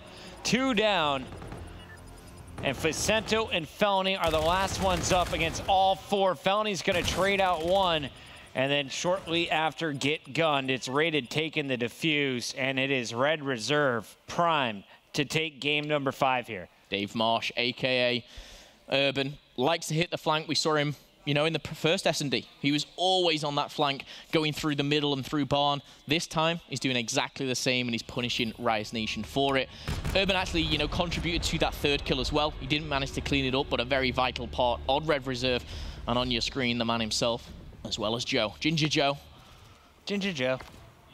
A lot of people disappointed with the performance he's put in this year. Myself, one of them. Maybe it's his time to shine towards the end. Joe and Rated, of course, played on Splice in the championship match at the end of Black Ops 3. They went over to Orbit to open up IW before eventually landing on Red Reserve.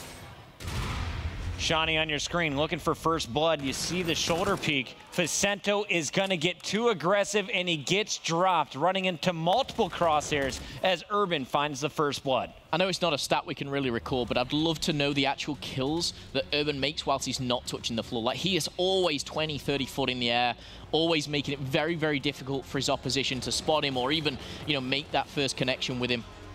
And again, first blood favors Red Reserve. They're playing so far back here. The streaks are coming in. And I believe these are Urban's rockets. He's still looking for Aqua, and he is going to find it. Urban takes him down, 2 left. It's Looney and Felony. They're about to find themselves down 1-5 here in Search and Destroy unless they clutch this up. Don't forget, Rise Nation, they took the first round here. So it's 4 back-to-back for Red Reserve, maybe 5. But Felony and Aqua, They had to do something special. Sorry, Looney, should I say. He's now left in a 1v3. Not going to happen. 5-1 to Red Reserve. Can they replicate their 6-1 performance in the first S&D? Red Reserve, again, just kind of proving what their S&D really brings to the table. They've taken down Splice on Search and Destroy. They've taken down Rise already. Can they make it 3 out of 4 and back themselves a series on day 1? Facento talking things over with Looney. So far, they have had no answers. Looney 1-6. Facento 2-6. Just simply getting outgunned by Red Reserve and Search and Destroy today. And this could be their last chance. Here comes the opening push. Looney's going to draw first blood, so you have to take advantage of that. The first 2 kills should give you the round. Rated gets out with his life. He still has a camo, and he's 25 away from earning these Trinity rockets. So even an assist here is going to be huge. He's going to go for the Ninja Defuse. There's a player right behind him. It's Looney. No. And Looney has no idea. He's right in front of him. It's going down. Oh, my goodness.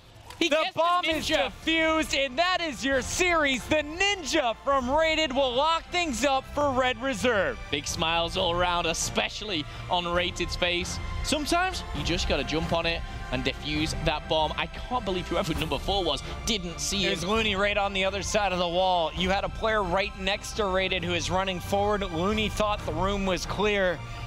And it's Rise Nation. They're getting cooked here in Search and Destroy. I can't believe that round. That final round where Looney got that 2-piece, that's how they won the first round. It was aggressive play onto A, and they took it quite easily. They didn't replicate that throughout the whole of the Search and Destroy. Finally tried it again. It worked, but Rated, that secret little Ninja Defuse coming in.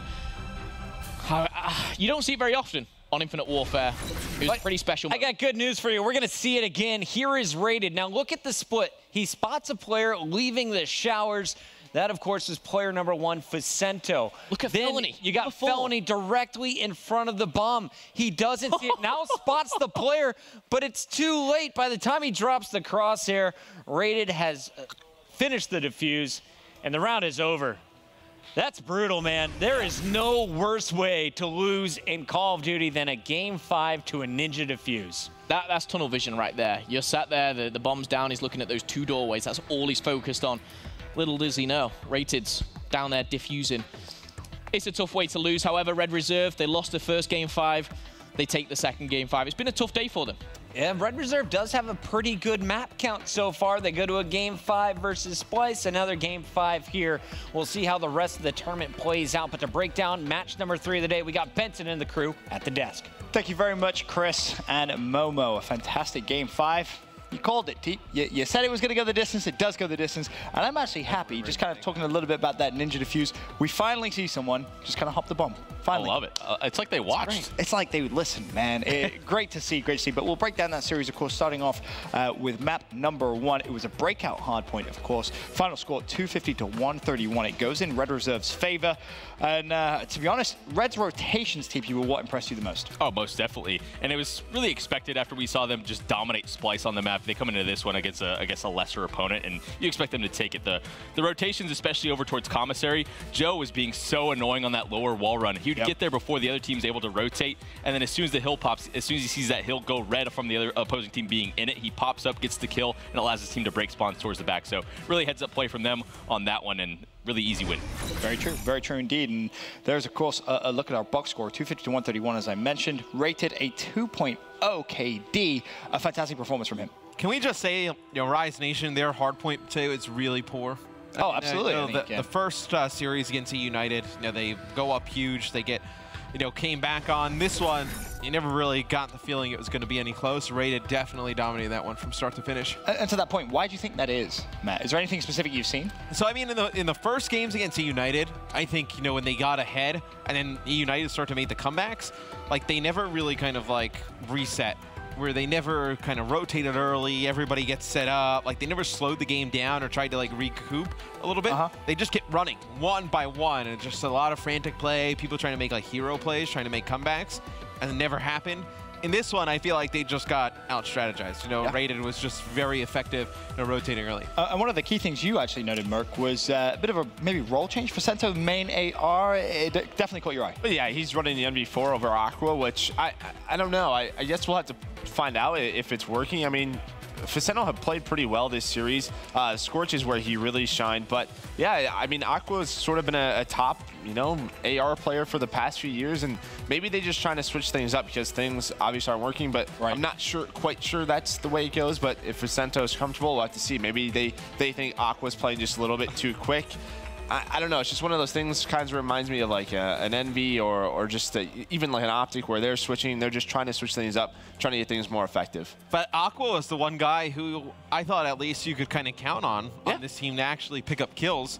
So like, why take him out of that comfort zone? Yeah, maybe it's that role. Maybe he wants to do something different. That would be the only reason. Yeah. Because it's a lot like what we talked about with Gunless last week, where Gunless had the NV4, and you're like, well, why the hell does he not have the K-bar or the E-Red in his hands? It's like, when you, obviously Aqua not a new player to this team, but when you have a new player or you're trying something else, it's like, you don't change the guy that's doing well. You figure out how all the other pieces work around that guy. Yep. Yeah, and I just think if you're Felony, you probably just want to delete this day. I do not think he had a great day one. A reason why I think hardpoint for them was just a bad day overall. I think Felony plays into that. He's supposed to be sort of more of a roaming slayer. I think he just had an off day. And we've seen Rise throughout this year at Opens. When they've had like a bad day one, they've gone like 1-3 in pool play at our open events, 0-3 on a day one. So it's just sometimes for these guys, when things get tough, they get really tough. It's almost kind of sums up a little bit about their past couple of months for this squad. I mean, again, to go back to stage one, you look at how close they were to qualifying. It really was a nail-biting finish, and 0-2 to start stage two. Definitely not what they would have wanted, but we'll talk a little bit now about map number 2, of course. Throwback, Search and Destroy comes through, and Red Reserve, I mean, they just had their way with Rise. 6-1, the final score. Matt, the key thing you actually noticed was, you know, Red's teamwork on this map specifically today has just been unbelievably good. Well, just Search and Destroy in general. True. I mean, they've been fantastic in S&D, and they lose the first round, and then they rattle off 6 in a row. Which is a really impressive performance from Red Reserve. And I at least thought they were going to be a scary team coming into the weekend. Like, you knew they would be able to win some S&Ds. Like, I thought they would be a little bit closer, to be honest. Right. But their S&Ds have been kind of blowout wins. Well, it's really the respawns that impressed me. Yeah, I mean, when we always hear about, like, an S&D team and they're supposed to specialize in S&D, like Fnatic, for example, sometimes it doesn't live up to the hype, but Red Reserve's definitely living up to that hype where they're just super confident. And Shawnee obviously goes 8-3, 2.67. Yep. Shawnee's been great all year long, and I think today he's had a very solid day number 1. But, yeah, just a great showing. That teamwork from Red Reserve and Search and Destroy is top notch. As you said, a really good day for Shawnee, but definitely needs to carry that through. Yep. Still 2 more days here throughout this week, so there is definitely still so much to be played. And you know, you take last week, prime example. You can go 2-0 all you want in day one. Doesn't necessarily solidify that spot. You go 4-0, doesn't even solidify your spot. That's a fact. True. It's good. Bang. Fact. Good fact. Moving forward, though, we'll talk a little bit now about map number 3. At this point, it's Red Reserve 2-0 up. We head over to the uplink, and finally, TP, we get a little bit of life from Rise. Oh, most definitely. And Red Reserve starts out very, very strong. And Facento, finally, we've been knocking these guys quite a lot today for the poor payload usage overall. We didn't really see it in this map. Rise was able to finally get their bearings going into the second half and really chip their way back into the scoreboard. The fact that this game is tied at this point and then Rise is able to end up and score 10 points is very, very impressive. Camo dunks back and forth. Rated is able to get this one to tie it up, and then they answer right back. Facento's Camo able to get some points on the board. So I think a very good uplink map overall on Precinct. This is the kind of uplink I want to see from these teams overall. There's been several times throughout Pro League where it's been pretty poor, not in this one. Yeah, and this is the one game where you see everybody besides Rated play pretty poorly. Urban not having a great game, Shawnee not having a great game. Then on the side of Rise, finally you have Faceno and Felony sort of step up, and you can see the impact it plays. They win a game 9-5. They scored 9 points in that second half. Is it a product of Red Reserve? You know, this is a team that, like, they don't really, like, blow a lot of teams out. Like, they blow them out the first 2 games, and then you get to game 3, and you just kind of, like, take your foot off the gas a little bit. You know, you're up in the first half. You're like, oh, we got this one. We're bringing it home in the second half. It's tough to say. Rise Nation just blow them out. I don't necessarily think so. I'm not one to obviously give opinions on the desk. It's down to you. You're guys, allowed, Ben. But you go back. You go back to the first. America, all right, man. fair enough. Say what you want. You go back to the first series, and they even expressed in the video against Splice. We feel like uplink is going to be our weakness, and you know they struggled against Rise. They struggled against Splice as well. I mean, they got blown out against Splice. I think that could arguably be their worst game mode. No? But when you're rolling, though, like you guys would probably know, like when you're just trying to like roll through a team, like and you win a big hardpoint game, you dominate the search, you're like everybody's like laughing a little bit on stage, you're joking around, like, and then you get a lead in the first half, like not a big lead, like you could easily see how that could kind of. Oh wow! They scored 9 points. How that happened? Where did that come from? Yeah, and you can't. It can't happen here. No. These maps, they might come back and bite them. Just a map like that. We've seen it happen throughout Stage 1, throughout Stage 2. You have to close out series. So hopefully that 3-0 doesn't hurt them. But, you know, they were able to close it out in Game 5. Very true. Moving forward, we'll talk a little bit about Game 4. Of course, that was the hardpoint on Scorch. 250-228. Finally, Rise. They win themselves a hardpoint, Matt. Their first of the day. They're 1-4 in the game time. Yeah, Joe wasn't the worst player ever for the first 4 minutes. I mean, not me. Red Reserve. The other guy. Way to cover your tracks there. Yeah, it wasn't we haven't seen bad gameplay Joe in a while. Ah, dude. No, you've never had a bad game. But no, seriously, if Joe, like, I think he had like, we were going like towards like one of the last hills, he was like 6 or 7 kills. Like, if he was playing a little bit better, this is one where Red Reserve, I think, takes without question. And the irony was, it was actually Joe which kind of brought Red Reserve back into the game. Yeah, I think it was the second to last hill. He goes off, he picks up like 3 or 4 kills. You hear Red Reserve getting a little bit hyped, a little bit of energy, and we're sat here going, oh my God, are they actually about to come back and take this again against Rise? I mean, that'd be heartbreaking. So 3 minutes and 24 seconds ago, Joe's got 6 kills. He finishes the game with 14. You had like a few players in the lobby already at that mark. Wow. If he played like he did like in Game 1, where he's a little bit faster paced and he's like really like kind of picking up those intro kills. This is one. I mean, you look at the score; it's relatively close. And this play was sick here. Oh, he was nuts. Watch right here. He turns around, gets this kill. He's gonna turn on this guy elbow. I was like, wow. I love that. Is that what you were like? Yeah, dude. Yo, we got to get Joe to do sound effects for the next game. That was awesome. I definitely agree. We should. Raided's camo though was pretty poor. He got insta killed in that one. I don't know if it's good shots or what, but I feel like. All jokes aside, there has to be a glaring issue here with Rise's hardpoint, right? I mean, you had a massive lead, and then all of a sudden, Red Reserve, they go back into the lead in the closing couple of moments. I mean, what you do as a player, is that something you go back to the hotel and you say, all right, what the hell is going wrong in hardpoint, and you watch the VOD? I think they just get frantic. Mac touched on it earlier in the hardpoints versus United. When they lose control, they just started going to this frantic sort of pile to try and break. And wow, that's only 2 points on. That's a lot of points. Look at every hill. They just switch back and forth. Yeah, and that's I've never seen a game like that. That's just indicative of teams just not setting up appropriately to break hardpoints. They're just face smashing in the unfortunate side of the map, and they're not taking their time to go and wrapping around on the backside of spawns. They're just continually sending one player at a time, trying to win these impossible gunfights. And when the hills are that lopsided, both teams are doing it, and that's just poor hardpoint overall. Yes, the score is close, and it was a competitive map, but those just outlying hardpoints means you're not attempting to break hills well at all. It's people trying to make hero plays. Yeah. It's like, oh man, we need a few seconds on this hard point. What should we do? It's like, I'm going to go make the play. And then it never works. And then no one does. Your other teammate's like, oh man, like we need something to go our way. Joe's like, oh, I'm going to flank. I'll do it. Then he spawns everybody out, and he doesn't pick up the kill. And I'm flanking again. Yep, there you go. Keep doing but it. no, seriously, that's what happens. People try and make hero plays. They try and win the game by themselves, and it just doesn't work out. Very true, very true. Well, we had a Game 5, of course. It goes the distance series tied at 2-2. It's a breakout search and destroy, and well, Red Reserve doing what's impressed us the most throughout today. They just blitz through their opposition when it comes to S&D. Another 6-1 convincing victory. And this one, of course, ends with that Ninja Defuse. We'll obviously talk about that in a little bit. But again, team, I felt this was more of the same, right? It was just Red Reserve's teamwork just outshining and outclassing Rise. Yeah, definitely. And it's the only round that really went into Rise's favor. It was Aqua, again, the only saving grace on the side of Rise that was able to pick up some kills. And man, Felony just having a rough one. The hard point was not very good in his favor. Luckily, his team was able to clutch up and take that one. But going into this search as well, just not too much going for him. The Red Reserve just grouping up so much. It seems like they're always team-shotting someone in search to destroy. It just makes the map so easy. Definitely. Just Rise players overwhelmed. You can't lose on a Ninja Defuse. I mean, regardless of everything that happens, I mean, you just can't. Yeah. I mean, I can only think of a few Ninja Defuses that have actually happened. Yeah. Karma G2. That was fun. Right? Meltdown S&D.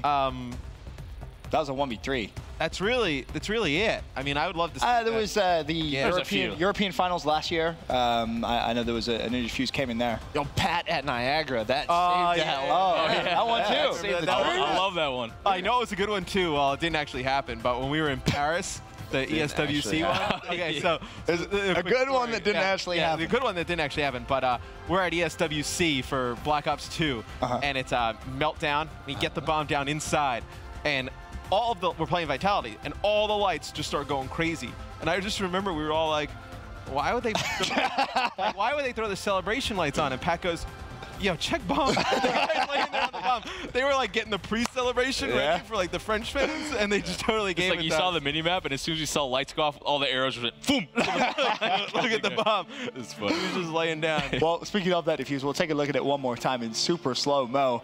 I guess the question to ask is really, how does this happen? Because obviously we've talked about, you should be hopping on those bombs. It's a smart play to make. I love it. And this is a 2v4. To be fair, that was crazy timing. The fact that number one, that's Vicento, just went back into showers and caught the guy. The fact that they didn't see him, there's no way they're expecting this for the first, 3, probably 4 seconds. But then this guy walks back in. Felony, this is I think the third time today that he walks out of him. Yeah, he walks out of a door and he just doesn't seem to see the guy. It happened on throwback where he didn't react right away. Yes, they are, Joe. I don't know. I don't know what's happened with Felony. You can see the dude's arm when he comes around the corner the first time. Maybe he thought it was a dead body because Looney was on the outside wall run. Somebody was flanking cell block. It was just great timing by Rated, but I mean, he did just kind of look at him in the face. Because you've killed 3 people by then, and I mean, you're obviously calling it out, but like you could think maybe that one of them died like on the bomb, near the bomb, possibly, but. I don't know. It's a tough one to lose. Emphatic fashion, 6-1, of course, the final score. Red Reserve, a really important win for them, of course, and for Rise, 0-2 on day one. Not the start they would have wanted. Moving forward, however, we did have a score streak segment going on in that last game. Of course, the score streak prediction game exclusive to MLG.TV. You guys can play over on there. I know, Joe, you're good at your score streak game, but I'm yet to see your name on top of a leaderboard. Yeah, it's because I have so many different accounts. It's all my names. They're all your names. You're just smurfing. You're just like the king Smurf, just playing all those. It's difficult for Joe. I have all the trophies. All the trophies. I do. Wouldn't surprise me. Well, we'll take a look at some of the questions we asked during that last series. I believe in map number 1, we asked how many points will Red Reserve score in game 1? A couple of the options, 0 to 100. 1% of you thought they were going to get 100-point clubbed. B was 101 to 150. Of course, the correct answer there, though, was the 201 to 250. I feel like if you think Red Reserve is going to win the map, you go with D. Yeah, I definitely thought they were going to win Breakout, so that's an easy one. I like that was the 1%. It was probably just one guy's like, yeah, they're getting 100% of that 1% is from North America. If you're doing math, that would be everybody. Fact. Good math, Matt. All right, man. Anytime. You should play the score streak prediction game with math like that. In map number 2, we asked, will game 2 go past the 9th round? 67% of you said yes, 33% said no, and it was obviously 6-1 victory, 7 rounds, so B was the correct answer. I feel like that's a tougher one, though, Merc, because Red Reserve has been good in Search and Destroy, but have they been that good where you would kind of wager? Well, we've just seen a lot of S&D games this entire year. Probably, I would say like 6-3, 6-4 is probably the average, just with payload usage. I mean, you don't typically see too many 6-0s or 6-1s. Red Reserve's been doing it all day, but typically around that 6-3 area is what we've seen majority of the year. So I went on with the majority and said yes. Fair enough. And then finally in map 3, we asked how many points will the winning team score? Of course, that was the uplink. 62% said less than 10. 38% said 10 points or more. Matt, you look confused by that. Yeah, I mean, usually uplink, we see more than 10 points pretty consistently. Like, when do we see... Especially the winning team. Yeah. They're definitely going to be getting more than, like, 5 or 6 points. Yeah, losing teams we see with, like, 8 or 9. Like, it's really rare where we see, like, a 5-3 uplink game. Especially Precinct. Like, that's one of the most snowbally maps we have, so... Well... Frost, too. Matt, they made a choice. Unfortunately, it was the wrong one. Well, they should be better next time. All right. Well, great advice from Matt. Fair enough. Well, we'll take a look at our leaderboard and we'll see who is topping. Is there any names we recognize? Mrs. Breadstick this week. No, I don't think I've ever. No, but five. Of course, the current high streak. I expect to see that change. My towel twister. Decent start. Of course, you can play the score streak prediction game exclusively at mlg.tv/COD. And there, of course, you have your up-to-date event statistics, your player POVs, and that fantastic source quality. But we still have plenty of action left here at week 3 of stage 2 of the CWL Global Pro League. Day 1, however, is coming to a conclusion with just 1 match left here to be played on the day. Splice versus E United still to come as both teams fight for a 2-0 start.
This is your final G Fuel Key Player matchup for day one of the yellow group here in stage 2 of the CWL Global Pro League.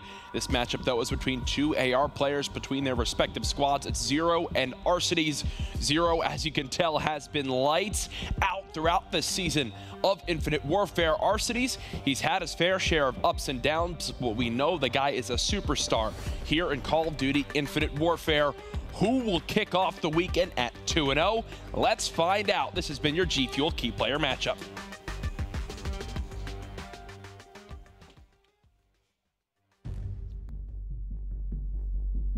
I feel like our preparation for E United's just been the same as usual. They're a good team and all, but I don't think them bringing in one new player makes them a point where we have to change our own playstyle just to beat them. We learned that Splice just keeps getting better and better in hardpoint, and their S&D is incredible, so it's hard to take that off of it. And for some reason, we just always take the uplinks off of them. Key player is probably Prestini now, just because there was a lot of speculation with him going around saying that he was baiting for Gunless and that he can actually drop the same amount of numbers as Gunless if he's not baiting, so we'll have to look out for him. Key player on their team, probably Zero.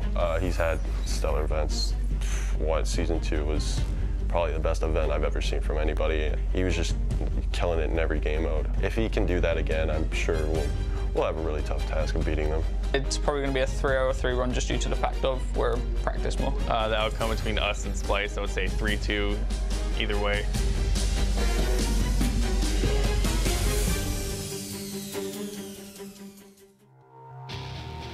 Up next on the main stage to close out day one, E United take on the stage 1 champions Splice in what I'm sure is going to be a fantastic series. Excited to get this one underway. I want to welcome, of course, the wonderful Momo back. Hi, Phil. Great casting. Hi. You did a phenomenal job. Great, thank you. But I'm sure you have big boots to fill now, of course. You know, Matt replaced you. Quite small, really. Matt had a ton of notes, dude. Did you see all those notes? He was big. Exactly. Fair. Obviously, though, talking about this final game of the day, excited to get it underway. How do you see this one going, though, Teeb, in your personal opinion? This is the juggernaut matchup of the group, in my opinion. United looked pretty weak, though, to be honest, versus Rise in the first matchup. I feel like Rise should have taken that series. Joe said it before. It should have been a 4-0 in Rise's favor, so a lot of maps being very close. I think Splice is really going to show their dominance in this one. I don't think United has really found their bearings yet with this new roster, so Splice, I'm thinking a 3-1. Of course, it wasn't a comfortable game for Splice, either their first game of the day, I should say. It goes to a game 5. Memo, from your opinion, looking at those maps, is this one you see Splice taking with ease? I think Splice do take it, but I don't think it's with ease, especially map 1 being Breakout. We saw them obviously get 100-point club by Red Reserve. That does kind of sit in the back of my mind, but I don't think that's something we see very often. I don't think that's something we see again. Obviously, this weekend, I think Splice 3-1. Fair enough, Joe. Who finishes the day at 2-0? I think it's going to be Splice. I think this is going to be their first big test for United. We're going to see how elite they are. I mean, Splice, they've been in back-to-back finals. I mean, this team just keeps getting better and better. When one player doesn't perform, the other one steps up. But United, we'll see how good of a team they are in this matchup. How big of a factor is Clayster going to be? That is the big question, I'm sure, is on so many fans' mouths and minds. But I believe the game about to get underway, so we can send it down to our fantastic casters for the series. It's Courage and Maven. Thank you, gentlemen. Great stuff as always. I disagree with everyone on the desk simply because when I take a look at the maps, you have a game 1 Breakout, in which is one of Splice's worst hard points. I heard them talking about the loss earlier. They were a little bit frustrated with how that went. Throwback Search and Destroy is second. They are 3-6 since Dallas. They have not been good there. The guys were tweeting about the struggles. So the first few maps, at least, I think kind of favor United. And we did see United, at least online in scrims, have a hell of a time on this map. They seem to have figured things out. Let's see how it all plays out. Both of these teams at 1-0 so far this weekend, looking for a perfect start on Friday. Yeah, you're right. The story of the last series was who starts 0-2. The story here, who goes 2-0. And I will tell you one thing, though. I think United got blessed with a poor, a Rise team playing pretty poorly right now, in the sense that they started very slow. You saw the start from Silly in game 1, Arcides as well, but they're able to survive that. I don't think Splice is a team you survive that. Oh, definitely not. And right now, look at Silly inside showers. He has the ERAD player to keep your eye on its entire map, but here's the man himself, Clayster, the newest addition. Was talking to him a little bit prior to the series. He's all in good spirits. Nice little shot beat down there for the near insta kill, and he cleans up the 1-0 in the hard point. Clay, I mean, he is, you know, I joke with him. We talk about how, you know, when he's on, but he is one of the bigger, I guess, hype players. Not only does he bring that energy to the team, but he's very streaky himself, right? You know, you'll see him go one map where he doesn't seem to be missing, just dropping bombs. Next series, next map, he'll really struggle. Sometimes the question is, what Clay do you get? I've got to commend this play from Silly. He spots players in the back of the map, knows he doesn't have the weapon to really handle that himself, so what does he do? He gets in the hard point, lets his ARs begin to hold those lanes for him. He's got the help of Arcides now. One player gets close, then he peeks. Very smart play from Silly right there. Unfortunately, for the side of United, it's down to a 1v1 on the hard point, and this juggle from Jerd is going to buy his team enough time to move across the wall run. They still allow a peek for a moment to come out, but it's another 2-piece from Clayster, him, and Pristini locking it down inside. One team kill, but the rest just dropped. The hip fire for Pristini with that K-bar. Dominant. Look at this from Arcides. He's already set up now inside this graveyard area. Uh-oh, botches the grenade. Still more smokes being brought out from the European side. As again, it's Arcides trying to hold off this push. There's a headshot on a Bance, a second player now behind the Dozer. He's got some help now from Clayster watching over. Mad Cat does get the better of him there, but Mad Cat weak. Should be a quick cleanup. United now up 63-8. United dominating early. Still on Arcides' POV here as he's found a couple kills in a row. His twin brother doing the same thing. 2 kills in a row. 8-3 right now is Pristini. These two locking it down, and it seems so far like they aren't fazed by the loss of Gunless whatsoever, man. People need to step it up, and they're doing just that. But every one of these players has some motivation behind them. The 3 of them, obviously, for the Gunless side. Clayster for the side of him getting dropped from FaZe. If you think about this entire situation, this core 4 of United were all the players on the less than ideal side for what they wanted for these teams. And I heard a let's go coming out. I'm not sure if it's Pristini because he's on a tear right now, or it's Clay getting his boys hype, but you are now 75 off bombardment. You've got a Warden to work with as well. Now 2:25 to go. The streak up to 7. You heard the interview before this. Ban said Pristini thinks he can fill that gap. Sometimes he plays the bait, but he has the slaying potential. Hell, you're seeing it right now, pal. Yeah, and it's 112-8. Splice, while it wasn't the same roster, were the ones back at the start of Infinite Warfare that lost this map to FaZe, I believe, 250-22. So we might just be on track to see that yet again. I know we bring it up a lot, but it's one of those just losses that's so big you just never forget about it, right? That sticks with you, you know, your brand for the entire year. It is, it's not looking good again. This reminds me of what, week 1 Luminosity, Luminosity EG, right? Where they had that, what was it, 180-5 or something lead at one point? Oh God, even when they begin to push in, now the bombardment drops down. Mad Cat jumps the gun as he tries to get back in towards the hard point. E United try to use this as a way to get across this wall run. They've now 3-man hit it, 1 more watching over, trades inside the hard point. Looks like it's all gonna favor Splice here. Everybody on Splice going big there to try and find kills, but it's another 2-piece from Clay. Not gonna influence much as the remaining time still gonna go to Splice as they're finally stringing together some points. Pristini has done a fantastic job so far this map, sliding through doorways. It sounds like a weird thing to commend someone on, but he's so confidently challenging with this hip-fire K-bar. The man's 14-6, leading the lobby and slaying. Clay's right there with him, and what I'd love to see from this E United team, from our cities especially, only 11 total engagements, but a minute inside the hard point. The guy has nothing to worry about when his team's slaying all around him.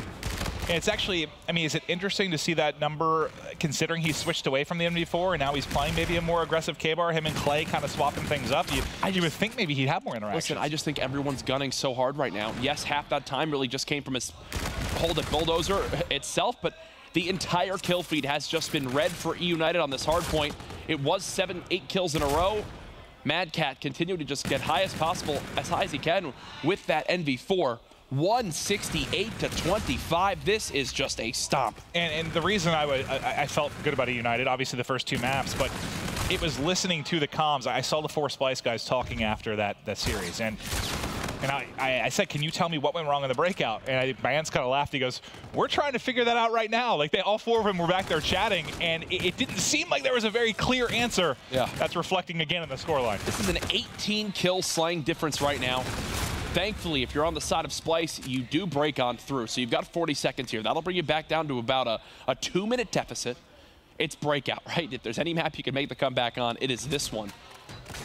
Everyone from United about to surge on through Maven. Splice, they're looking for the comeback. Splice looking for the comeback. Let's hear it from them. Back, in the back, in the back, in the back. Rotate. Let's get this comeback. Let's go, quick. Spawn this way with you. Might already be here, Ben. Shouldn't be. Now we're good. I got low, Ben, I got low. I got high. One more. The cross now, the cross out, the cross out. The one you just crossed. One's low, watching you high. No, one's high, just weak. One shot. Come on, we can't let that happen. One's already spiral. He's going off spiral, he's hitting it. I spawn cave. I try to pinch, I spawn cave. Sit close, one shot. Yeah, one's flanking. No, he's come back mid. One shot, silly. One shot, dead. One high cave on me, high cave. Clays, one shot, high cave. Close, go. High cave, low cave. Watch your eye, I spawn mid. Watch your eye. Coming through mid now. Why, kill me, what the hell. What was one behind you, the other digger, one behind you, the other digger. Blind high on him. Two there, one's on the right, Going now. Right, got me, silly. Clay. One shot, Clay. Let's give it a rotate, just rotate mid. One go mid. Just throw across, some across. Fuck it up. We're gonna send more people out here. Watching green shot, one shot. There's 2 green shot. Quick. He ran back. One's low, they're gonna run back. Watching me stay back. Oh shit, I should be two there. RC's weak, 2 in the very back. One more very back in the helipad. Fuck's sake. One's mid on you, though. Fucking spawning off gun, just forget it. Next map. One front. Try and keep your shots warm. Yeah. This is always gonna hit low. It's always gonna be the best maps there. It's mid on me. Push up P1. Dead. Nice, let's go. One more mid. One shot mid, dead. Go to one mid. I need a mid. That guy's weak. Dead, nice. Watch back. Who are we looking for? It'll be spawn. We're not out yet, boys. Spawn. Someone get time. I got it. He's already gone cave. Free. One's mid map. Already at the back. Okay. Yeah, 2 on me. Where? Run it back. One shot. We can't see. They're hitting that now. They're hitting. One shot. Front. Map you front. I think we're in the back. Two front. One low. Mid. Dead. Nice, good shit. Low. Let's go. Get time. I'll push showers. Spawn P2. Watch the missteps, watch the missteps. Nothing shallows, nothing shallows. Showers weak. He's in the right door. Sitting in the corner. He's in the right door. Okay, yeah. Almost cave, wasn't it? Was it one cave? One cave, David, cave dead. Can't see him in the right door. Was that him? Right door weak. Hit once. Clear straight. Behind the barrels, MV4. Behind the barrels. I'm going fat. One more spiral. I'm coming showers. Coming up. Grab time. Someone get time. I'll pick up time. I got it. Okay. And you got streets. One back P2. I have some showers. I got mid. You're cave. One more me. Dave, change me. He's not here. One down, close.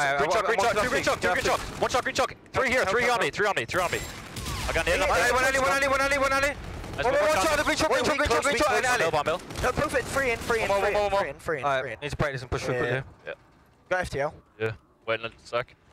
You got 5 seconds, you got to go now. One second. Green chuck, Here's one shot. Three there. Alright, second. Forget it. Don't worry about it. No. Shit again. Shit.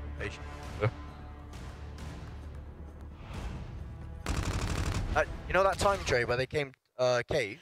Well, there appears to be some glaring issues, absolutely, for this Splice team. You know, right now, ranked amongst the best in the entire world, maybe the best for some. But we've seen some big flaws today, whether it's throwback search or here on breakout. You got to fix that if you want to win something like champs, man. Pretty simple. They're looking very beatable. And that is more than safe to say. Obviously, going to that Game 5, Mad Cat went on Twitter right away after that series and said that was one of the sloppiest series of Call of Duty I've been a part of. Obviously, some frustrations there. You heard Zero trying to keep the guys into it. At that point, they were down 237 to 68. I don't care who you're facing. He was doing what he could, but unfortunately, that big a deficit. They started to show up at the end, but it's too little too late. Well, yeah, you never want to hear, all right, lads, next map. Yeah, right. that was actually like 2 minutes before the game finished as they started to bring it back a little bit. But again, game 1, very tough for them. Game 2, also not very good. That's where they were trying to figure out after the first series here for day 1 of week 3. We'll see if they can resolve it, but so far, so good for United. Thing we always talk about, right? With no map vetoes being a thing, you need to make sure you're well-rounded across every single game mode of competitive Call of Duty. I love that aspect of it. Right now, Splice have some things they need to work on some specific maps.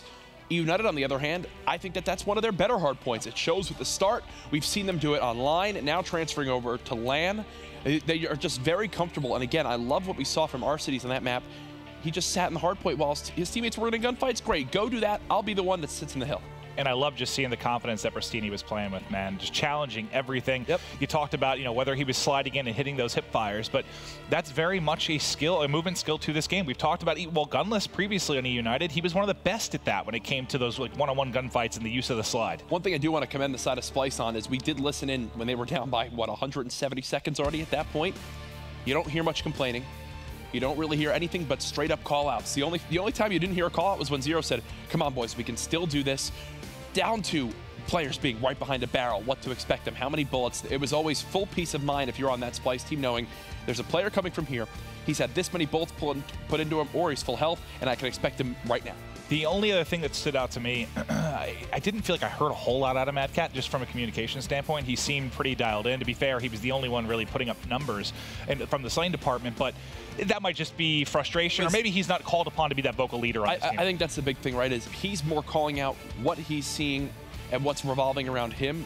Meanwhile, his teammates are the ones calling out, you know, here's where we expect them to be spawning. Watch out for them here. Mad Cat was more just dialed in with that NV4, went on that 6 streak. Hey, if he's going to be shooting like that, don't really have an issue. You saw when he started to heat up, they began to come back. Yeah, not even really knocking him. It's just, it stood out to me. Just that he was, you can't have everybody be the same level of vocal, right?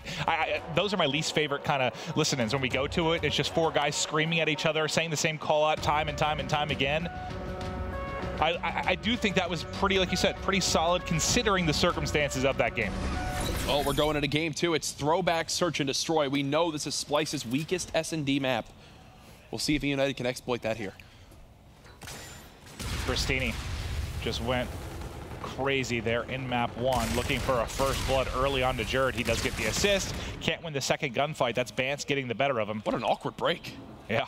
No one else from United there to help. 3 players from Splice in middle, and they're not even challenging anything. Zero's given away his position on the flank. Does R-Cities go for this plan? It doesn't appear so as of yet. And you got to remember, Splice enjoyed hitting the flank very frequently against Red Reserve. We called out Urban a couple times for not being prepared for that. You got to think United going to be a little bit more disciplined. Vance is going to realize there's a surprise right on the opposite side of the bomb side. He wins both. Now Clayster by himself, and he is gone. I love that round from Splyce. They wind up sending someone on the flank. There's no one really ready for it. Zero basically stayed on that flank for so long. He gave away his position, but stayed there so long, let his teammates draw attention away, then came back in again like a thorn in the side of Clayster, as it will be a 1-0 round count lead for Splyce. Let's see if they can build upon this. You know, you heard kind of in the video before this how much the United players respected Splyce when it came to search and destroy. We know how good they have been and how good they can be. See if they can use some of that here in game 2. Oh gosh, Clayster, he's going to sprint right to 2 players, able to get one. That Karma, unique weapon of choice. It's what he's run a couple times so far this weekend. That's a push we don't see very often on defense. Yeah, but you know what? Hey, it makes it a 3-on-3. Remember talking with Revin last year, he always said that, you know, it favored the offensive team when it dropped into scenarios like this because it spreads the defense more thin on the map. Well, you can see, I mean, Pristini, look where he's at. They're just baiting this out. He's only got an E-Rad. He doesn't have a chance in this situation. Just has to get away with his life. Good job staying alive, at least. But you had a Karm on that side. The guy that rotates then has an E-Rad. And you can see Splyce just baiting it out, playing it slow, trying to catch somebody on rotation. Almost worked out. Now that they have 2 players confirmed here and they know Mad Cat, that number 8 on your map, is at close train, they can kill him when he tries to run away. I think that's their goal right now. Look, there he goes. They put some shots in to get him weak, but he will get out with his life. You have a couple MB4s there. Maybe that plays out differently. Yep. But oh, look at this. Look at this from Arcides. He's just got the luck of the draw right there on the angle he's holding. Quick little cleanup on a Jerd. 3 versus 2 now. This round become a hell of a lot more winnable for United. How does nobody at least peek that? Like, at least look in. Like, just to your right as you're going through. You give Arcides a couple free ones. Final one at back bus. It's not going to be a 1 versus 1. No 5 seconds on the clock. I said, no time to work with. Silly. Quite far away. Arcides wins his team that round. Simple as that. Gets in towards top ticket, calls out the cross of both players, made sure to watch his back for a second instead of just completely trailing himself. Basically, didn't make the same mistake those players did, right? Simple as that. Arcides getting his team right back in the mix. Going to be tied up at 1-1. I like that from Splyce, though, at least early in the round, just to play it kind of slow. I just think the rotation finally back over the A side just came a little bit too late. You gave up too much map position, too much information to Arcides there. Exactly. Top middle control so key on throwback, and Arcides had it for his team early in that round. Bomb looks like it'll go down quick. Zero just guns Pristini in the blue window. Jerd just guns Silly at top train. Those are 2 gunfights you should never lose if you're United. Arcides trying to swing things back in their tie, but a weak Arcides will fall. It's now on the Clutch King Clayster to try and make a play. There's an easy picking. Picks up 1, try to get information with the nade. Nope. That's not a gunfight you're typically going to win. In V4 on E-Rad, he's gone. Splyce, top middle control, has won them both rounds that they've gotten so far this map. It's pretty simple, man. You overwhelm your opponent there. You have options towards either site. You might as well just push it every single round until it stops working. Just keep doing it. You don't have anyone trying the Nagafen right now if you're on the side of United, so you have that open lane. You're not going to get crazy first-blooded unless Clayster hits a ridiculous shot with a sniper. He did do it once today, so we'll see if maybe he ends up pulling that out. We saw the sniper in 1 round, but I haven't seen him go up high for the snipe yet. Just connected in his first series of the day. Offense back to Splyce. You see Bance already well towards that camo. Again, Splyce going towards a site that they feel confident in right now. Nobody here from United. I mean, they've completely given up this side of the map. The key thing, though, from Pristini is he has got the back market control, so they do have their base secured. And he did spot Jerd moving on that wall run. They know everyone's falling back to blue with that movement right there. And this is the question. He's got to play, get an opening pick, or is he going to be a liability in this situation? He's got to challenge a window. Oh! That looked good to me. I thought he had it now. Don't give him a second chance. Clay now finds the opening pick, gives his team the edge. They keep challenging him. Not able to connect on the second player. Mad Cat's now turned this back in their favor. Mad Cat gets both. Doing United dirty in blue. Clayster's trying to chase his kill down a tree. He's got the pistol. No, he doesn't check the close corner. They're dancing around each other. Jerd, did you just forget Clayster's there? 9 seconds left. Thankfully for Splyce, they will win this round, but my goodness. What was that? Yeah, that was unusual. Maybe he just was relying on a call out from Silly. Maybe Silly had an angle on the kill. Not entirely sure, but you will see the round end from Bance's POV. Hits 4 shots onto Silly. This throwback search and destroy will continue. If you are just joining us, United mopped in game 1. I looked over at Merc there. He was getting all hot and bothered from that play. Nearly took his shirt off as now. And everybody wants to see that. Trust me. 3-1 Splice. Bance with the submachine gun has wreaked havoc so far on this A site. It's where he's gotten the majority of the kills this game. Not this time. Got them. Not this time. Yeah, he got 2 kills in that position just a few rounds ago. It's now down to Jerd and 0. Bomb has been planted for E United. They've got to try and clutch up in this 2 versus 4.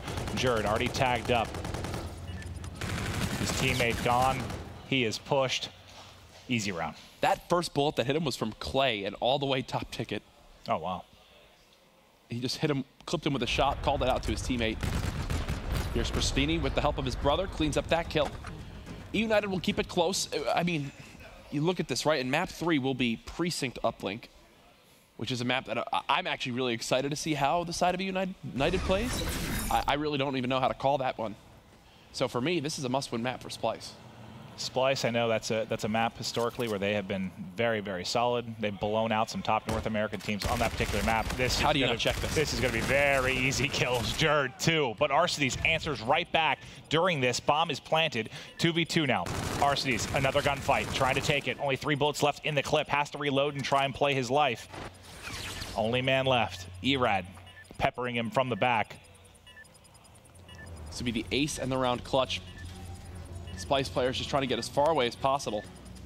I think he has been spotted. 20 seconds left. He's got to make a move. Yeah, he's completely lost him. He has completely lost him. Splice. They move towards the site. He's not look. He still thinks they're on his side of the map. Nope. That's where they are. Bance with the cleanup. 4-2 now. Splice in the lead. Yeah, I don't know if that was one of those situations where you're the last guy alive. Your teammates are trying to maybe feed you information. Somebody saw something and called it out to him. Because you're right. He seemed like he completely lost him there. I wonder if maybe someone thought they heard something or... Yeah, it's almost like he was turning, then that teammate was like, no, behind you, because he was just all over the place.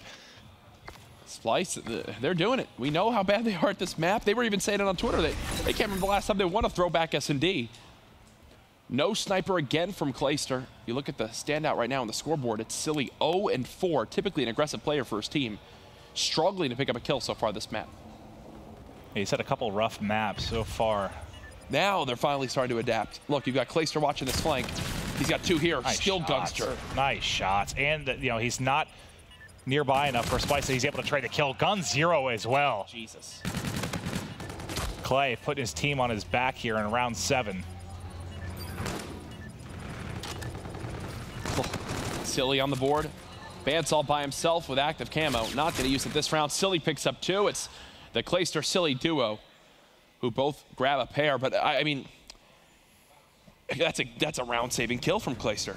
Yeah, I mean, and you can't even really call out Splice in the sense they had 2 players there and they were trying to hit him. Like, it was perfect. Shots. Yeah, it was great shots in the first one. He gets behind cover. There's no way you can trade that out via the angle you had for Splice. And then 0 gets chopped down as well. It's just a great play from Clayster. They've kept this game close. Will this be the round where they push it to a tie? Remember, Bance with the active camo already good to go. Jerd with his FTL jump. Payload advantage is over to the Europeans. Arcides just peeking here at the A site. You can see it's very passive from Splice. Looks like they're waiting for somebody to push through. Remember, Clayster got really aggressive with that Karma 1 defensive round. It looks like they're trying to bait out something from United here. I'm thinking, if we can go to Clayster for a second, I think he has a sniper. Okay, no. He's still set up with the NV4. I thought he was going to be pre-aiming the top blue window again. But it looks like Bance will be the first one to make a move. Down on towards the A site. He's been spotted as well, and he knows it.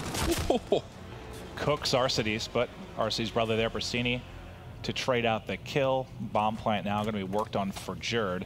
And you can see you got a lot of information right now for your United. You've hit through the mid-cut. I believe that's Clayster who started to wrap back over. You now have to work on the 3v3 retake. Here we go.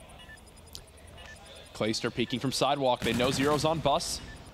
Jerd, again with this Erad, continues to just shoot players in the back. They never know where to expect him. I love this spot right now. I believe is that Mad Cat? Oh, that is such a great position to hide behind. You never see players there. Silly has no clue. He's so tunnel vision on that back bus. Why would you ever look there? And, we saw the struggles from this team. They were talking it over. I think the thing that stands out the most, they just slowed it down, right? Like, there have been a lot of long rounds. They didn't, I think, start to progress down the map or work on the plant till, 40 seconds or so had gone by. It's got to be the play call from them coming in is just slow down these rounds. That is one of the smartest spots I've seen in recent time on throwback. Absolutely love it. They're so tunnel vision on killing zero. Exactly. Like, will that work if it's a beginning of a game or something? When time's against you, you know they're having to rush. They're not going to check every single corner. You don't have the time to do it. Ends up working out really well for Metcat. United's answer for a lot of these defensive pushes towards middle map from Splyce has just been hoping Silly can win a gunfight from that sidewalk area. Pristini pushes up, catches Madcat off guard while laying down. Bance drops to one-shot, big kill from Pristini. No more camo in this round. It's 0 left in the 1-on-2. Nowhere near reactive armor. He's going to have to get this done with his gun skill. He has to go. Not a lot of time to work with. 25 seconds are here. He's going to check high over. Can he get this? Oh, nice cover. If he checks down to the right first, then he can win that gunfight without being shot from Clay, and you expect Clay to be on bust, but unfortunately, we saw from his perspective, look, as he peeks that corner. He had Clay dead, I think, too. He needed one more bullet there. Yeah, he did.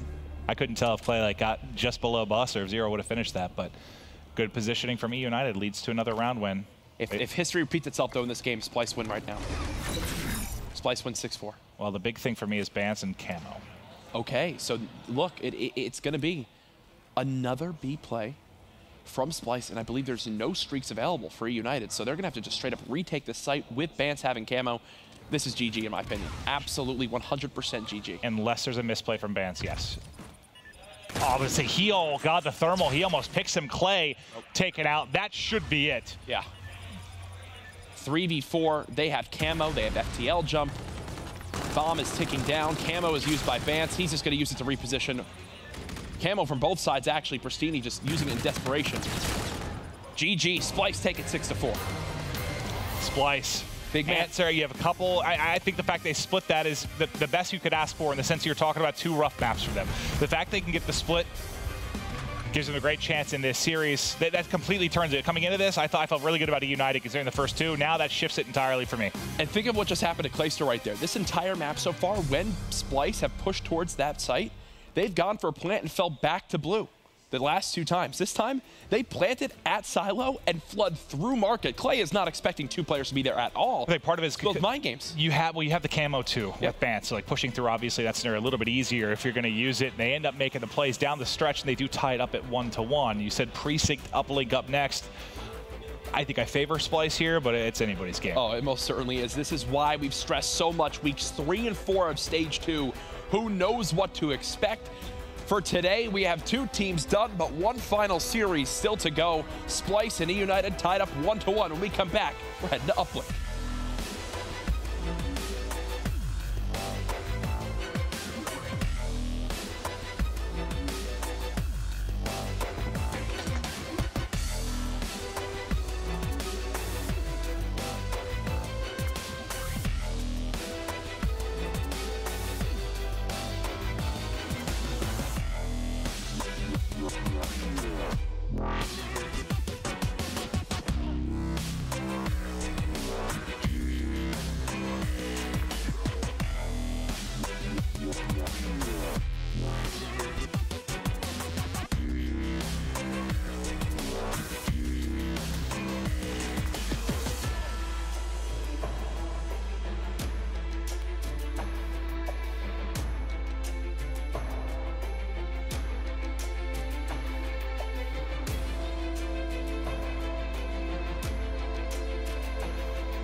Hello, people of the internet. We have returned. Why are you staring at me? I have no idea, Jack. Is it because you're madly in love with me? I think it is, Jack. I'm ready. I wanted a doozy of a series. We've already had multiple game 5s. Yeah. We've got one team that's going to be 2-0 after this. That's you need. Isn't Clint's bedtime soon, buddy? Oh yes, it is. It's all right. Quite hungry too. Hey, listen. We are in our final series of the night. Don't go anywhere. Don't get your food yet. Wait and find out who starts day 1 at 2-0. Will it be Splice or E-United? The series is tied 1-1 so far today. We had a crazy 4-game series with 2 100-point comebacks in a game 2 round 11. We had then 2 game 5 series, both for Red Reserve. One that they win, one That's that all they Red lose. Reserve does, dude. They got a game 5. Oh, apparently I saw people tweeting at Shawnee asking, why does this always happen? All through Dallas, all through Anaheim. It's what they do. But they also somehow pull out top 8s. It's nice and dramatic, which is what I like. And then now we have a 1-1 series between the 2 teams atop this group right now. We head on over to Precinct Uplink.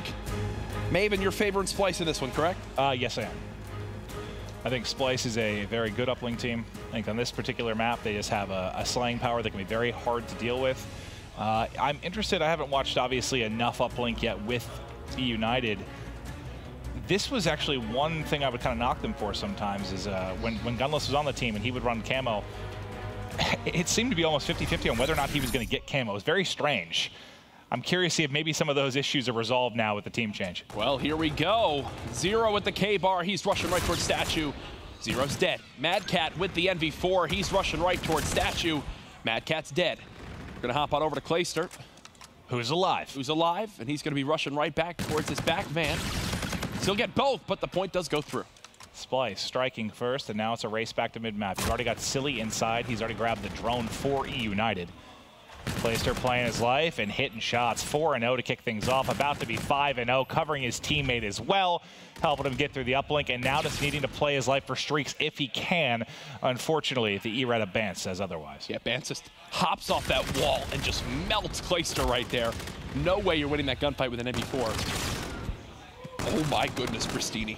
Dude, the drop shot, man, it shakes and it bakes. It catches you off guard, especially, I think, Jetpack caught. And the rear guard, now with him with camo, the rear guard seems to be such a saving grace for him in a lot of those scenarios. Here comes the long one from Jerd. Wow, that was actually not even close. He is a strong Irishman. He's a strong Irishman. They're known for their basketball, aren't they, Clint? I don't think that they are. No, they definitely are not. The sport for their country is backgammon. Let's just move on, because that's also probably incorrect. As Silly does clean up 2 before Zero ends him. 90 seconds into this game, it's 1-1. No one really standing out too much right now, as Bance almost had the same fate as Zero earlier on with Pristini inside lobby. Bance trying to peek out, tagging up Silly, but ultimately... That is an E-Rad. It's so good. Even at medium to long range, if you hit your shots, man, so good. Pristini again. This has been his route he's taken so far this entire map. Flies into the lobby, turns and watches his back. 1 bullet away from clearing out Bance. He tried to drop shot. I think it is crouching there. Yeah, right. Shout out to Scraps, who loves to drop shot. That Ballard has now 3 minutes left inside 1.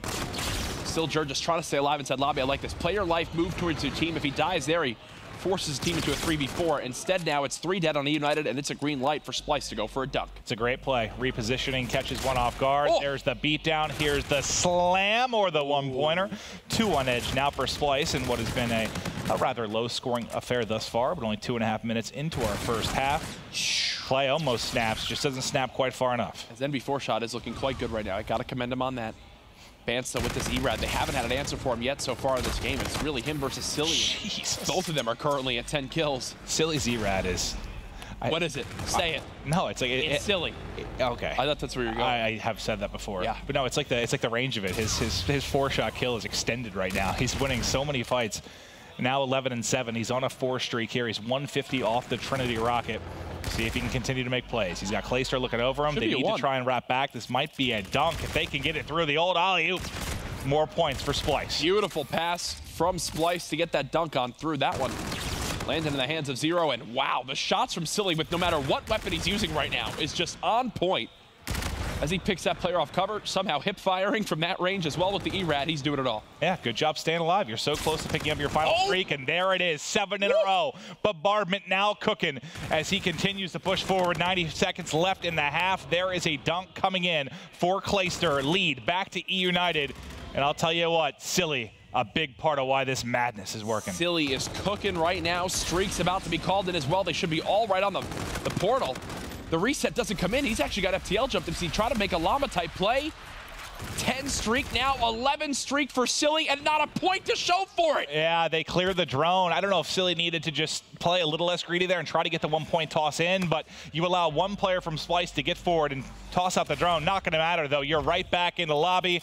It's dished forward, and this has been a great stretch for E United. Yeah, and it's all led by, again, Silly. We've been commending his shot so far. The man is not stopping. Well, where was this Silly? You know, earlier in the, we saw, what, the 1-11 start? 0-11. 0-11 start he had earlier today. Well, I was joking with E United prior to today's play. I was like, all right, we teaming? And Prasini goes, who are we dropping? Are we dropping Clay or are we dropping Silly? I was like, oh, you're dropping Silly. Watch how bad he does in the start of this match. And then he goes 0-11. He is what? He's not missing. Stop. If he killed Jerd right there. Unbelievable. It's just so many kills, outside of the range you expect to find them from with an SMG. 21-9. He's on pace for 40+ kills this map, and they can get a last-second score right here. I believe the record on this map is 43. Oh, nice interception. So Silly on pace, right around there to drop the most kills we've seen on a pre-sick uplink. And it's a 3-point difference going into side 2. Silly on point right now. Imagine him shooting like that if he's able to get into a position with a spawn trap back alley. That's not going to be fun to deal with. It most certainly isn't. Here's Arcity's final kill of the round as he gets quickly traded on out. All right, so if you're United, you're up by 3, but you were commending Splice up to this point. I think if they just slow down Silly, this is their map to take. Yeah, I mean, they're a good uplink team. The first half, it was going their way for a while until Silly exploded, right? Yes, you got a nice performance out of Clayster, but yeah, Silly was the man of the match. He was the MVP of that first half for sure. The question is, do you get that same result in 5 more minutes of gameplay? Silly should have the drop on a couple players here. First one up close, there's the kill. That's a 1-point play already, so 20 seconds is all it took. And oh, Clint, oh no. Here's that spawn trap you talked about. It's Silly who's gonna be the one watching out for these first players. Only 1 kill. Silly now rotating back. He's got a FTL jump as well. Some awkward shots there on a Jerd. Gets the help of Arcities. No point to show for it yet. Now the dunk goes through. He's doing it with the objective, also with his gun. He doesn't find any kills there, but I'll tell you what, he provides a great distraction for Arcities to come in and clean up everybody else. E United blowing this one open. Oh, an impressive series so far from them. I know they dropped this search, but the respawns, they are looking very up to the task of hanging with Splice. I mean, you have Clayster and Silly, who are a combined positive 22 right now. Silly's 24-10. It seems like no one's ready to stop him anytime soon. He's got another player around the corner, unfortunately not on his sight line. Either way, look, any play now with the NV4, they just look so well balanced on this map. And is there a lot that we can take away from Anaheim for this team? No. Swirly, something? Absolutely no, not. but what I did take away, you put a player in there that can hang, and this trio can do it. I mean, Swirly, he struggled. He really did. I mean, what do you have, like a 0.8, something like someone in that realm? Everybody else was positive. Yeah, so you put Clay in here, and Clay playing the way he is, you got a 12-4 lead right now in uplink. I think Arcities was shooting a few extra bullets there down on the Zero, our Stage 1 champions, and Zero especially the Stage 1 MVP. Silly is just in the kill feed every time I see him. And this is exactly the trap we were talking about. If you can get them coming out of back alley and get him in a position. I mean, we know he was hitting shots at range with that E-Rad. Doing it up close as well. He's slowed down quite a bit. I know he had 21 coming into the second half, but everybody else has been stepping it up. It is 13-4 right now in favor of E United. I was not expecting this. Clayster now positive 9. The twin brothers, while they aren't getting all the kills, Maven, they're leaving after their teammates. They're putting the points on the board. A combined 8 points between them. The first 2, I mean, I guess I kind of understand it. We knew game 1 how we thought it would go. This has surprised me. I thought Splice would have a big advantage here, especially with the United, only having a couple weeks working with Clay, and we know how teamwork-oriented something like Uplink is. They have been getting bashed and bruised over the past few minutes. Finally, Splice able to answer with some points of their own. You still have Scorchers here for Silly, and whether it's been him or Bristini inside a lobby, they are getting it done. I want whatever's on that ERAD. What attachments does he have? What sensitivity does he play? What's his grandma's first name? Everything. I need everything on my side. It has been dominant through 8 minutes of gameplay. Just two left. He's been mapping Mad Cat. Yeah. Mapping him. It's that good if you hit your shots. Like I know I talked to John about it. He's like, JCap and him would go outside on Crusher, and John would use an ERAD, and JCap would use an MV4, and John's like, oh, I get the better of him most times. Like it is very, very good. It's also JCap. Love you, Cap. Now 14-6, still an 8-point lead, a 4-possession game. These ERADs just outclassing that of Splice so far. As it's Clayster cleaning up Jerd, Silly leading the charge, 32-16 is him. Pristini now popping his payload too. That's a camo. Gets body blocked, but the dunk is there. They are just the better team right now in Precinct Uplink. Just over a minute left to go, and yeah, deficit so big. There is no comeback in the books right now for Splice. Let's just talk about what E United has done well, man. We know obviously how good Silly has been, but overall, just how impressed are you? You know, considering Clay's just hopped on the squad, and it's just they're making it look easy, man. They're not only making it look easy, but oh my gosh. Almost FTL to the face. It's just, right now, I mean, you've got Arcides at +1, Clayster's at +11, Silly's at +16, and Pristini, the only player who's negative, has 7 points. This is textbook uplink. Yeah. And reactive armor now from Clay, adding insult to injury. Just kill all 4. Do it. Go ahead. Come here. Come here. Come here, Jerd. Okay, maybe not. You may got a little bit of help. But finally, he does drop, and wow, what a lopsided affair. You were wrong in this one, Clint. Yeah, I was very wrong. Like I said, I'm genuinely kind of shocked that.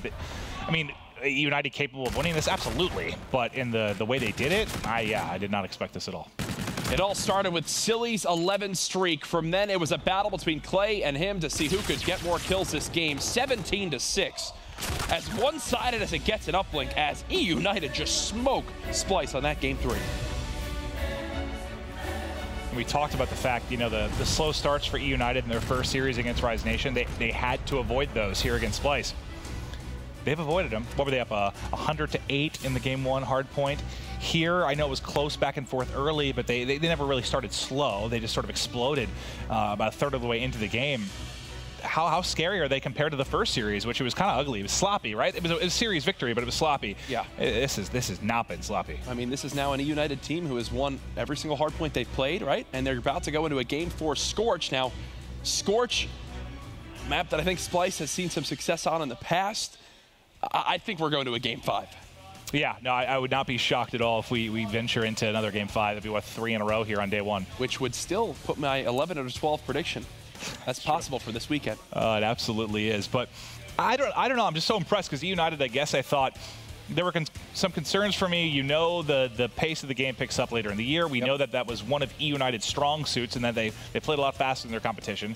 When you remove somebody like Gunless and you add a player like Clay and you switch Arcides out of his natural role, I was worried that the tempo might be off for these guys, but it just doesn't seem like they're having any issue there. I actually really like their payloads right now with who's using what. Silly, I feel like the FTL jump works nicely with his playstyle on this team. I add in the reactive armor on Clay. I think you give Clay reactive armor, let him stay alive in the power position he wants, win those 1v2 gunfights. You saw it there at the back gas area. The guy hits his shots. And, oh, nice little Clayster sign in the crowd. I like it. I like it. Look. When you realize you're on TV. Oh, that's great, man. That's why we do this. I live for those moments, man. That's amazing to see. But I like that. We just had Silly drop, what, 34 kills? But hey, 8 points right there for Pristini. But what a tale of two different teams right now. Like you have Splice, who you feel like had maybe a lot to prove throughout the course of this year. You know, prove they could be a top team globally, not just regionally. They've done that. They don't really have anything left to prove right now, at least, where on the other side, it's like 3 members of E United proving they have what it takes, especially without Gunless. Clay proving him getting dropped was one of the stupidest things in Call of Duty history. Like, there's so much to prove on one side and maybe a more satisfied edition of that on the other side. How many times has that sentence been said? Clay being dropped would being one of the stupidest moves in Call of Duty history. I mean, that's obviously way too early to say anything like that. FaZe still get first in their group last week.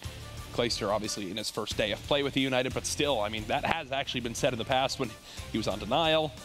when he then moved on over to FaZe. It's happened before. Well, when we first heard that it was going to be going down, I think it was like all of his talent sitting around, and the initial comment that basically everybody said is like, all right, so United's winning champs this year. Like, it's just, that's the kind of story you would expect to happen, man. I would not be shocked at all. Now, with Gunless, would they also have been on a short list of favorites for me for COD champs? Absolutely, but I don't know. I wouldn't want to play against Clayster right now, that's for sure. There's a look at the man himself, ready for game number 4. If I am E United, I have one goal. Do not go to a game 5 versus Splice. They've already won one S&D, and it was their weakest one as of late on throwback. Do not give them a second chance to strike again. Now, I know there is not enough of a body of work for you to answer this question entirely, but I'm going to make you answer anyway. We saw FaZe last weekend. Thanks for that. Obviously, they had Elevate in the group. You've seen a bit of a United today. I guess kind of what are your initial takeaways? This is an online scrim. This is seeing them on LAN. Both teams improve. Just curious your thoughts. I think both teams needed this, and it was more from a mental standpoint, especially FaZe. Sure. You hadn't won in 2 years. Something had to change. A change was made. E United, it was obvious that Gunless wanted out. They were frustrated with each other. It all worked out. I think it's for the better for both teams. If you're looking at X factors that need to perform well, or questions I still have about these teams, the biggest one for FaZe is the decision to not use Gunless to his strengths and instead make him play around the rest of the team in regards to search and destroy, with still planting, not having camo, stuff like that. For the side of E United, again, I don't think there's a big enough sample size yet. I want to see how the weekend continues to play out. But to your point, it is the opposite. Gunless comes in and kind of has to form into the mold of those three. Yeah. Clay comes in, they let Clay go right back to his natural role with the NV4. That's where he feels comfortable. So I think there's a talking point there, though. Definitely a little bit different for each of the new guys coming in. Which, hey, you know what? Clayster's the new guy on the squad. He's someone that's been proved before how successful he can be. You might as well let him be comfortable, because we know what he can do. It's Mr. Game 5 for a reason. But back to this game itself, 19-15. Splice with an early lead. Clayster and crew trying to win the gunfights on rotation. Beats down Jerd. Still pressure coming from Catwalk, but he's back in this power position behind the block. He's getting set up. Easy pickings there. Second player waiting to peek, but needs a little bit of help in from behind. The flood about to come through, but he's got Silly. And that dynamic Erat still here to make plays. United now in control with 35 seconds remaining at Turbine, and Silly's just starting to push out. Don't map him. Oh my goodness. This is just nuts to see. Some of the best shots I've seen from Silly ever with this heat. Oh, no. Okay. Whew, Mad Cat cleaned him up, but either way, Silly's feeling just tell exactly, the confidence is there. And was that Clayster yelling now? I don't know. It could be any of them. Yeah, at this point, I think it was Clayster, but he just yells, come on, from the main stage. They're about to be up by 40. Already kills starting on rotation. They're closing in the players in back rock. And Silly's just waiting at top bridge. The second that they begin to push in the flank, look at this. Such a smart timing. Vance goes to help his teammates. Silly flanks from top bridge. It's 2 dead. Make it 3. A perfect pinch from E United. They're about to be up by a minute. Let's just think about how the first hard point went. Like, we thought, oh, maybe that's just because it's breakout. I know we've got some time left in this game, but imagine if they come out and, basically 100-point club them in both hard points. Like, this is a Splice team. Slang. It's all slang. Uplink, they dominate them in slang. Hardpoint map 1, they destroy them in slang. Now here, you've already got Clayster at triple positive. Silly's right there with them. These two players have been hot all series. They're just taking over. Yeah, and I'll be honest, like, it's not that I doubted E United. I certainly didn't. I know how talented they are. It's just, well, I mean, I have a lot of faith in Splice. I think they're an incredible, incredible team. Listen, I'm sort of shocked how lopsided a few of these maps have been. This is a United team with a Clayster player who was just dropped. We know what happens when he gets dropped. And 3 E United players who just lived in the shadow of Gunless this entire year, basically had their whole team ripped apart by him, and now just want to prove that, forget him, we can still win major championships without him on our squad. You have all the right things you need for a team to grind and want to improve and prove their doubters wrong. They win another rotation kills. It's 119-19. Call of Duty gods, if you're currently awake and you can hear me, I need FaZe versus United. Yeah. Stage 2 playoffs. I actually don't even care what it's in. It could be in, a watermelon eating contest. It could be in a water balloon fight. I just need to see that for the trash talk. Clayster is yelling louder and louder. The call-outs are getting louder and louder. It is now 145-19. And just think about, like, Luminosity, I think I would call Luminosity the best hardpoint team right now. Look at this. Splice played them so tough. Think of our hardpoints we had in Anaheim. How is United is coming out and slapping them like this? You have Zero and Bance, the duo from stage 1, both -10. Pristini's on a 7 streak. Bance is getting mapped. 15-7. TP can't believe what he's seeing. Merc's doing that thing with his hands when he gets excited. It's now 176-19. These are your stage 1 champions, Splice, who destroyed in hardpoint that entire weekend. I'll tell you what was it that, was it Zero that said during that first listen-in, like, let's forget this map, move on to the next one. You should have just handed in a couple here. Oh my goodness. Arcides, get back in that hardpoint, my friend. Keep going. Get back in that hill. 181-25. The boys of E United are already on the next rotation. Forget the 100-point club. This might be the 50-point club. And a win like this, I mean, I think Splice was the favorite for anybody in this group, right, to take that top spot. That flips on its head after a 3-1 like this, man. That flips on its head in a big way. Yeah. One player just trying to buy time in the hardpoint. It is Zero. More streaks still ready to go for Pristini, now 18-8. He's had a fantastic day 1. Got to give him props as well, looking very comfortable on this team. About to earn the active camo 2 for a break when they need it. My goodness, what are we witnessing right now, folks? 200-35. It just feels like E United's playing a different game at a different pace. Like, they are just flying at them. And it's almost like Splice is just wasn't ready for this. It's almost like if you're talking sports, like a team just comes out flat, the energy doesn't seem to be there. You know, it's a video game. It should certainly feel different, but don't you get that feeling? Like it's just E United's playing at a completely different pace. My God. Wow. Pristini, the genie, 20-9 now, 2 minutes in the hard point. It's 225-40. They broke Hanger with last time. Oh, no! Arcides let them know. Arcides 17-9. You've got 3 players double positive. I'm hearing the crowd louder for E United than the side of Splice. It's about to be 250-44 as there's only 2 players left who can challenge this hard point. He's got reactive. Is something wrong right now for Splice? Is something off this weekend? Look, they have everything they could ever want. My God. I cannot believe how badly Splice just got blown out. Just show E United. Just show E United on the stage. This is done, folks. A statement has been made. 250-50. Woohoo! Splice just got destroyed.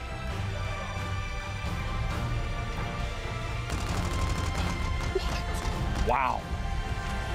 What a performance from E United. I think in anybody's eyes watching right now, E United are now your clear favorites for week 3. Wow. And Splice maybe need to go back to the drawing board tonight because something's off. When you talk about momentum in Call of Duty, they took whatever happened on Precinct Uplink and just applied it here again. That was just 4 players on E United in their peak form, everyone confident. That was scary to see. And I know this can happen. You know, this does not make Splice a worse team. They are still one of the best teams in the world, but there are flaws, there are problems, because you don't get beat that badly. Oh, something's off. Splice, if they lose that map 5 to Red Reserve, would have ended today 0-2. Looking very sloppy. What a way to end day 1. I'll tell you what, you heard enough from us. I want to hear the know-it-alls, the guys with the real knowledge break down that insane series. Ben, boys, take it away. Thank you very much, Maven. Thank you, Jack. Wow, our Stage 1 champions just got annihilated, for lack of a better word. I mean, Troubles in Paradise is probably the polite way of saying. I mean, that was incredible stuff. I mean, yes, for United, honeymoon period, right? Every team goes through it. You guys know about it better than anyone. You do have honeymoon periods when you're a player, but team, that's more than a honeymoon, then. That was nuts. Those respawns just not even close. And going into this series, do you expect United to outslay and make Splice look like... Not like that. Not like that. That was absolutely insane, and I don't know what to attribute it to be honest. Is it the Clayster effect? Granted, yes, they're screaming, they're getting loud. I think Clay has Arcides and Pristini really getting into the game, which definitely helps them and playing aggressive, but that was something else. I don't know what that was. to that point, that's probably the first time in their career they've probably had a player as vocal as Clay, right? And I mean, you know from playing with both Clay and Aches, they're players who are just going to make you feel like you're the best player in the game, period. Yeah, definitely. They're snowball-y, momentum type of players, and when you get a lead and you get that momentum going, especially, look at this, it's just both the hard points. A 128 to 8-point lead. They're just playing so perfect on rotation, but the biggest thing I think I want to note is they're just challenging everything. All the players on the team, Silly's challenging across map with an ERAD. Just they're all feeling on point, and man, that aggressiveness is paying off. I mean, map 1, Grave was 96 points to 0 in favor of E United, and Mama, you just can't let that happen. No, you really can't, and especially not when you're classed as, you know, a top 2 team in the world. Stage 1 champions. It's crazy to kind of see what's happened to Splice. I mean, we'll see if this carries on through the weekend. I'm sure something changes. But the mind-blowing thing for me was when they were 130 to 10 down, the only difference in kill-death ratio team to team was 8 kills. It was like, yeah, you're 30 points down, 40 points down, 50 maybe. Not 120. That shouldn't happen. That kind of box, that just says it all. 96 and 0. I'm almost lost for words. I've not seen Splice play this kind of shaky in a long, long time. I mean, Merc, the Twins are nasty, huh? Twins are nasty. They're good, huh? In RCs, yeah. I mean, there's not much to say. I mean, honestly, like, I think Splice responded the right way. When you sort of went to that listen-in, you heard Jerd just say, all right, let's just keep our shots warm. This is one of their better maps. That's how you have to respond. It didn't seem like they were too upset. And we sort of saw a glimpse of this at Anaheim where Splice lose, you know, a match versus Rise on the first day. Maybe they just need a bit of a wake-up call. You know, you don't have competition. They miss Sheffield. Maybe it just takes a little bit for them to get back into it. We'll see if when these teams rematch, but this first match, I mean, just polar opposites. E United was just so darn good today. Yeah, they were. I think the only thing you can really kind of critique E United on pretty heavily has been their search and destroy. Similar thing that we talked about with FaZe last week. You know, for a new team, sometimes it does often take a little bit of length, and of course that map too, E United did drop, but it was by no means a blowout for Splice. I mean, 6-4, the final score. And to be honest, Mark, Splice's search and destroy has been the one game type today, at least, which has been very, very impressive. Yeah, I mean, if you go back towards like stage 1 playoffs, I think they went into the finals like something ridiculous, like 5-0 or 4-0, where I think they lose one to Luminosity and then they close out in that crusher. But yeah, they've always been a solid S&D squad. I mean, when you have players like, you know, Mad Cat and Jerd who can just sort of control the map, allow Bans in Zero to just sort of do their thing. Right. They're very tough to beat. This is their one game type right now where they're just looking very solid. And mid-map control definitely seemed to be the key for victory there, Momo. Yeah, 100%. And Splice have just kind of had that all day long in S&D. They've played this map already, and like we've already touched on, you know, their S&D is the one game mode that they've really had to kind of back anything up. But mid-map control, again, you're going to have Jerd, you know, getting in the face of the enemy. And on a map like this as well, you do have the backup of the likes of Bant and Zero. They can play aggressive with the likes of Jerd, but that was it. You know, you can see how back and forth it was. It was no kind of dominating fashion. You know, 6-4, it's a close game. But overall, I'm still just gobsmacked. I'm lost for words. I don't know what to say. All right, well. Banks has been fantastic in Search and Destroy for Splice overall. All the S&Ds, he's dropped 11 in the one that they lost, another 9 for him there, so Bant's really stepping up. Zero hasn't been that same sort of player in Search and Destroy for Splice, but like we've said, if one player is stepping down, another player going to be stepping up and taking that sort of star role. Bant's doing a great job of that, and some better camo use. And I felt like Splice on offense, they did a good job. They played for mid-map, they went to A, they went to B on their defense. The one team that we've seen sort of stop that mid-map control has been Evil Geniuses, and that's due to Nagafin, his sniper rifle. Obviously, plays through there. He didn't really pull it out, and that just might be a team thing. Maybe they're still trying to work out the kinks, but that's sort of the one thing. When you're able to use that sniper and use that one wall run where you can go over the top, you can see the guys going from mid-map control. We didn't see in that game number 2, but that is one way where E United can stop that sort of mid-map push. Very true. Series tied at 1-1. We then head over to map number 3. It was Precinct Uplink, and I mean, this was just a serious statement. A serious statement to any of the teams watching this week. E United have just come out, and I mean, there was argument Splice was the best uplink team in the game, period. E United just picked them it was incredible to watch, TB. It was almost flawless performance from United. Oh yeah, it's sort of a slugfest back and forth in the beginning of that first half, and then all of a sudden when this second half started and United instantly got that spawn trap going in and then that overdrive dunk to get the 8-point lead, I think everyone sort of knew it was over. The biggest thing I want to note that of how United was playing is they were getting that pass off from the drone or reset location up towards the balcony, towards that backside, and really moving that drone up. And that's a mistake that I see a lot of teams make. That spawn trap towards back gas is so powerful, but if it takes you so long to move the drone, that you won't really be able to get, chain multiple scores together. They were able to do that so fast. Granted, overdrive helps a little bit with that, but I think their setup and overall strategy on the map was so much better than Splice.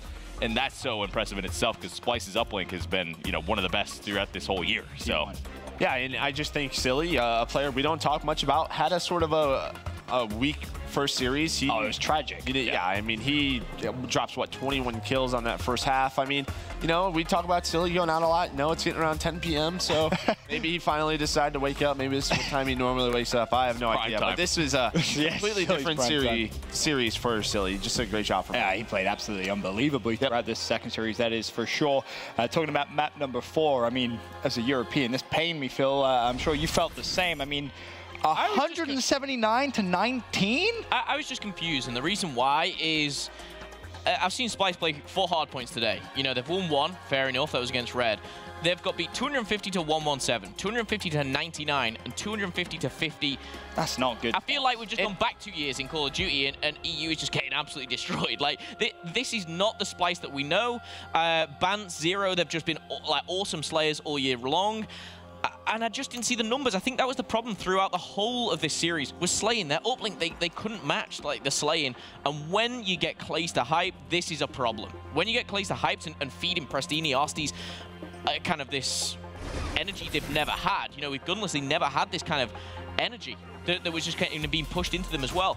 They went Super Saiyan. They went crazy. T mentioned it before. They're challenging everything. Well, I'd be challenging everything as well. I've never heard Osties kind of just shouting and screaming. I was like, whoa.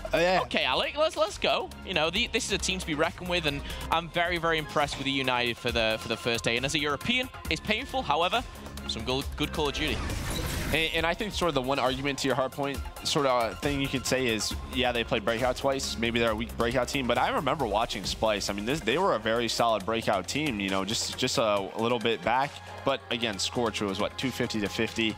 I mean, I think it was just an off day for Splice, maybe. I'm not too sure. But, guys like Zero, Bance, Jerd, Madcat, they all are able to step it up.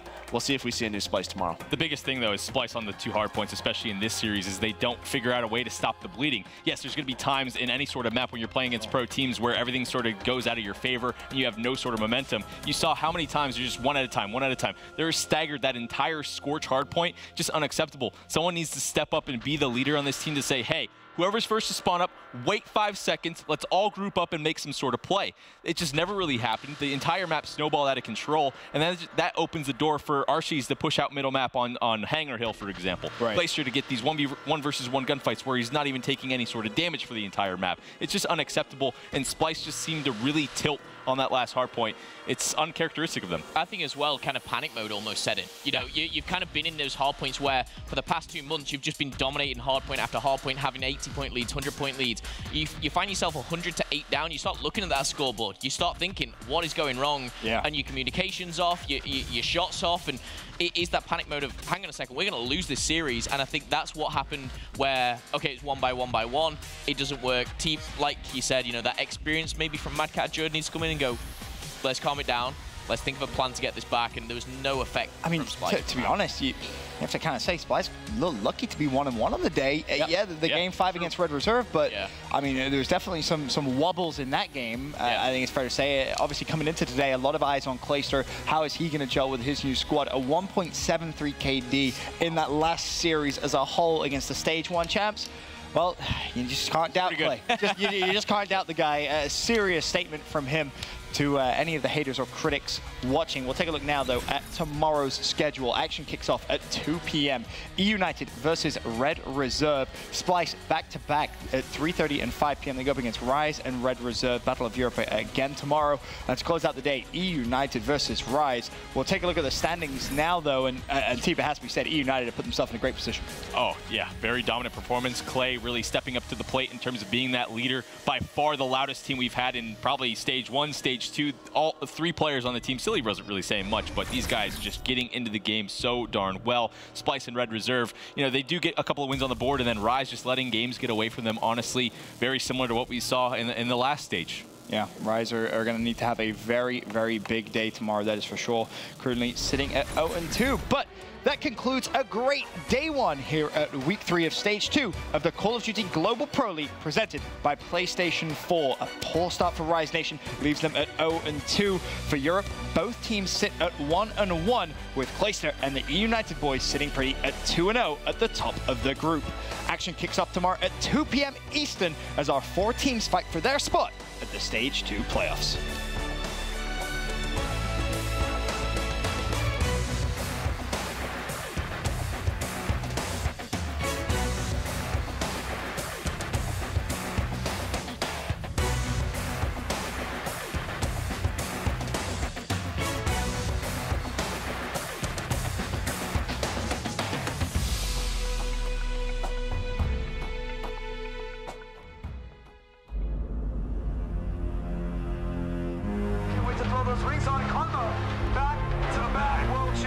Attaches on it! He's on it! Placento, he's gonna fall!